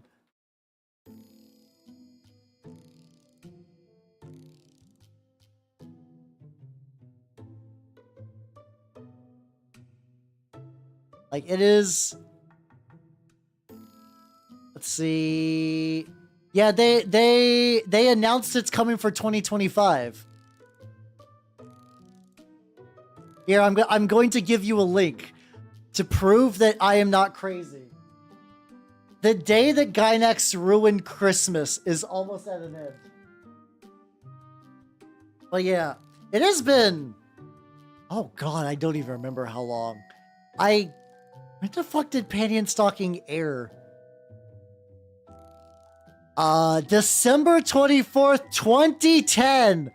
14 years, 15 years probably when this bad boy launches. Jesus Christ. Man, wow, wow, wow. Ain't that some shit? Only back, never forward, exactly. A couple of like little rusty spots on these panels. Is this side? No, this side's got that too. Because like I kind of made my peace with painting and stalking because that there was an unofficial comic that was made by one of the storyboarders that like basically was like, hey, we're never getting the sequel we want, so here's kind of like it's kind of like, you know how there's like an ending to Half-Life kicking around on the internet by I think like one of the writers was like, this is either what it would be or like this is me independent of Valve writing what I would consider to be in lieu of an official canonical ending, this would be the ending. I think there was like there was a like little independent manga thing that was basically that same premise, but for painting and stalking. And I just kind of assumed for years like, yeah, that's it. Here, we're all turned to sand here.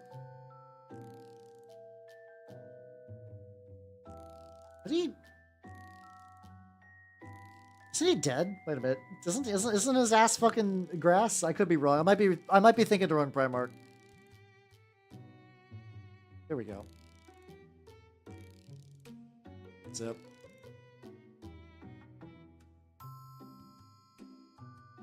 But yeah, I don't know if the whole Warhammer thing is a gimmick society. It's more like what Matthew said earlier, where it is a what's it called? We are definitely like, I do think honestly, Wizards of the Coast is upset that they have never like D&D is a lifestyle brand, right? Like it is. Like you could get D&D merch and have D&D socks and like a D&D house. I do believe that they still wish they could be a lifestyle brand quite in the manner that 40K is. And it's because like say what you want about G-dubs, they put in the work. They get the novels. They release the merchandise. They have the game ecosystem.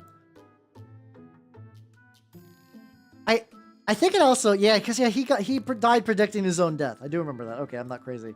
What's it called? They do it very well. I also do think, weirdly enough, like this is something I've been thinking about. I've been in a, like a weird like semi-nostalgia state for Star Wars EU, right? There was a while where Star Wars was kind of what Warhammer was now. I mean, without like, you know, like the super duper marketing push. Or it was like, there was a bunch of media.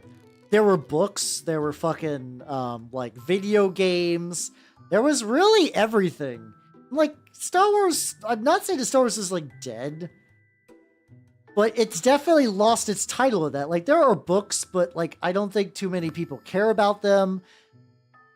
And by the same token, there's also like the games are very limited in scope, stuff like that. They did earn the pseudo monopoly. I will give them credit for that. And I think it eats away at Wizards of the Coast that Warhammer can be monetized so much easier.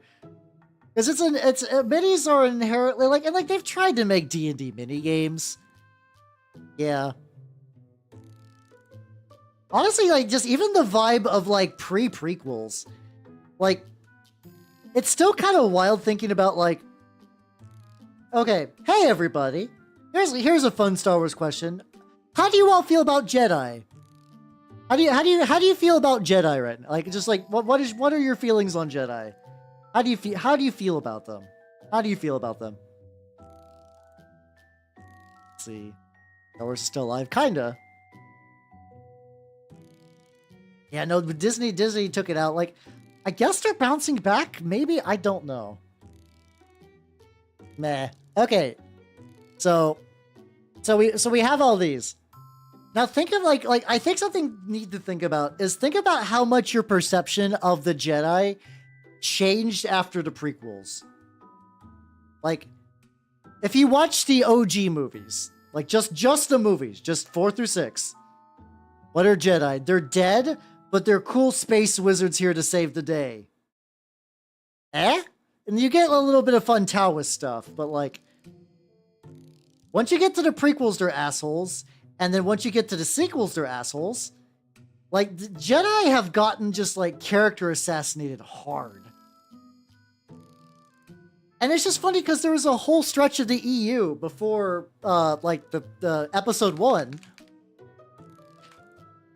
Like, I'm not going to say that Disney did not, like, fuck up Star Wars. I think we're all in agreement on that to some degree. But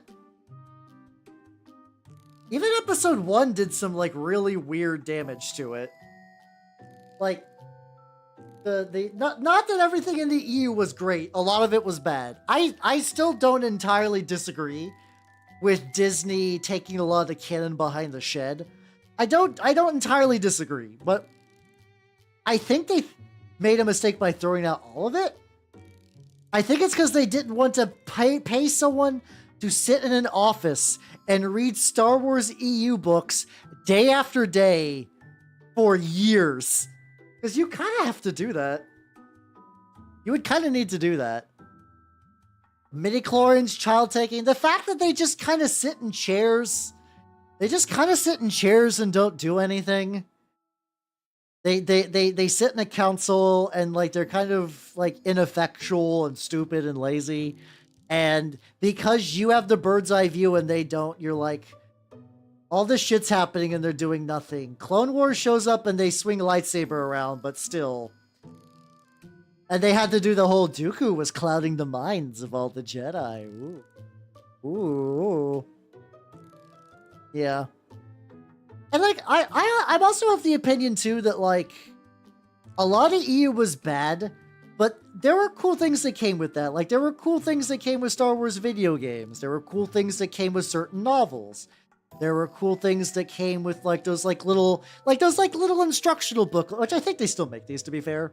Those like little booklets that they'll take like a droid and they'll show you all the specs and you get a little bit of setting info about where that droid might be made and about different variants. Like, you know, real Autism Lord stuff, aka the stuff I like.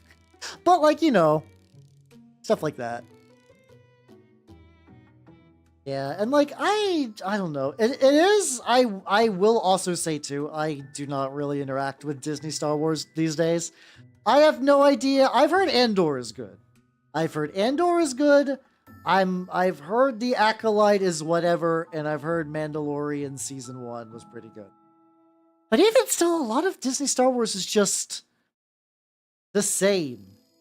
Like, what is Book of Boba Fett? It's Boba Fett. There is a Han Solo prequel movie. It's Han Solo. Like, you're generally getting, like, at least Star Wars Rebels introduced some kind of, like, newer stuff. There was something to build off of there, I guess. Oh, yeah, no, there were a lot of bad Star Wars books. Please, I was making fun of Dash Rendar when I was playing Shadows of the Empire. Please, if you have not really acquainted yourself with Dash Rendar in the last couple of years, please look up Dash Rendar. It's somebody's Han Solo OC Do Not Steal, but also still basically... It's like both Han Solo OC Do Not Steal and Han Solo Recolor. It's amazingly transparent how, like... Which, mind you, if you're writing a Star Wars story and you don't have Han Solo, you need a Han Solo. But hey... They got fucking Lando. God damn, they got fucking Lando. But yeah, exactly. Sifty, I also have to imagine, too, trying to get... I think also, realistically, when Disney bought Star Wars, having to get the rights for a lot of those weird one-off things, there was probably some, like, weird, like, rights fuckery, I have to imagine. I have to imagine getting the rights for, like, specific characters. Like, I'm pretty sure they only brought Thrawn back because, like, they needed some positive goodwill. Because if you bring back Thrawn, people are like, yay, Thrawn! And then they're willing to overlook, like, a lot of other shit. Yeah, he was kind of 90s. Something that I forget, speaking about Star Wars edgelord stuff. I have not got to read it yet, but I keep forgetting it's real. Star Wars, I think it's Star Wars Legacy? It's the one where there's like Darth Talon, the sexy Sith lady, and it's in the future, but because it's that kind of era of comics where everything's like real grim. Like, there's like a descendant of Luke Skywalker, and he's kind of an asshole. Wait, what about the space whales?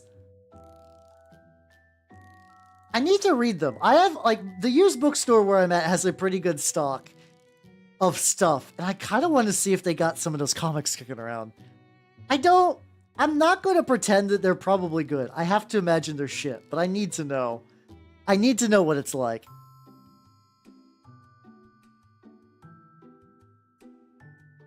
Let's see. He was fun because there is some bad with the Disney stuff. There's a lot of shit though.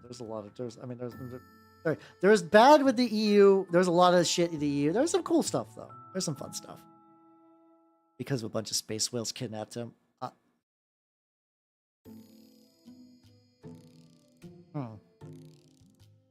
That's God. You know what's probably going on with that. Actually, sadly enough, like I had a friend who sat me down and had me watch Rebels, and Rebels has some neat ideas, I guess, but the problem is it is very firmly a kid's show. So like Thrawn is like a relatively well-respected legacy character, right? People are generally down for Thrawn, but he's in a kid's show. And you can have good kid shows. Disney does not have good kid shows.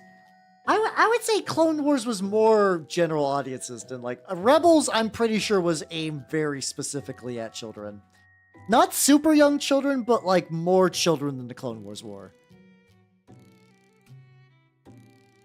See, parts of it I feel like it's focus tested, but then you also got like Episode 8 where they just didn't have a plan. That's weird. But anyway, this is kind of effectively a gigantic tangent, which we could keep talking about. I'm okay with talking about Star Wars for a while. Star Wars is fun. But like, I think when Star Wars was bought by Disney and shot to bed, there was a vacuum.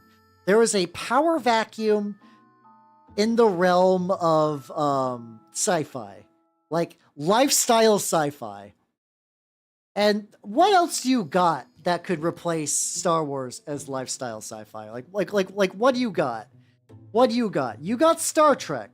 Star Trek has very, very, very much been trying to be a cool action series and not Star Trek. So Star Trek isn't really doing it. Like, Trekkies exist, but Trekkies aren't, like, sexy. What's the best way? That's probably the best way I could say that.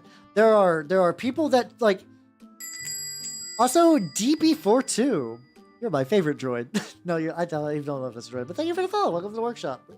I have not seen Rebel Moon. Part of me is curious, but I've also heard it's just like... It's not even fun bad, it's just boring. But yeah, Star Trek is no longer a legacy prestige series. The Trekkies are diehard Trekkies that are not super jazzed about the direction the series has gone, and it is not popular enough to get a loyal fan base in the same way that like Trekkies of old did that. And even then, Trekkies were still niche. Like, there have been Trekkies for a while, and Trekkies, I generally like Star Trek. I think Trekkies are cool. I don't mind. But like, it's harder for you to do, like, Star Wars is obviously the more popular of the two. Basically, the more or less the entire time.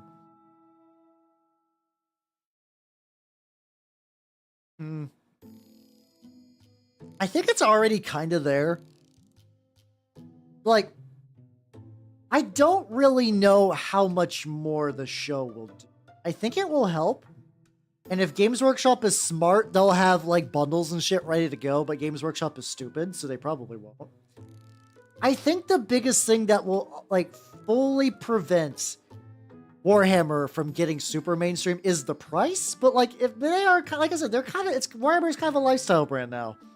The people, they'll probably sell more books and merch and stuff like that. I'm sure the merch push will be pretty high for the show if it exists.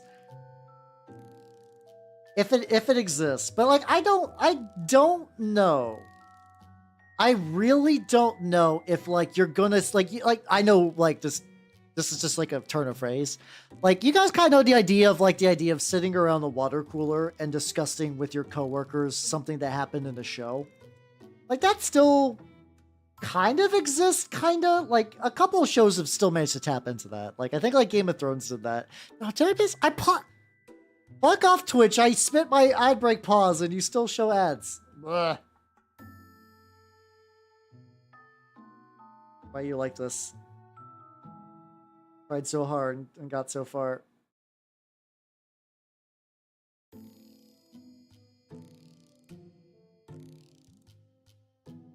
All these little fucking metal things were doing it. Yeah, I do like I'm generally okay with points increases for my stuff. I basically have a shitload of Maggotkin now. It's pretty great.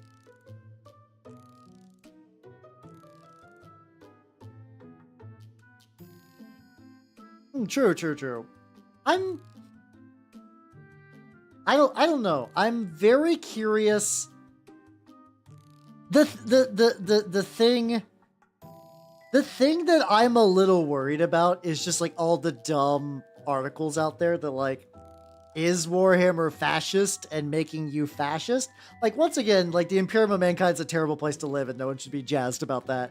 I can already feel a wave of incredibly stupid like clickbait nonsense happening. And I'm not jazzed about hearing about that. I'm not jazzed about hearing about that. Not at all. Not in the fucking slightest. Because I know it's going to be stupid. Yeah, I think the problem with Star Trek being a thinky series is that it requires somebody who is thinky to write it.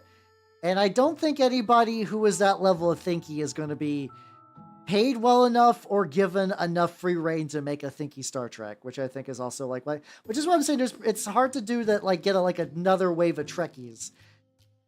Other than the kind of nerd that will like, there is a kind of nerd. For instance, look at Will Wheaton. Look at Will Wheaton as a person. He's not alone. There is definitely a kind of nerd that is just Will Wheaton, but with less money and like connection to Star Trek. And those people are aggravating as shit, but they do exist. And those people probably are probably mostly watching Star Trek these days, like the new stuff. Probably Seth MacFarlane. God, Kevin Smith becoming an annoying asshole was kind of a bummer. I never really super sucked his dick like a lot of people did, but I had reasonably positive opinions about Kevin Smith until God, I don't even remember what changed it back. I think just finding out anything about him that wasn't a Jorts picture, and really anything about him as a person is aggravating. Even if I like Clerks and stuff like Clerks 2 is fine. Clerks 1 was good. Dogma was fun. I like Dogma. One extra credit video. Oh god, I actually don't think I've watched extra credit, but every now and then I hear worrying things coming out of extra credits. Terrible things. Yeah, they had. So I've only watched a couple of the Warhammer Plus stuff. I think I've only really watched the 3D stuff and a little bit of there's what's it called? There was one where it's some tech priest crashed down and they need to salvage some stuff. I don't remember much about that. I loved Iron Within. Iron Within fucks super hard. I knew what the twist was going to be because I have working brain cells, but it still felt great. That felt fucking great to see that. The Exodite was basically nothing. It was delicious white bread. Yeah, I don't think anyone needs to watch extra credits these days, or at all probably. Oh my god, there's so much metal. I feel like the majority of the stream is me painting metal on this asshole. I'm okay with it because it is looking more done? Question mark? I think so. There we go.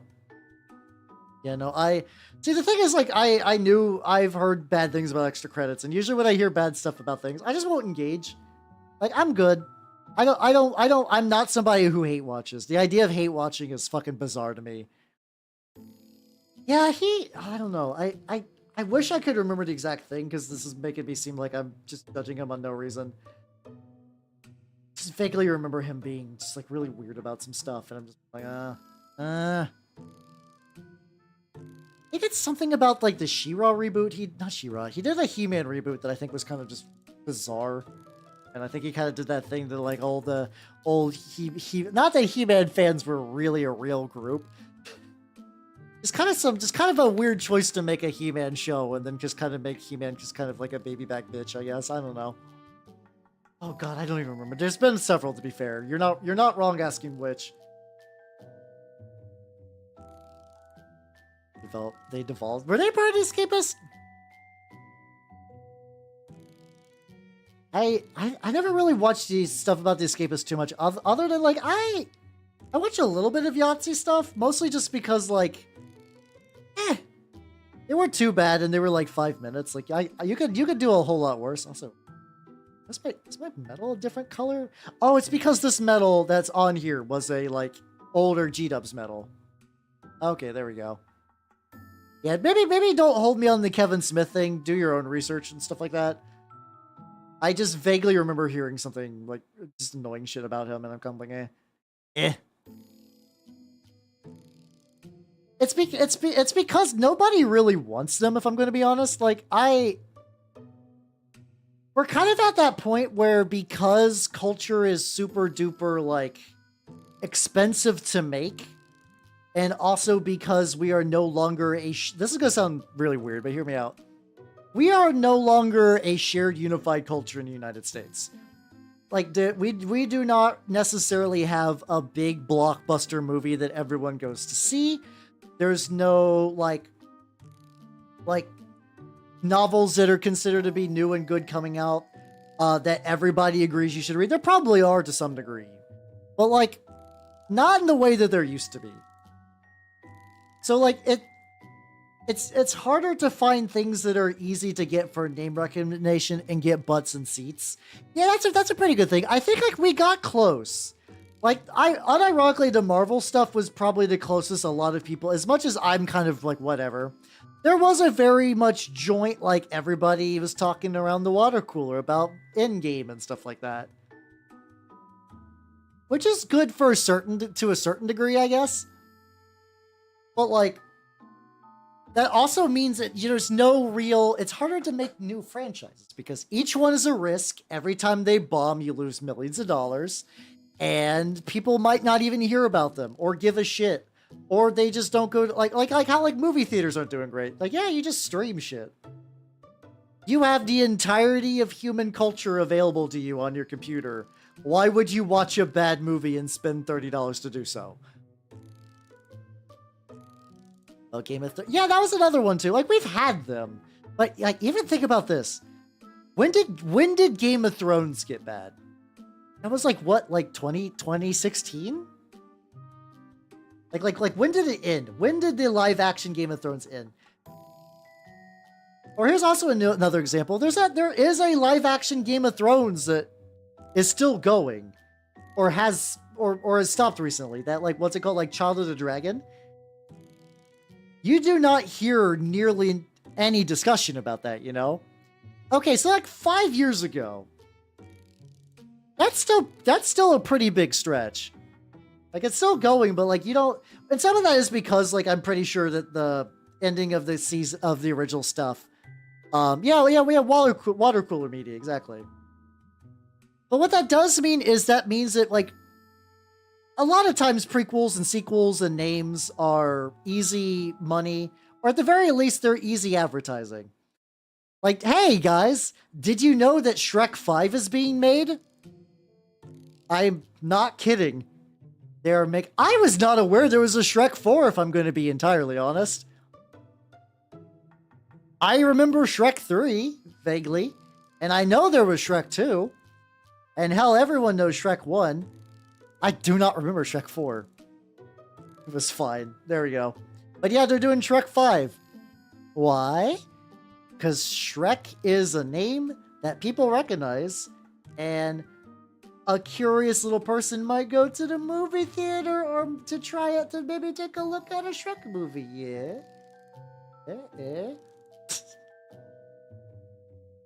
Yes, right. I'm a little jelly. The United States malls are dead. There's a couple of like little walk around malls near me that aren't too bad. But goddamn malls are like as an institution have basically died out. And it's weird because, like, for a while,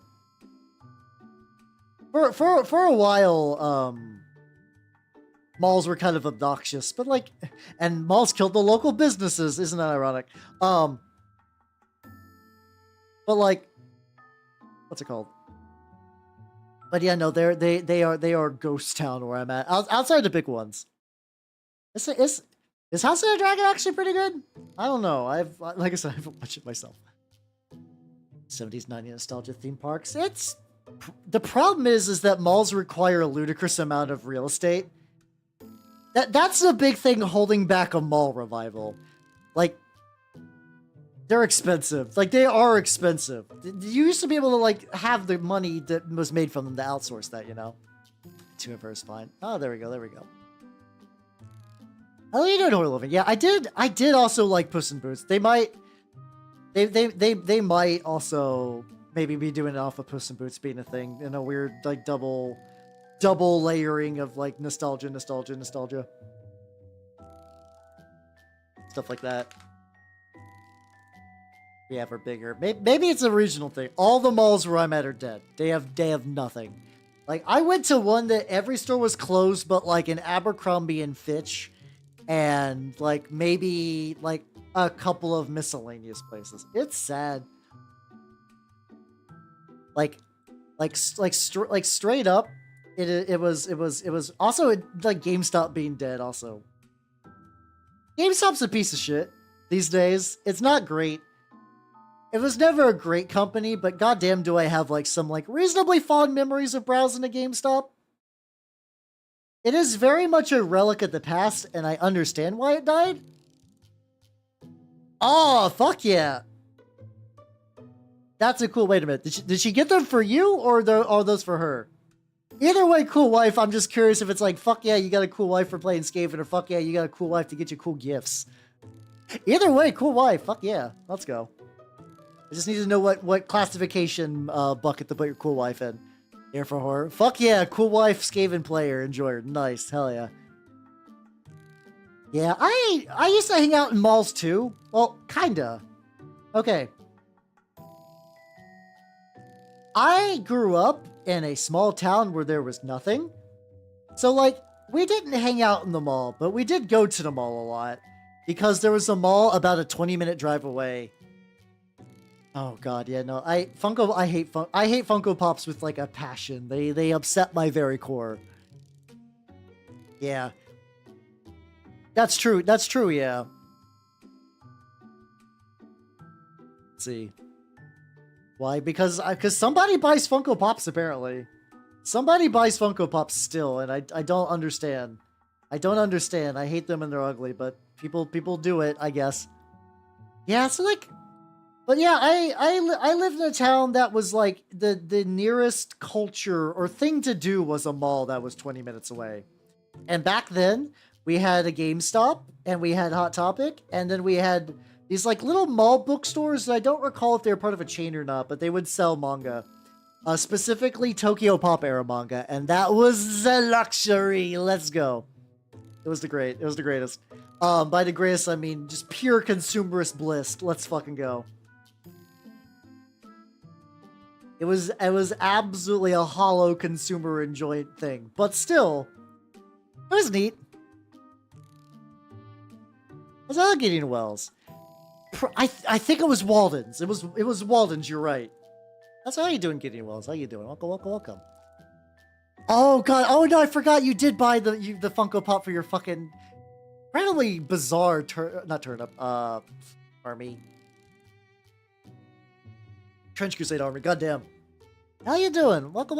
If you do not know me already, I'm Halbernut the Mimic Elf. I'm a miniature painting VTuber of the Nurgle and Skaven variety, and I am painting a Squiggoth.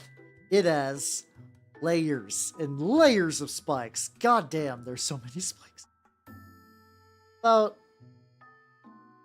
about we take a break from the body though? Let's go back. Let's put the light up top and let's go back to this. All right, what else we got going on, buddy? I got a skull I gotta paint. What the fuck? Oh, thank you. This has been a very fun model to paint. It is It's got a lot of details, but they're not too bad, so they're it's fun to work with. Skull. I need a 10. Steel Legion Drab. I got Steel Legion Drab in a dropper bottle because I like to have fun. I'd be okay with Funko stuff going out of business. See, nowadays my interaction with the Game of Thrones series is through the War Game. War Game's fun, by the way. Game of Thrones War Game, if you have not had a chance, it is legitimately very fun, and you can get into it with like $100 starter box that has basically all your core units, and then from there, it's not too hard to expand out. Which old hammer would you like to see? Like faction or like specific models? Yeah, I know $100 is still $100, but like you get like so like when you get like a start collecting box from G-Dubs.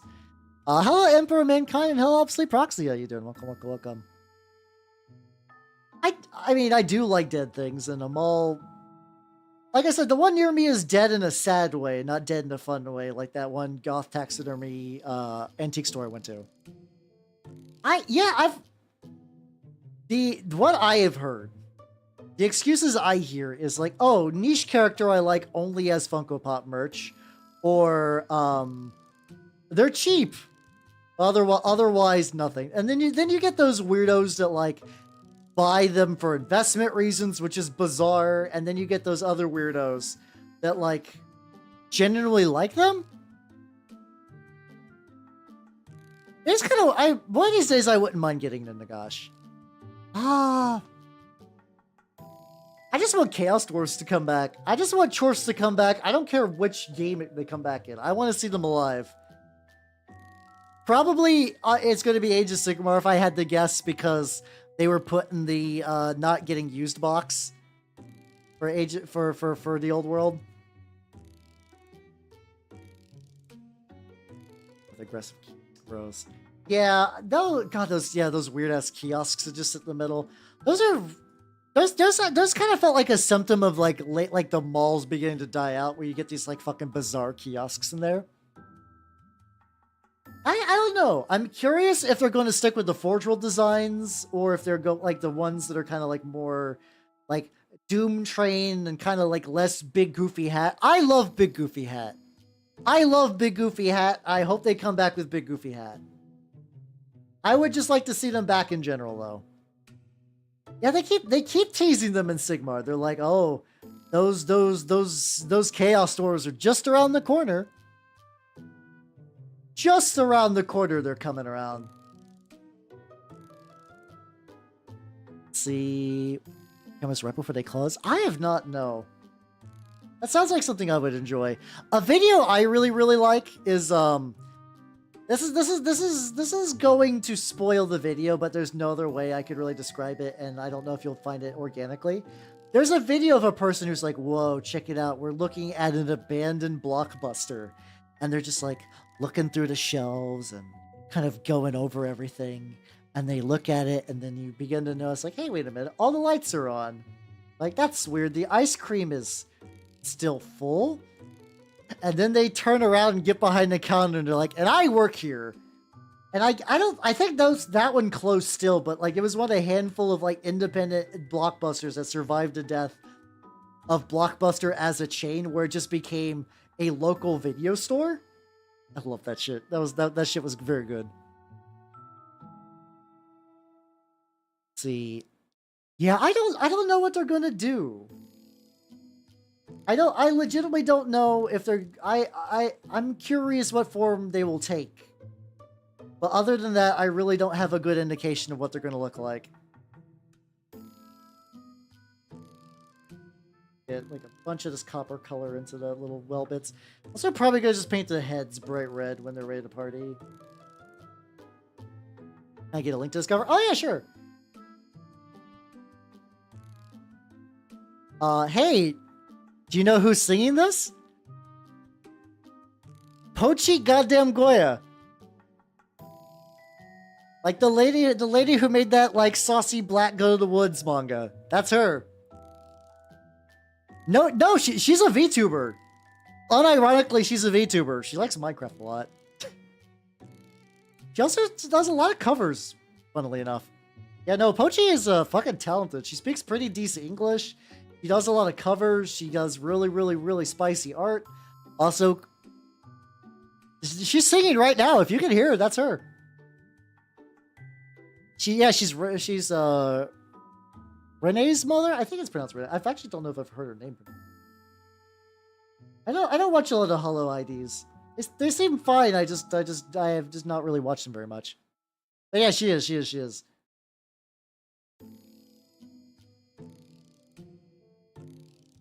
He also did a Dagashikashi manga, which I still believe has one of the most romantic H manga endings of all time. Do not fight me. Having a series about weird candy, and then at the very, very end, having the main character propose to his love interest with a fucking ring pop is Kino of the highest order. I will not be swayed from this opinion. It is the high tierest of shit.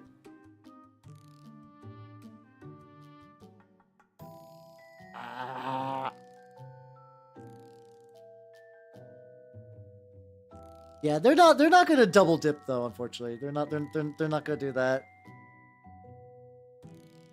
DK. I mean, Donkey Kong would kick all their asses. It's not even a fair fight. It's not even a fair fight. Got him. Sip real quick. I gotta drink water after that stupid joke. Woo.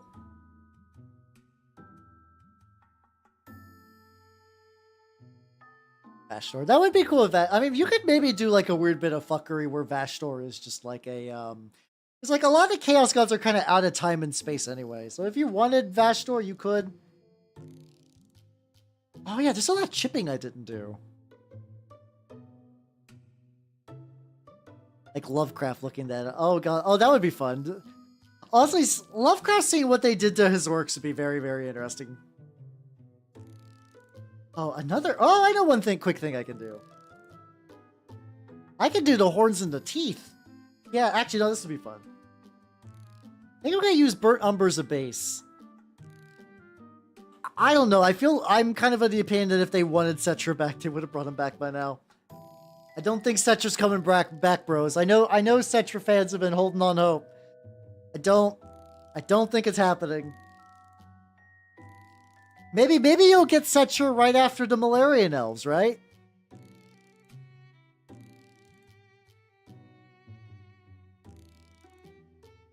That's just me being mean now. People have been waiting for those fuckers for like 6 years, and that shit ain't happening. So let's get them toes. I want to do a similar color to the toes, but one that's a little darker, so I could do... Like, they got some good tech... Actually... I might go a lot darker because I think I'm gonna dry brush these. There's some good textures for dry brushing. The same with the teeth. I thought this burn umber would be darker. The darkest brown. That's the color of brown I use for everything. I use so much brown for like rust and stuff like that. Oh yeah, I heard about that. Like Cetra was a Sigma, like a Stormcast. Sigmarine. Cypress brown? Still kinda, hold on. I'm doing that fun thing where I'm testing color. Oh, wait, I know. Oh, I know. I got this very old game color dark flesh tone, which is a kind of warm brown red kind of dealio. Are you gonna suck those toes? Tadaki mouse. No. I'm not gonna ruin my paint job. Fuck that shit. Yeah, okay, this is that much dark. I guess I can mix a couple of shades too if I need to. Alright, let's do a quick toe test. Let's do this toe.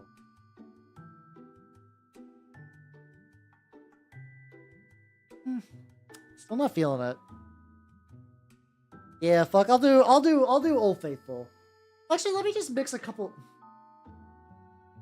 Yeah, you know, fuck it. Alright, where is Old Faithful?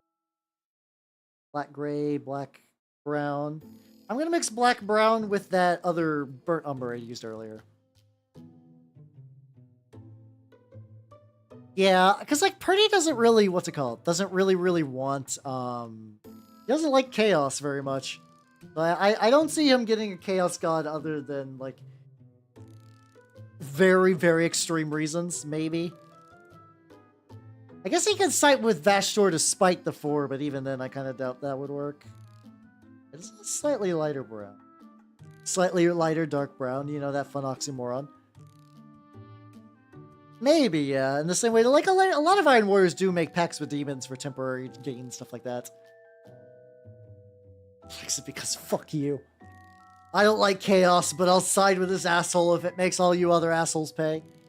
That's a very pretty move, to be fair.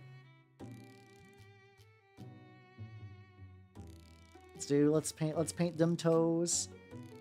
Hey, there we go. This is still kind of thick. It's down a wee bit.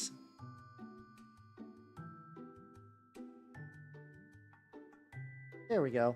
All right, so yeah, this is gonna be my base color. I am eventually probably gonna dry brush a layer up on these, so they will get brighter. I think this is just like my default bone color. Like I kind of want them to build to the same bone color because I don't think it's a bad color. And I don't imagine these things have shiny pearly whites, but still. Careful around the base. Oh. Yep. Go. There we go. Did people cheer him because he's an asshole? Because he's an asshole.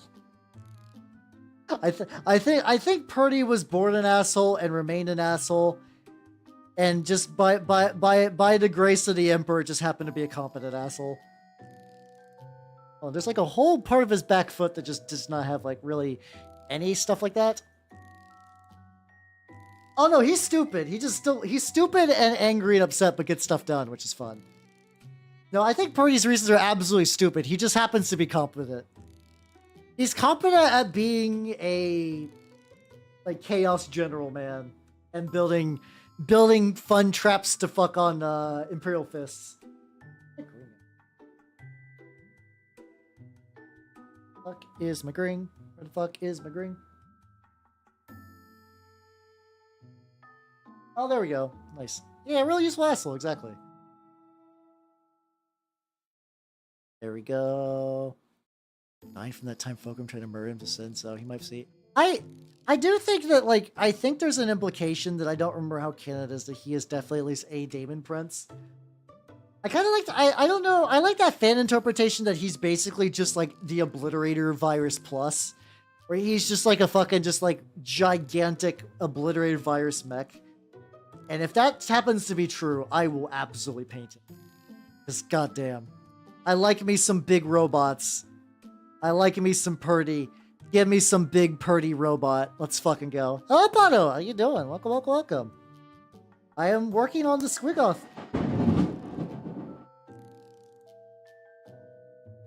Hot damn, did you all hear that?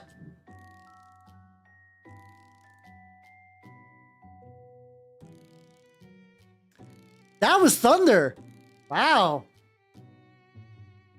It must have been like right next door or some shit. That was crazy loud. I actually didn't know it was storming even.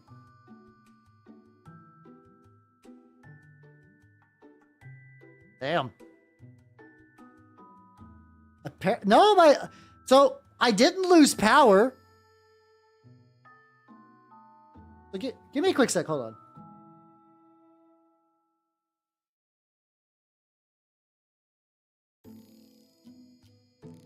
No, I don't hear anything else. Weird. No, I'm still here. How you doing, Fagoth? Welcome. Thunderbolts and lightning, very frighteningly, Galileo. Alright, #1 Fate fan. It's okay, people will just think I like Fate Stay Night. Oh yeah, I never tried that new Rimworld DLC. Actually, I haven't tried any of the DLCs, to be fair. I played the original on vanilla as God intended. Well, it's mostly just because like I usually do my first playthrough on anything vanilla. And I didn't play it a second time after I did that run. I'll say why not. Oh, thank you for clipping it. Hold on, I'm gonna save that for later so I can just see how loud it's gonna be. Yeah, no, that was just thunder. I've never heard thunder that loud in my house. I'm legitimately kind of surprised I didn't lose power either. Like I had my internet die for no reason, but apparently Zeus himself cannot defeat Verizon. Interesting how that works out, I guess. Let's layer that back foot a wee bit.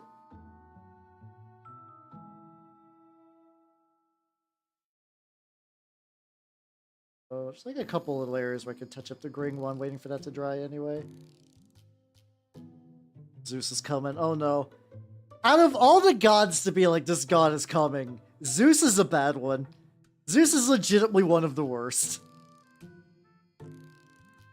Maybe depending on who you are, Old Testament God might be a little rough, but Zeus is also that too. Yeah, also the nitrous emphasis.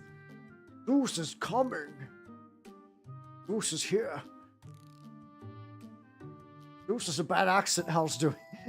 I don't know. I'm doing that accent's fun. Sometimes bad accents are fun just for the sake of doing bad accents.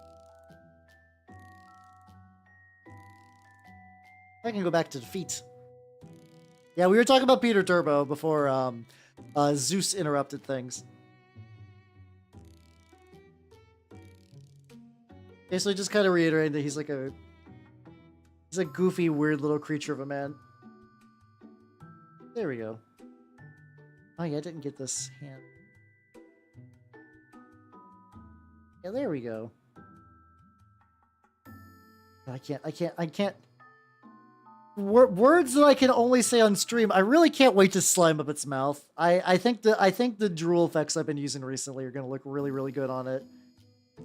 I love working with. I'm upset that I did not get into Uhu Glue sooner. Like I also realized that like for the Baron, I did not use Uhu Glue on him, and I think I will do that at some point. It's just all I need to do is just add like some slime trails with that stuff, or like make it look like there's slime leaking from him directly into his lads. He needed a hug. He needed a lot of things. A hug would have helped. Maybe a father that let him sit in his attic and do autism projects instead of like trying to build more stuff.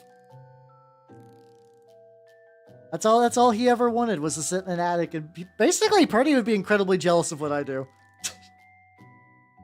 Purdy would be immensely jealous. Eat shit. Let's go. I got the life Purdy only dreams of. It's not even a joke either. I think he would like to do this. Yeah. I have to imagine the Zeus piss gives you a regular mortal, but the Zeus cum makes your child a demigod. I think that's how the rules work. I'm pretty sure if I go look up the ancient Greek texts, they will agree with me on that assessment. You know? You really did, yeah. Attics are... I never really lived anywhere with an attic. It's basement or nothing. Also, I kind of like an attic just to store a bunch of shit. That'd be nice. I have a lot of camera supplies that I know, like a bunch of like older lights and some other like mic stands and stuff. I got a lot of like miscellaneous stuff that would be great for a garage or a closet or something like that. Oh yeah, no, that's true though. I think it's more like he would like the idea of building things and getting praised for it. I don't think he would like the idea of interacting with people. I don't think he would do that. Maybe he'd be the kind of guy that records like YouTube stuff instead.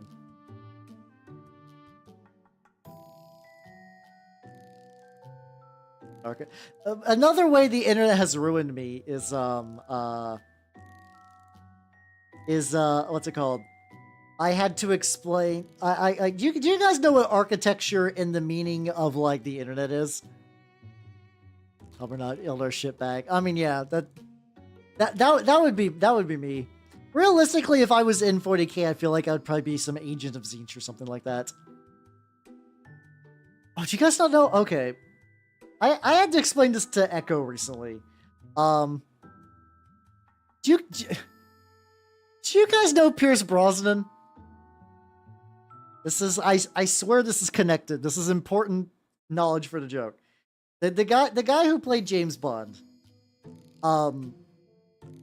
Anyway, there was pictures of his wife when they were younger, and he looked kind of like whatever. And like he was kind of like just do kind of pretty serious expression. It's not your sister's buns. Is that how that actually is supposed to be? God damn it! I don't think I actually heard the correct answer for that. Last night I McDonald's you or whatever. Anyway, eventually, like over the course of the years, his wife got progressively fatter. But in every picture of his wife where she was getting fatter, he was visibly more and more happy. In addition to that, I believe the architect comes from the fact that he was in a movie where his role was the architect, and he has donated, I believe he's done some donations for charities for feeding the hungry. So there's a kind of joke that like Pierce Brosnan is the architect who purposely fattened up his wife because he's into chubby women. Which is like one of those internet jokes that like, it's fun, but goddamn does it feel bizarre explaining that to people. It feels fucking bizarre explaining that kind of joke. It's a lot of steps, but then like now you'll like, if you're ever in a VTuber's chat and they talk about just like architecture or like just one more cake deer or something like that, or like they just have like an expression that's just the face of Pierce Brosnan, now you know, and knowing's half the battle. The more you know. But yeah, I had to explain that to someone else the other day, and it's not really conspiracy theory. No, like, it's fun to joke about. Nobody thinks it's real. Like, I'm sure Pierce Brosnan loves his wife all the time, and that never changed. He's just a guy that likes his wife. And the older pictures are just like pictures on the internet, you know? Sometimes you take pictures where you're not smiling or you're trying to like have a certain look. Stuff like that, you know? Yeah, the other half is extreme violence or red and blue lasers, depending.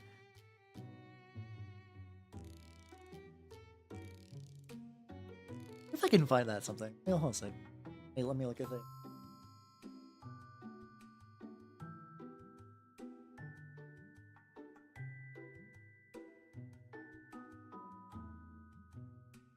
Let me see. There we go.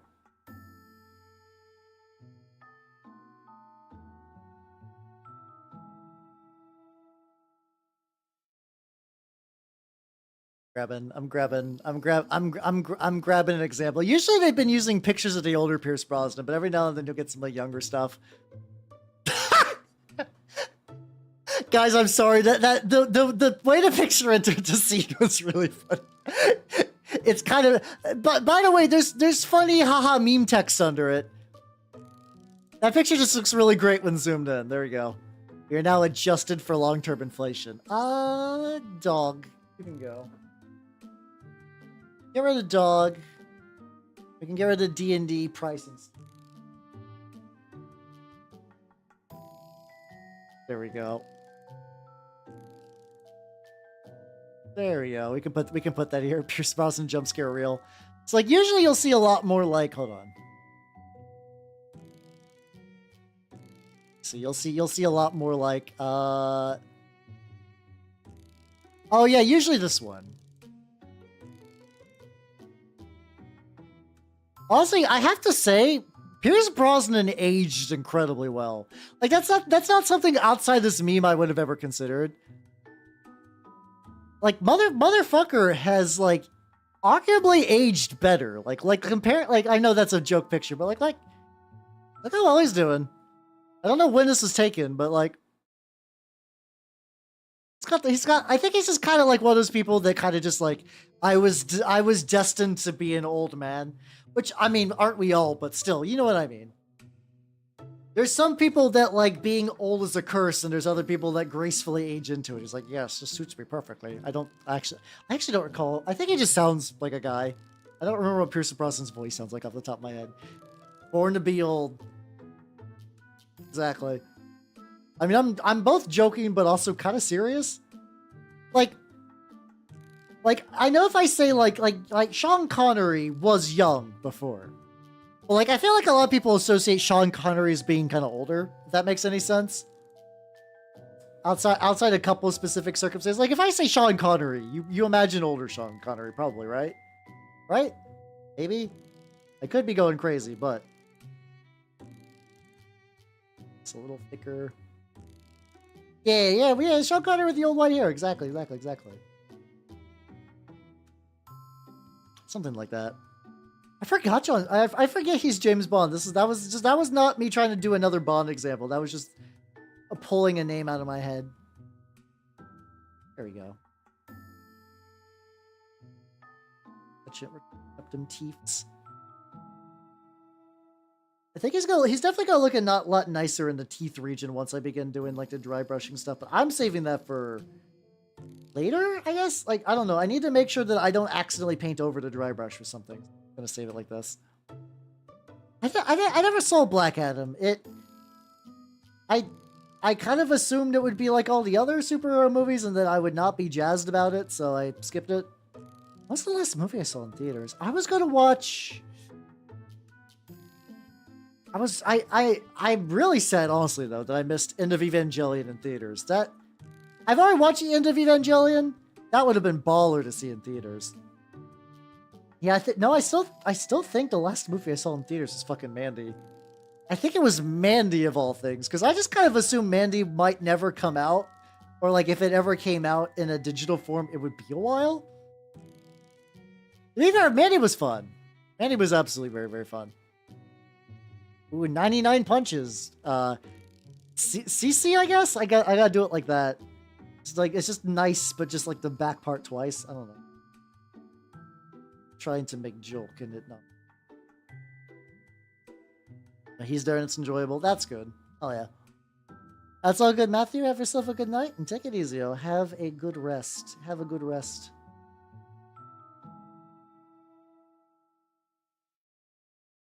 Lad. Getting the dude. Hey, have a good night, Neo. Take it easy. Had the American final nail. Oh, imagine being the final nail. I mean, to be fair, that something had to be it. The DC movies always boggle my mind because I feel like every decision they make should be obvious from the outset that it's a bad idea, but they keep going. It's like, huh? I don't like. Why do you keep hiring the same directors even after they don't do well? Does Zack Snyder have fucking like blackmail on someone over at Warner Brothers? Oh yeah, we were briefly talking about that earlier. Like, oh, part of me kind of feels like watching Rebel Moon at least once, but I know it's just going to be sad, boring. There's also apparently, I don't know what's up. I vaguely heard that there was supposed to be rumors of Rebel Moon getting a tabletop RPG. Also baffling. Like what led you to believe that people would want that? I guess it was just like that kind of thing where it's like you have a lot of confidence in your setting as a setting, so you're like, clearly, what's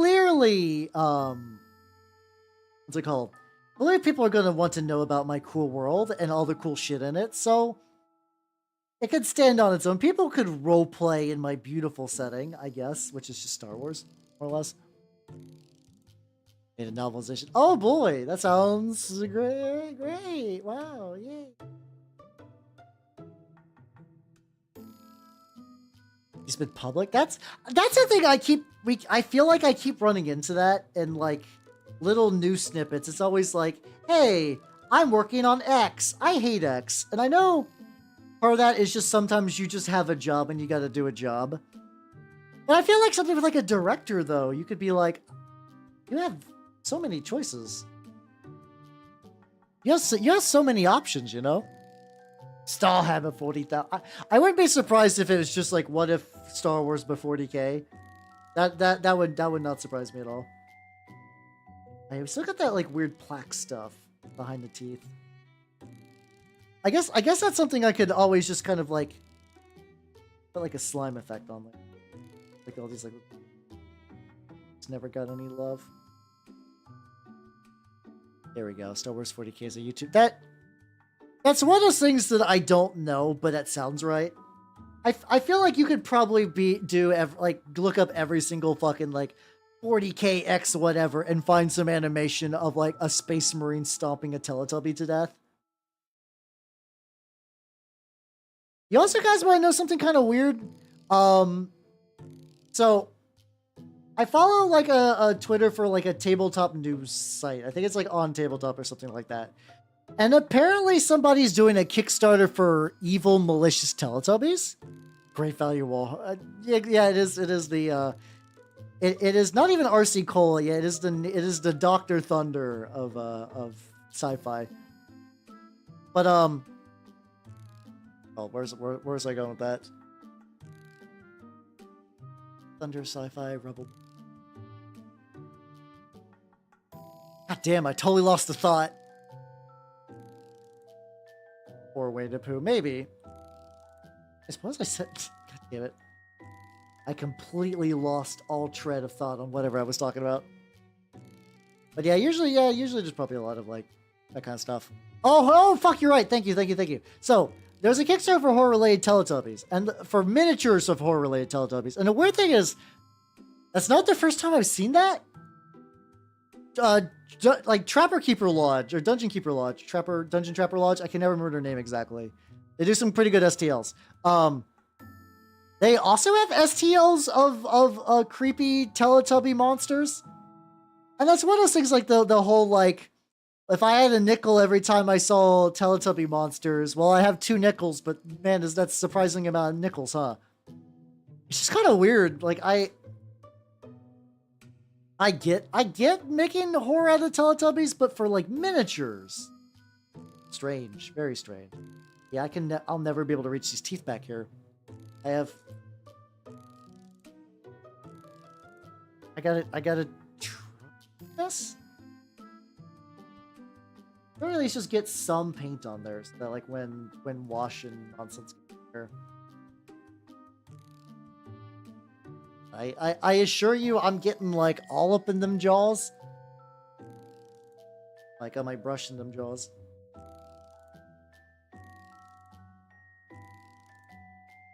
Please, I need to spend a ludicrous amount of time on a part of the model that no one will ever see, and if they do see it, it's going to look sad. Our Teletubbies, Christ, that'd be terrifying. Fucked up. Okay, take a sip.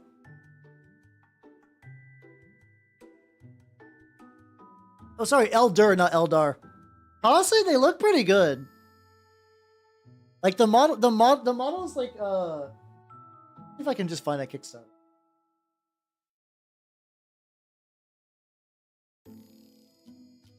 Let's see, there we go. Like I don't think I'm going to get them. I don't think I'm going to get. God damn it! This links to another link, and then that links to the Kickstarter project. How much is it for a complete set? I'm curious. I'm now a curious boy. It is 25 bucks for 4 STLs is not the worst. What else you get? There are honestly, those stretch goals kind of look like they fuck. I'm gonna link this to everyone. Oh shit! Aurelia, sorry, I was looking up Eldritch Teletubbies. Dear God, let me shout you out proper style. Hello everybody, if you do not know me, I am Halbernot the Mimic Elf. I'm a miniature painting VTuber of the Nurgle and Skaven variety. Also, don't just have yourself a good sleep and take it easy. Hello Cole, hello Captain Rex, hello Meister Miller, hello Onyxios, Onyxiros, well, I cannot pronounce your name today. Hello Genghis, hello Humber Toth. God damn it. I'm losing the ability to speak. Hello, Roy Fokker, Ultra Fist, and Ryan the Space God, and Ben Bot, and hello everybody. Cute model, my dude. Thank you. Do you mean me, or do you mean this lovely little creature, this Squiggoth? I'll show you the Squiggoth I've been working on. But yeah, if you do not know me, I am Halbernot the Mimic Elf. I'm a miniature painting VTuber of the Nurgle and Skaven variety. What were you working on, nerd? Or what were you talking about? Were you big chattins about? Oh, Fox already got that. Thank you, Fox. Yeah, thank you. I was hello, Fox. I don't think I said. Did I say hello earlier? God damn it. How you doing, everybody? But yes, I have had a Squiggoth in my backlog for many a year. And I was painting an Orc Warboss the other day, and I was like, you know what? Actually, I should do that. Sounds like a fun chat. Sounds like a fun chat. Oh, yeah. So, yeah, this is the lad. He is very much still in process. I mean, yapping streams are good. Honestly, that's what most of my mini painting streams are. I mostly just paint and yap at the same time. The Nurgle. Oh, boy. Do you want to see... I mean, I've been doing stuff for Trench Crusade. Do you want to see my Grail Thralls with realistic slime? Check it out. There we go. I've been really big on... Yeah, I'm doing Black Grail for Trench Crusade. I have a fully painted Black Grail warband, and I'm trying to get some more warbands because I'm desperately trying to get my local shop to play Trench Crusade. It's slow. Right now we're just playing Turnip 28, which is not close. But it's getting there. I'm building a group of niche wargamers that will eventually let us play Trench Crusade. We have 2 people interested in playing Heretic Legions, 1 Sultanate, and me as Black Grail because I'm that guy. Nice. I got some like I've been putting together this guy for my Heretic Legions. I can zoom in a little bit. Hold on. He's using some body parts from Station Forge and also Sir Nicholas miniatures. So this is going to be my Heretic Priest. Also, I got a lad. I had a lad I wanted to show. Oh, the lad! He's actually not that far away. This is a communicant I did. Mostly bestiarium parts with some little graffiti stuff added here. And also Cole. Captain Rex, and Ultrafist. Thank you all for the follows, and welcome to the workshop.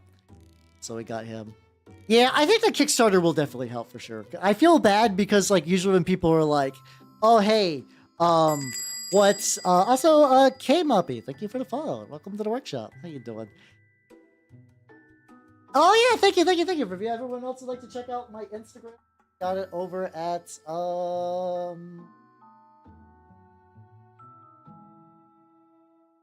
Instagram. You can see a lot of I got more Trench Crusade. I've been working on a Turnip 28 cult, which is about severed feet. The God Emperor of Man. Finally, my sins of being a filthy Chaos Xeno will be over. Nah, just kidding. This is Chaos Town, motherfucker. I do like Chaos painting. So yeah, when I say mimic elf, I'm a little spicier than your typical elf. Yeah. Anyway. But yeah, if anyone has any questions about models I do, minis I'm painting, stuff like that, let me know. I'd be more than happy to talk about stuff. Would you like to see Adam West Batman from the Adam West, not from the Batman Miniatures game, which I love the idea of the Batman Minis game. It is dead where I'm at. Nobody does anything with it. It makes me sad. But yeah, till then, I will continue to work on... So, the Squiggoth is a forge-ruled model that has not been in print for many years. It is not an overly... Okay, the details aren't too bad. Like, there's not a lot of, like, really, like, aggravating details to paint. There's just a lot of spikes. So many goddamn spikes. But it's been fun, though. And we got this, we got the top bit. I put the top bit on right this time. It's good together. I don't really have an orc clan in mind. The model comes with built-in checkerboards, so this does kind of look pretty goth, I guess. There you go. Yeah, if anyone's still got any questions about anything I'm doing, let me know. Oh yeah, I did sponge stuff. I didn't... Let's do a little bit of let's see. It does honestly feel like a toy dinosaur. These are one of those models that somebody just brought a toy dinosaur with the bit stuck on. I don't think anybody would be like, no, that's rude, or that doesn't represent the model. It'd be like, no, yeah, that's perfect. How you doing, Rufus? Welcome. I'm doing good. I'm currently painting a Squiggoth because I very much lucked out. My local used store has an incredibly good used mini section, and they were like, hey, we don't know if this is a fake or not, so we're going to sell it to you under the assumption it's a fake, and we're going to make it cheap. And if it is a recast or whatever, it's very convincing. But I think we basically determined by the resin color, it's probably legit. So, extra fuck yeah. I do love me some dinosaurs. Stegosaurus is my favorite. Not Stegosaurus, sorry. Triceratops. God damn it. I like Triceratops because they're like herbivores, but they throw down. I've always really liked that. I was like, that's neat. Yeah, I'm gonna go into these. I basically did all these with sponge. Like if you see the like the little brown bits, this is all sponge stuff. And then I just kind of go in and just kind of like scratch it up with some like what's it called? Dark aluminum from the Vallejo metal color line. God damn, I love that. If you have not tried the Vallejo metal color line, please do. It's really good. It's a really banging line. I'm a big fan. Like a couple of these like little spots I just totally missed. Which is good. I do like dinosaurs though. I'm glad we watched in the Discord we watched let's see. Like At the Planet's Core, and it had psychic dinosaur aliens, which they're just psychic dinosaurs, which is pretty fun. Oh, you finished the Stegodon? Hell yeah, let's go. Why? I mean, what? I'm sure you have your reasons for the air quotes, but still, fuck yeah. Anyway, fuck yeah, let's go. Hell yeah. I am curious about the air quotes. But that is still an accomplishment. You should feel good for that. I'm still kind of new to this like shipping technique, so I haven't gotten it fully ready to go, especially because I'm freehanding a lot of scratchy bits. But I feel like it gives me that level of precision that I really like. And then also too, I'm going to be doing an oil wash on this bad boy, so it should kind of dull some of the shininess, and then I might go over it again with some what's it called? I might go over it again with another layer just to really emphasize the shine. There we go. I'm glad you lucked out. Yeah, honestly, I love going through like old game stores and used books and stores and stuff like that for like sick deals. I am the dealist motherfucker. I just love. Which it can backfire because sometimes I'll see a good deal. I'm like, I don't need that. But I own models for Wargame. Like that's how I got into the Song of Ice and Fire war game. Also, Too Bright. Thank you for the follow and welcome to the workshop. Excellent name, by the way. Very good comedic vowel extension. Good shit. That's all good, Daka. Have yourself a good night and take it easy, yo. I did more of the run, like the chip. Yeah, we got a vast material. Oh yeah, I guess like this. Yeah, the tail bits. I didn't get a lot of it. Yeah, I've been doing relatively good and steady progress on this bad boy, and I don't think I'm gonna finish him tonight, but he's looking a lot better. This is good. I don't have like a proper orc force either. This is entirely for personal, like fun painting. So it's not like I gotta get him ready for a tourney or anything. Oh, that's to be approaching soon. I should just be able to mute that. No, yeah, smell. I think as I wonder if my sense of smell is dulled. I genuinely rarely smell paint these days. I probably just learned to ignore it. There's probably all kinds of amazing good smelling paints, but I'm just kind of like, yep, just applying some more coating. There, oh yeah, I can get all the fucking spikes on the tip. They're all basically facing the same way, so this should make this a lot easier. Small details in it. Ah, I got you. So it's like one of those things that, like, if you bring it to the shop, people will be like, "Wow, it's done," but like, you'll know. You'll know. Either way, fuck yeah. Also, it's all good, Rufus. Have yourself a good night and take it easy. Awesome. Post pictures when it is ready. I would like to see it, or like ready in your eyes, I guess. Whether it's official ready or close enough ready, either or. Oh, thank you for the hydrate and stretch. Give me a quick second. I will do that. And blasting through water to... Okay, this... I don't know if that's a defect or what. There's like a little, like, bleh, kind of lumpy a little bit. Take the little green dudes. Oh yeah, that's my chat mascot. That's you. Oh, that's the Howlbuds. And then there's Pino and my little rat in there. Pino's my familiar. He's the little rat in my pocket. Let's see if I can show up early next year. Yeah, it's next painting stream will be on Saturday. I am going to be painting a Chaos. I'm painting a Rhino for Death Guard. Same time, it's because of the hobby. Yeah, I also wonder how much of it's just getting used to resin printing. I don't know. Not having a good sense of smell is dangerous, but hey, it's fine. Stretch. Post heresy. I could show you the model real quick. Hold on. I'll give some spoilers. Give me a quick sec. Also, you take care too, Rufus. I need to take a very short idle break anyway, and then I'll come back with the rhino. There we go.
Alright, I have returned and I have brought Rhino. Let's go. Okay, I am back.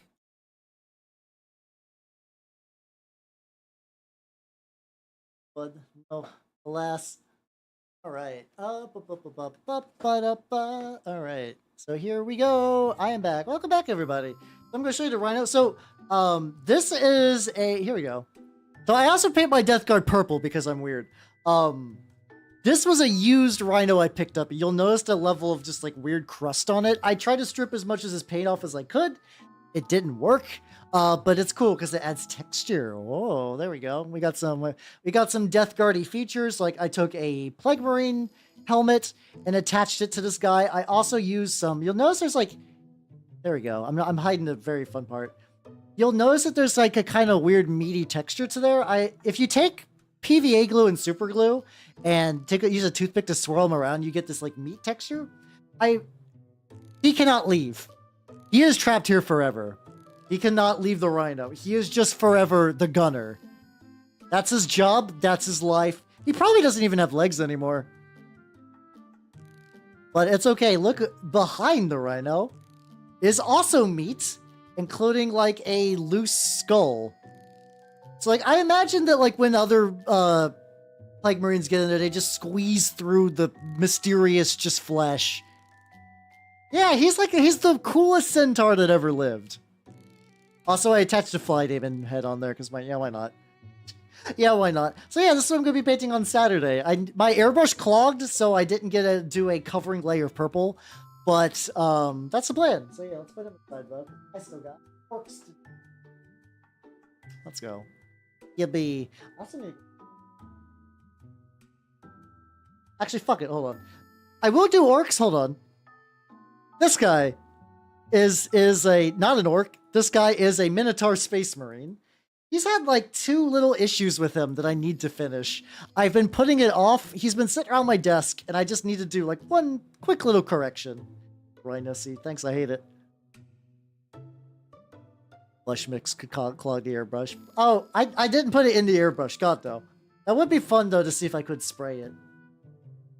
So, and then we just a bit around there.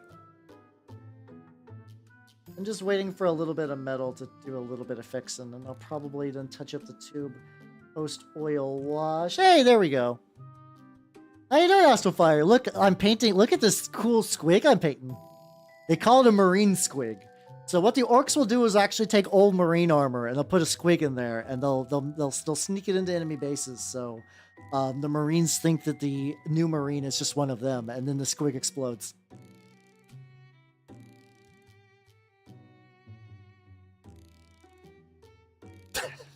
No, that's a lie. But, I mean, out of all the Squig lore, would that really be that weird?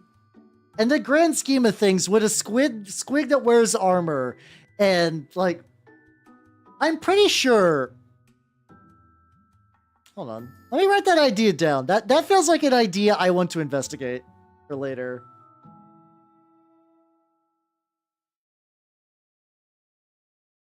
All right, I've written that in my notes. I think I got some old firstborn torsos kicking around. I think if I could get a teeny tiny squig head and just put it in there, or just make one and just have some like weird like red flesh coming out. There's probably some way to make that happen. There you go. I'll do with you, but oh yeah. We were getting the side spikes. Hey, it's all good, Moss. Have yourself a good night and take it easy. Squigging away, getting a date with the Emperor. Wait, what? Nande? Not Nande.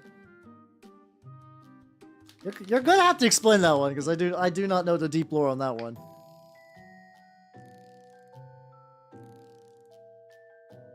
The bride of the Emperor, the objective sexiest squig that ever lived. I will not elaborate. Good. Honestly, fuck yeah, let's go. It's that one thing. It's like that's bullshit, but I believe you. There's enough 40k shit out there. I don't even know. At what level do memes just become canon and everything becomes a slurry and an endless wiggling void of just nonsense wrapping it around itself? Oh yeah, what project you working on? Or if that's something you're at liberty to talk about. If not, no big deal. I was just curious. But if you gotta get stuff done, do not worry. I understand it's late for a lot of people. It is late for me, though. I'm still working on it. Yeah, the feeling of mystery will always feel better than having the actual answer. I'm okay with just letting that just kind of stick in my brain for a bit. How describe 40k lore tubers? They provide a service, honestly. Oh god, is like there is just so much 40k stuff out there. You do kind of need someone to process it all. So I'm not too surprised that like lore tubers are thriving. Also because it's the watching lore tubers is kind of the cheapest way to get into the hobby. If I'm going to be honest, you don't spend anything. You just watch a YouTube video. Now, when you watch a YouTube video and don't spend anything and then have really strong hobby opinions, that's where things get a little iffy. But I'm not super upset that they exist. I guess. My wallet screams for death due to models I bought. That sounds great. Oh, a horse heresy dire. Oh my god. You're just setting your wallet on fire. Fuck yeah. I mean, fuck yeah, as in the diorama idea sounds cool, but goddamn, Horse Heresy's expensive to begin with. Yeah, tabletop sim's pretty cheap, or if you just use like weird proxies at your friend's house, that also works. Either or just or play the video games. The video games are a cheap entry point these way. You got options now. You got options. There we go. Finish another one. How many are you making? Like I'm not telling you to stop. I'm saying I'm impressed, but goddamn, your wallet must like I'm about to your wallet gently weeps like the song. No, your wallet is constantly scream wailing. There we go. Game's cheap is kind of fixable. True as well. Also Astrofy, I don't think I gotta say proper hello. Hello. I feel like I saw your joke and I leaned in too hard before I gave you a hello. You're on your fourth. Holy shit. I mean, if that's what makes you happy at the end of the day, fucking go for it. And if you can keep affording to do them, shine on, you crazy diamond. How's that, Madge? How you doing? Did Da Vinci get a Land Raider? You should get one. I am currently painting the Squiggoth. It is spikes. So many goddamn spikes. Spikes all the way down. It's fun. Spikes are good. Spikes are life. Spikes are love. But, your boss a burning pit. That's fair. Like, I think so I was doing some Horse Heresy, Death Guard. I basically collect any Nurgle army that exists as, like, a mainline army. Though I recently been converting my Slaves to my Slaves to Darkness to Warriors of Chaos for the old world, so I no longer have that anymore. Also, I love Fathomite. Firmly grasp it. No, this is fine. Listen, as someone who paints chaos, these spikes ain't shit. If you want a model with some real spikes, I can grab Death Guard. I have a metal Death Guard just kicking around from War Machine. That guy is all metal spikes. He will hurt your hand. Oh, I also got back again Death Guard. Fuck yeah, let's go. Let's go. Orc Model, Spike Unit, Chaos Marines. God, no. No. These are cute little nubbins compared to Chaos stuff. But yeah, hold on. Let me at least get a couple of these spikes just a little bit better, and I'll go grab Death Guard. Not Death Guard, sorry, Deathjack. Deathjack is a evil robot from War Machine, which is a game that I liked. It was my first war game, and it is still kicking, but kind of in a weird state these days, so I don't play it, and my army's not even really cool anymore anyway. I think I haven't actually built any Drukhari things yet. I like the Talos Pain Engine as a model, but like, it has never been enough for me to be like, yes, I should go all in on Drukhari. I'd probably go Drukhari over regular Eldar if someone made me choose, I guess. He really is. Deathjack is a solid chunk. I have the old metal one too. Specialist Weapon Squad. Yeah, let's go. Hell yeah. I still got to do mine. I got 20 auto cannons and 20 las cannons, so I gotta... No, I think it's 10 each. I think it's 10 auto cannon, 10 las cannons. Still 20 special weapons. And then like 10 tactical marines. I hate... Not going anywhere. He's just like... Right. Yeah, no, I don't have any. I don't have any, sorry. Not at all. It just ended up that way, I guess. I don't know. So yeah, if you guys know nothing about War Machine, this is Deathjack. He is a big evil robot powered by souls. And every single spike is made of metal. This is a metal model. All of these hurts. He's got so many of them. So many. So many. I didn't even show you the spine yet. He's got spikes on his fucking legs on the back. Isn't this fucking wild? I also did in kind of a corn color scheme because initially I painted some really, really old War Machine models for a friend of mine in the scheme. And then he gave me those models back. So it's like, I guess I'll continue the tradition then. Yeah, real blood for the blood god shit. I do like the Pirate Dwarves, but I used to play Legion, and they have left me far behind, so I no longer give a shit about the whims of Privateer Press. At the Kratos Heavy Tank 5 Cataphract? Oh my god. You were not kidding about your fucking wallet.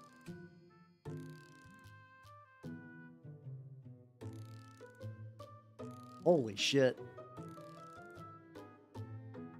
But yeah, no, Cricks are pretty legit. I got a couple of other miscellaneous Cricks models kicking around.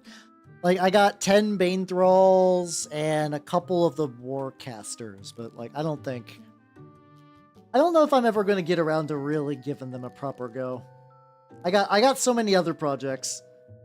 I got so many fucking other projects that they are incredibly low on the ranking. Brain Robot's been hurt, not afraid. No, it's because he's literally a robot powered by human souls. Maybe he's a little sad. No, I don't think so. I don't think he's actually sad about it. I think he's... So Warjacks in War Machine aren't sapient for the most part. I believe some of them, like, the character jacks develop a personality, like a it's kind of like, what's it called? It's like developing a couple of quirks, I guess. And Deathjack, I think, has, I don't know how, I think he might be even more so because he does eat souls, you know, as one does. I mean, that's I like Crix as a name. I could see someone forgetting it pretty easy. That is an understandable thing to do. Got more. I'm basically just if I see a spike, I'm going to paint it. Just gonna bop all the spikes. They're gonna need to be done, and every spike I do is just more progress to getting this bad boy close to being finished. Yeah, exactly. Well, exactly what Meister Miller's saying. Yeah, they... God, I want to run the RPG again at some point, too. I actually never got to run it myself. I own the rulebook, and I got to play in a couple of other people's games. I have not actually got a chance to run it. So at this point, probably getting a group together for that would be really, really hard. I feel like I have an easier chance for a lot of other things. Might also be tricky online too, because I basically... No, you could probably run it in Foundry. You could probably run it in Foundry, I guess. 5 last game, 5 missile launchers, and 10 plasma pods, and a terror squad of Volkite. That sounds like it's going to take a bit, but I'll be pretty banging when they're done. Fuck yeah. You'll probably still beat me, because I have not touched my Horse Heresy lads in... I think I did a couple of them, sorta, like maybe a couple months ago. Maybe 2 or 3 months. I got like 6 tactical marines that have been kind of dry brushed up. Not dry brushed up, kind of base coated up. Sorry, that's the word I was looking for. Base coated up to be kind of sort of ready to go. And I think I need to do a couple of other steps for like washes or something like that. And I just did not. Or maybe they need like guns or whatever. Games are literally the only strategy games I actually enjoy playing. No, that's totally fair. That's totally fair.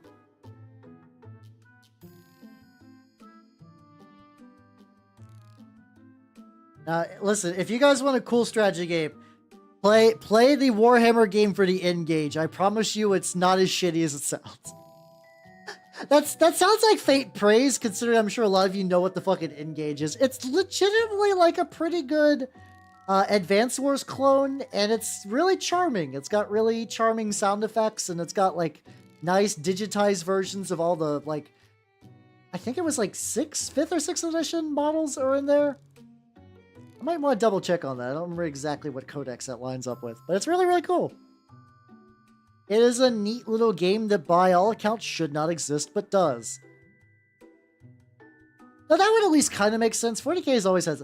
I am still floored that there's a fucking Rifts video game and it's only for the Engage. If you guys know Rifts, like Rifts the RPG, like Rifts the Kevin Symbieta RPG, that has an Engage game. It is a tactical RPG, I shit you not. It's just, I don't understand what led to that being a thing. I cannot comprehend the meeting. I cannot understand that why Palladium thought to fund an Engage game would have been the best route. It's like just a kaleidoscope baffling decision matrix. And the thing is, from what I understand, it's not a bad game, I think. I mean, you have to kind of temper expectations with Engage stuff, but from what I understand, it's like a pretty solid game for the most bit. Which is weird. I could see that. I guess I could see that. Maybe it was even cheaper. Maybe they got some like tax kickbacks or something too. Because like, it's like I feel like the Game Boy Advance was still in that era. And I don't remember where the Engage was comparatively to the Game Boy Advance for power.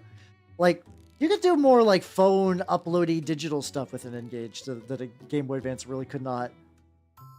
But I don't know if developing for it would have been more expensive. And also, everybody owned a Game Boy Advance. You just did. Back when the Game Boy Advance was around, you just owned one. If you were a video game player, you probably owned a Game Boy Advance. And if not, what the fuck? No, I'm kidding. I understand like different circumstances and whatnot. But realistically, based on my entirely anecdotal evidence, you know, the most accurate information there is.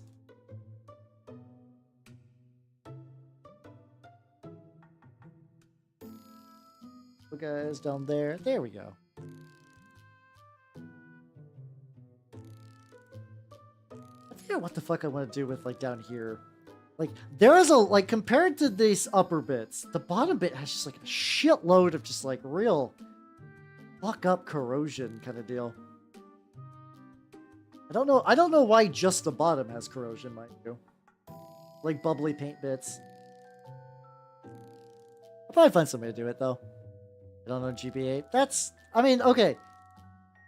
Were you around when the GBA was new? That's something I have to clarify now. I know a lot of people are like, my first console was the Wii, and then I feel my bones. And I don't got bones, but like my bone equivalents turned to dust. God damn. I forgot. I forgot that this world is cruel and unjust. Fucking chains. There's so many chains. Yeah, it could have been a card. It could have been a cartridge. Cartilage. God damn it, no. A cart issue, I guess. Cartridge. God damn. I was like trying to remember what the word was. NES. I mean, fuck yeah, that's a good one to have. I will admit that mine was an N64, so I can't go too old man mode because I am 1996 is not that bad. Really. Okay then.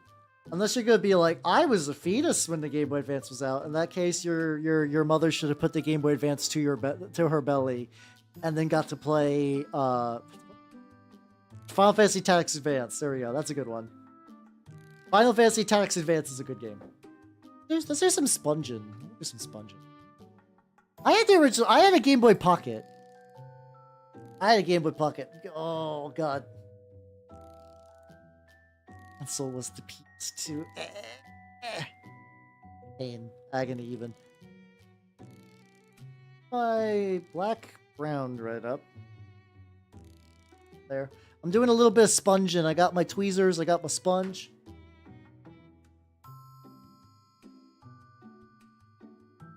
You know, my very first console was my... See, I kind of agree, but by the same token, like, I still got my DS, my 3DS. I can play that whenever. Oh yeah, we're so spoiled that even, like, most consoles can, like portables have, like, rechargeable batteries.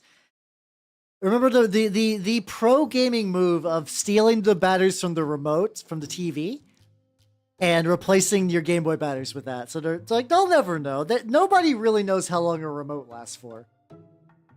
And they're like, man, this remote died really quick. And you're like, wow, isn't that fun? Wow. Wow, isn't that wild that was a thing that happened?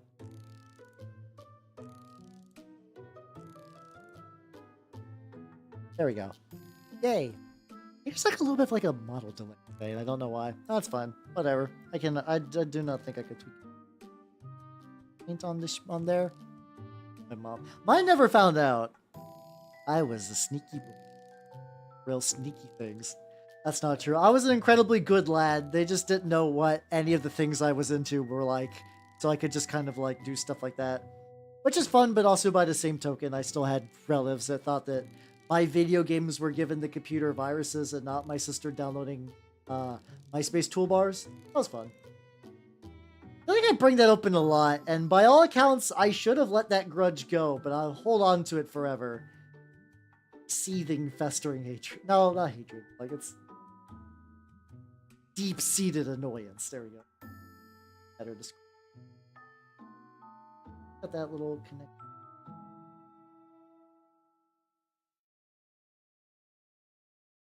Got like more on the edge.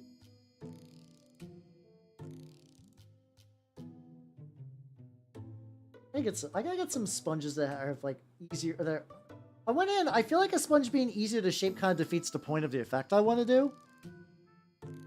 Hi Jedi, how you doing? Welcome, welcome, welcome. Oh yeah, I had a battery powered like okay. Like imagine this glue was a Game Boy. I had a light that went like. It's like a big old chunky motherfucker. It was bad. Honestly, you couldn't see shit when it was actually dark because the lights would just glare off the screen real bad, which kind of defeats the whole point. Oh, you're gonna have a fucking Made fucks. I love the Made RPG so much. It's a very, very good RPG. You're gonna have a good time. It is arguably one of the kings of one-shots, which is funny because I have not done that yet. Do I count as old? No, you don't. No. You have to be at least 30 to feel old. I'm sorry. that's the cutoff limit. You can feel old, but like you don't count as old. Do not want you stolen valor, Zoomers. It's an incredibly simple system. I remember I was able to play it once at a convention where I was yeah, if you've been playing Atari, I think that's not too accurate. I played it at a convention once where I ended up running it for just like a group of strangers and they had a blast. It's fun. It's a very easy system. People get it intuitively, and it is cotton candy for weebs. I'm so old as dust. Turning beyond dust, you have returned to the earth where you will now nourish all of our wonderful trees.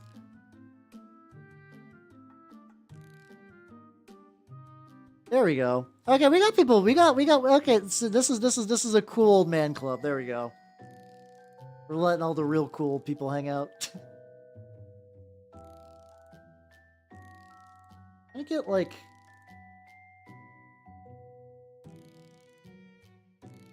real brown in here. I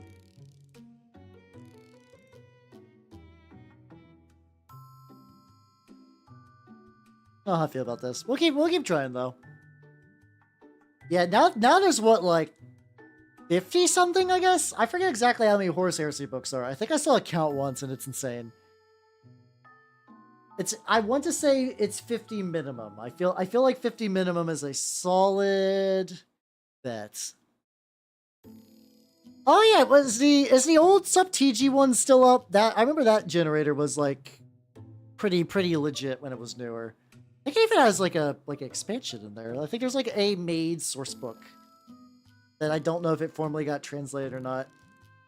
I actually own a physical copy of Made that I got from Gen Con 2008. The only thing I will regret is that I did not bother to get it signed. It never crossed my mind to get it signed when I was there, but I got a release copy of Made. And my copy of Made is beat to shit. Because I used to take it to high school with me. So, mind you, by the time 2008 rolled around, I was on my junior year. So it wasn't like there was going to be a lot of high school left. But still, that poor thing got like jostled in a bag like no one's business. It's fun. I recommend if you could wrangle some nerds, I would consider giving it a go. It is legitimately like a very, very fun system for the very, very fun system for just like Goofy one. It's shenanigans of the game. It is engineered to make silly situations happen, which is I think is its strong suit. So I can understand it being hard to run. Not that the game is hard, just that like it's like Necronica. I love Necronica, but like it is a type of game that you need to have fellow weebs to play with. Because like a normal group is going to be like, anime maids? No, thank you. Like, no, it's really fun. It's fun, I swear. And they're like, nah, nope, not a bit. I'm not playing Panty Explosion the game, which is also a game, funnily enough. I think Panty Explosion's a mech game, even. I think it's like if I remember right, I think Panty Explosion's a mech game that was made by Westerners. I don't remember exactly the details. It's very weird. It's like, I think the idea that like all the adults, when you become an adult, you get put to a forever sleep. So there's children that are entering dream mechs so they can fight aliens. I sound insane when I talk about it, but I swear this game's real and I did not just make it up. Let's see if I can find it. I have a reputation to prove that I'm not crazy. I'm just a little overwhelmed.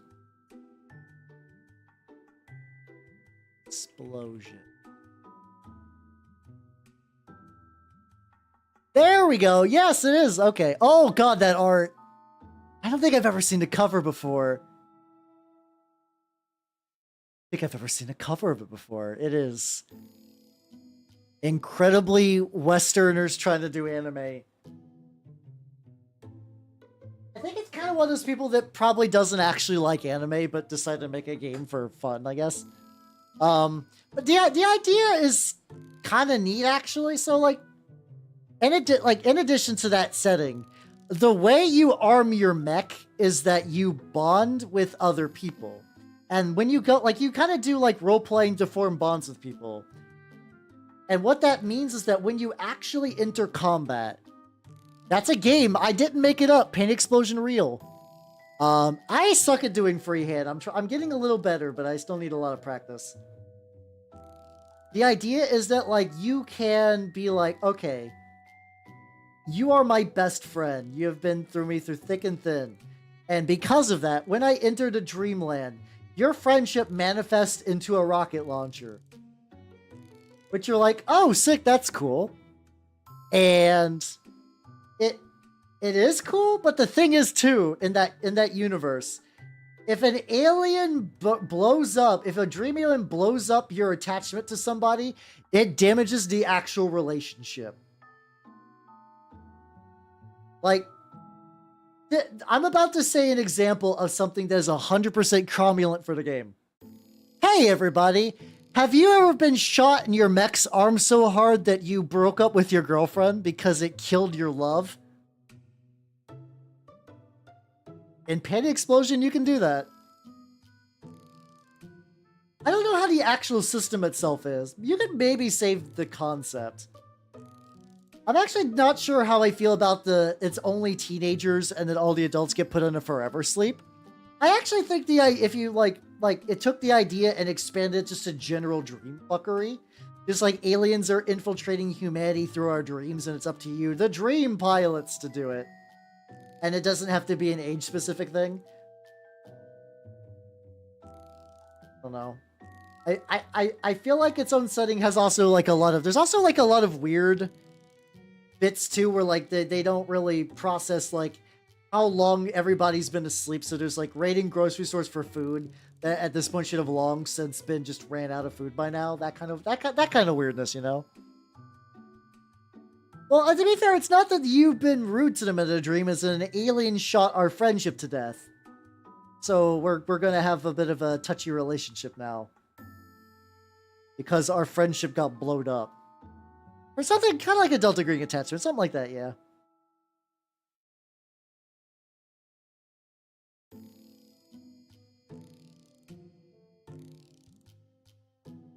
Last little bits I got. Token Stream Wars. Honestly, yeah, something like that would be kind of cool. Or like, oh, if I want to take the premise from two weird games where one of them is bad weird and make a functional game, Beast the Primordial, a terrible game made by terrible people. But flip it turnways. Beast are the villains. They are embodiments of primal human fears that have been around forever and continue to plague and ruin humanity, like the fear of the dark, the fear of drowning, stuff like that. You get in a dream mech and you shoot them to death. So, Beast of Primordial was a game that was like, you are a beast, you are an embodiment of like a monster, and also you have to teach humanity lessons. It was written in a way that was really weird, where they tried to tie it to like... I'm trying to think of what they did. It was probably the easiest thing. They tried to make it really gay. As in like, hey, this is a fun metaphor for the gay experience. But also you are in the game like objectively a horrible person that ruins everyone's lives around you. But they were trying to like spin it as a positive, and if you call them out on it, then you're being bigoted. And then I believe the author was determined to be a predator, which is a fun double whammy. It is a game that is awful, and everyone now has united to let everyone know that it's fucking bad. Oh fuck, I'm using... I think I could... Okay. I was using a nicer brush. Yeah. Get a gay card. You get the ability to hate them extra. Fuck yeah. I will take your gay card and channel its power to say fuck Beast of Primordial. God damn it. It was kind of weird too, because they had like... The author was really opinionated, and there were a couple of people that like thought that he was being earnest with the whole like gay representation thing. It's a bad game. It's a bad game, and no one should ever go back for it. Also, Disjointed Houdini, thank you for the follow. I love Workshop. We're talking about Beast of Primordial, a game you should never play. Now, there are some like fun, like weird, cringe gems in there though. According to the world of Beast of Primordial. All right, hey everybody, strap in. This next sentence I'm going to say is going to be painful to everybody. Hey. We talk about TTRPGs. We are. So, we're talking about Beast because I like inflicting pain on people, because clearly I am a beast, I guess. In the world of Beast of Primordial, Gamergate, hello Narf, Gamergate, a fun sentence to say, was created by a beast who is a spider lady named Null Sniper. I think it was Null Sniper. It's Null something.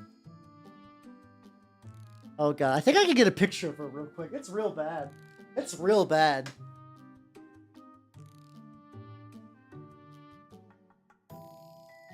This is also like, it was vaguely made around the time where Gamergate was new. Oh, there she is.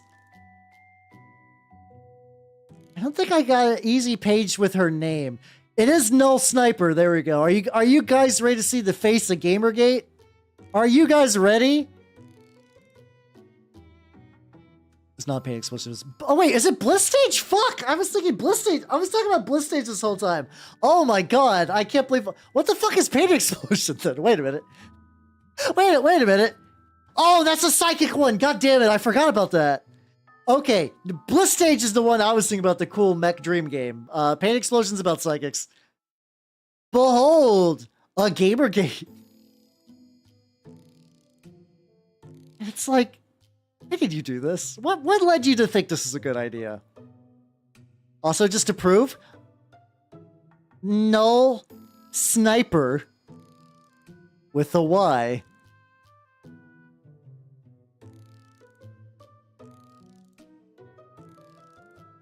Okay, hold on. I have something funny to say. Okay, I will say something that's very funny. The picture is whatever, but I need to read this description by itself because now this is now the internet female ideal. Her physical appearance is unkempt. She dresses slovenly and never bathes. She never interacts with anyone in person, so she sees no reason to bother. For her, the physical is pointless, yada yada yada yada yada. Everything she needs is available to her through her computer. That's Gamergate. That's the embodiment of Gamergate. She does sound like she would just be one of the, yeah, she's just a VTuber. Oh my god, excellent. Yeah, no, I mean, if you took a VTuber and just made this a person, a neat spider who smells bad, people would be giving her akasupas on the daily. That's fun. Wasn't the 2010s a fun time? Don't you miss it? I don't. Actually, no. 2010s were a really bad time for me. Fuck that. Vivian James is real. She do be real. Thanks, I forget. Honestly, if you just blot that out of your memory, I don't blame you. I am cursed with. This is why I talk about my brain. My brain doesn't let me remember important things that are useful for my daily life. I remember shit like this. Because tabletop games are my hobby, and my brain only remembers hobby things. And so I am cursed with knowledge that makes me worse. It's great.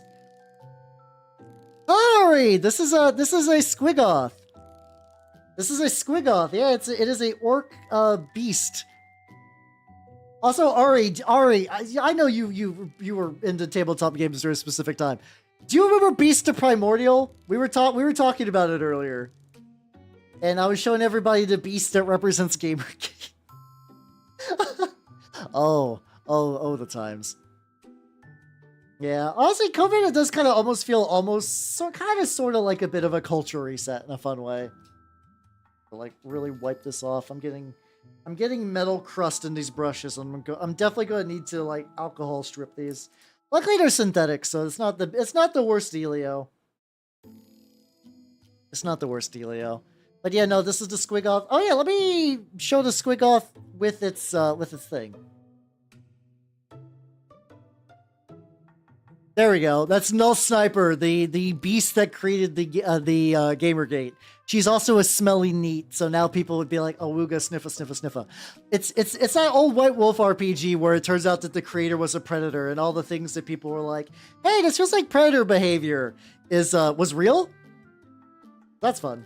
Anyway, I'm painting a fun little green creature. But yeah, it's we were talking about like his old jank RPGs and stuff. RPGs are fun. Maid's a good RPG though. Everyone should play Maid. I might also have to track me down a copy of Bliss Stage. I might have to track down a copy of Bliss Stage because I feel like I could maybe get something out of that. Like I feel like I could run Bliss Stage and probably with some tweaks to make it an interesting game. Or pizza fact, you told him all the fucking time. I feel great about it, honestly. It feels it is one of the most potent forms of serotonin. It is really, really powerful. get these like little bits. Wish I could find a Ghostbusters RPG. Is it? I've played the Ghostbusters RPG, but only online. Is the actual physical copy like a very rare collector's item kind of dealio? I guess I could see that because it's technically both RPG and merch. Ah, I gotcha.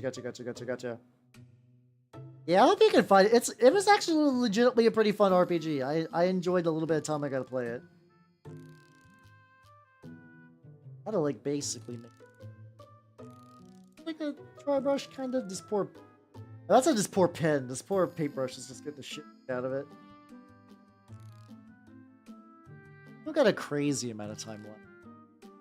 Oh shit, I don't got any time left. Fuck. Fortunately, it is time for me to get off for the night. It has been 6 hours of painting, which I did pretty good. Hold on, let's do a little zoom out. Let me do a little zoom out of what this is. Tabletop bar here. Oh, I'm jelly. That sounds rad. That sounds like a rad fucking place. All right, yeah, let's zoom out. Let's look at the lad. Honestly, a lot of progress. You're putting it all backwards. God damn it. I'm debating the time when I want us to glue the backpack on. I don't think it's this time though. But yeah, look. Honestly, yeah. Fuck yeah.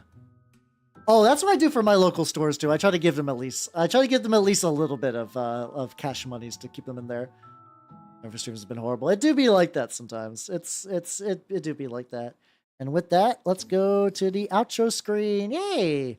I want to build a weapon for the Howdah. It's gonna take a bit though. I want to get the model done and then maybe work on the gun with some like recycled bits. But thanks for coming, everybody. I had a lot of fun.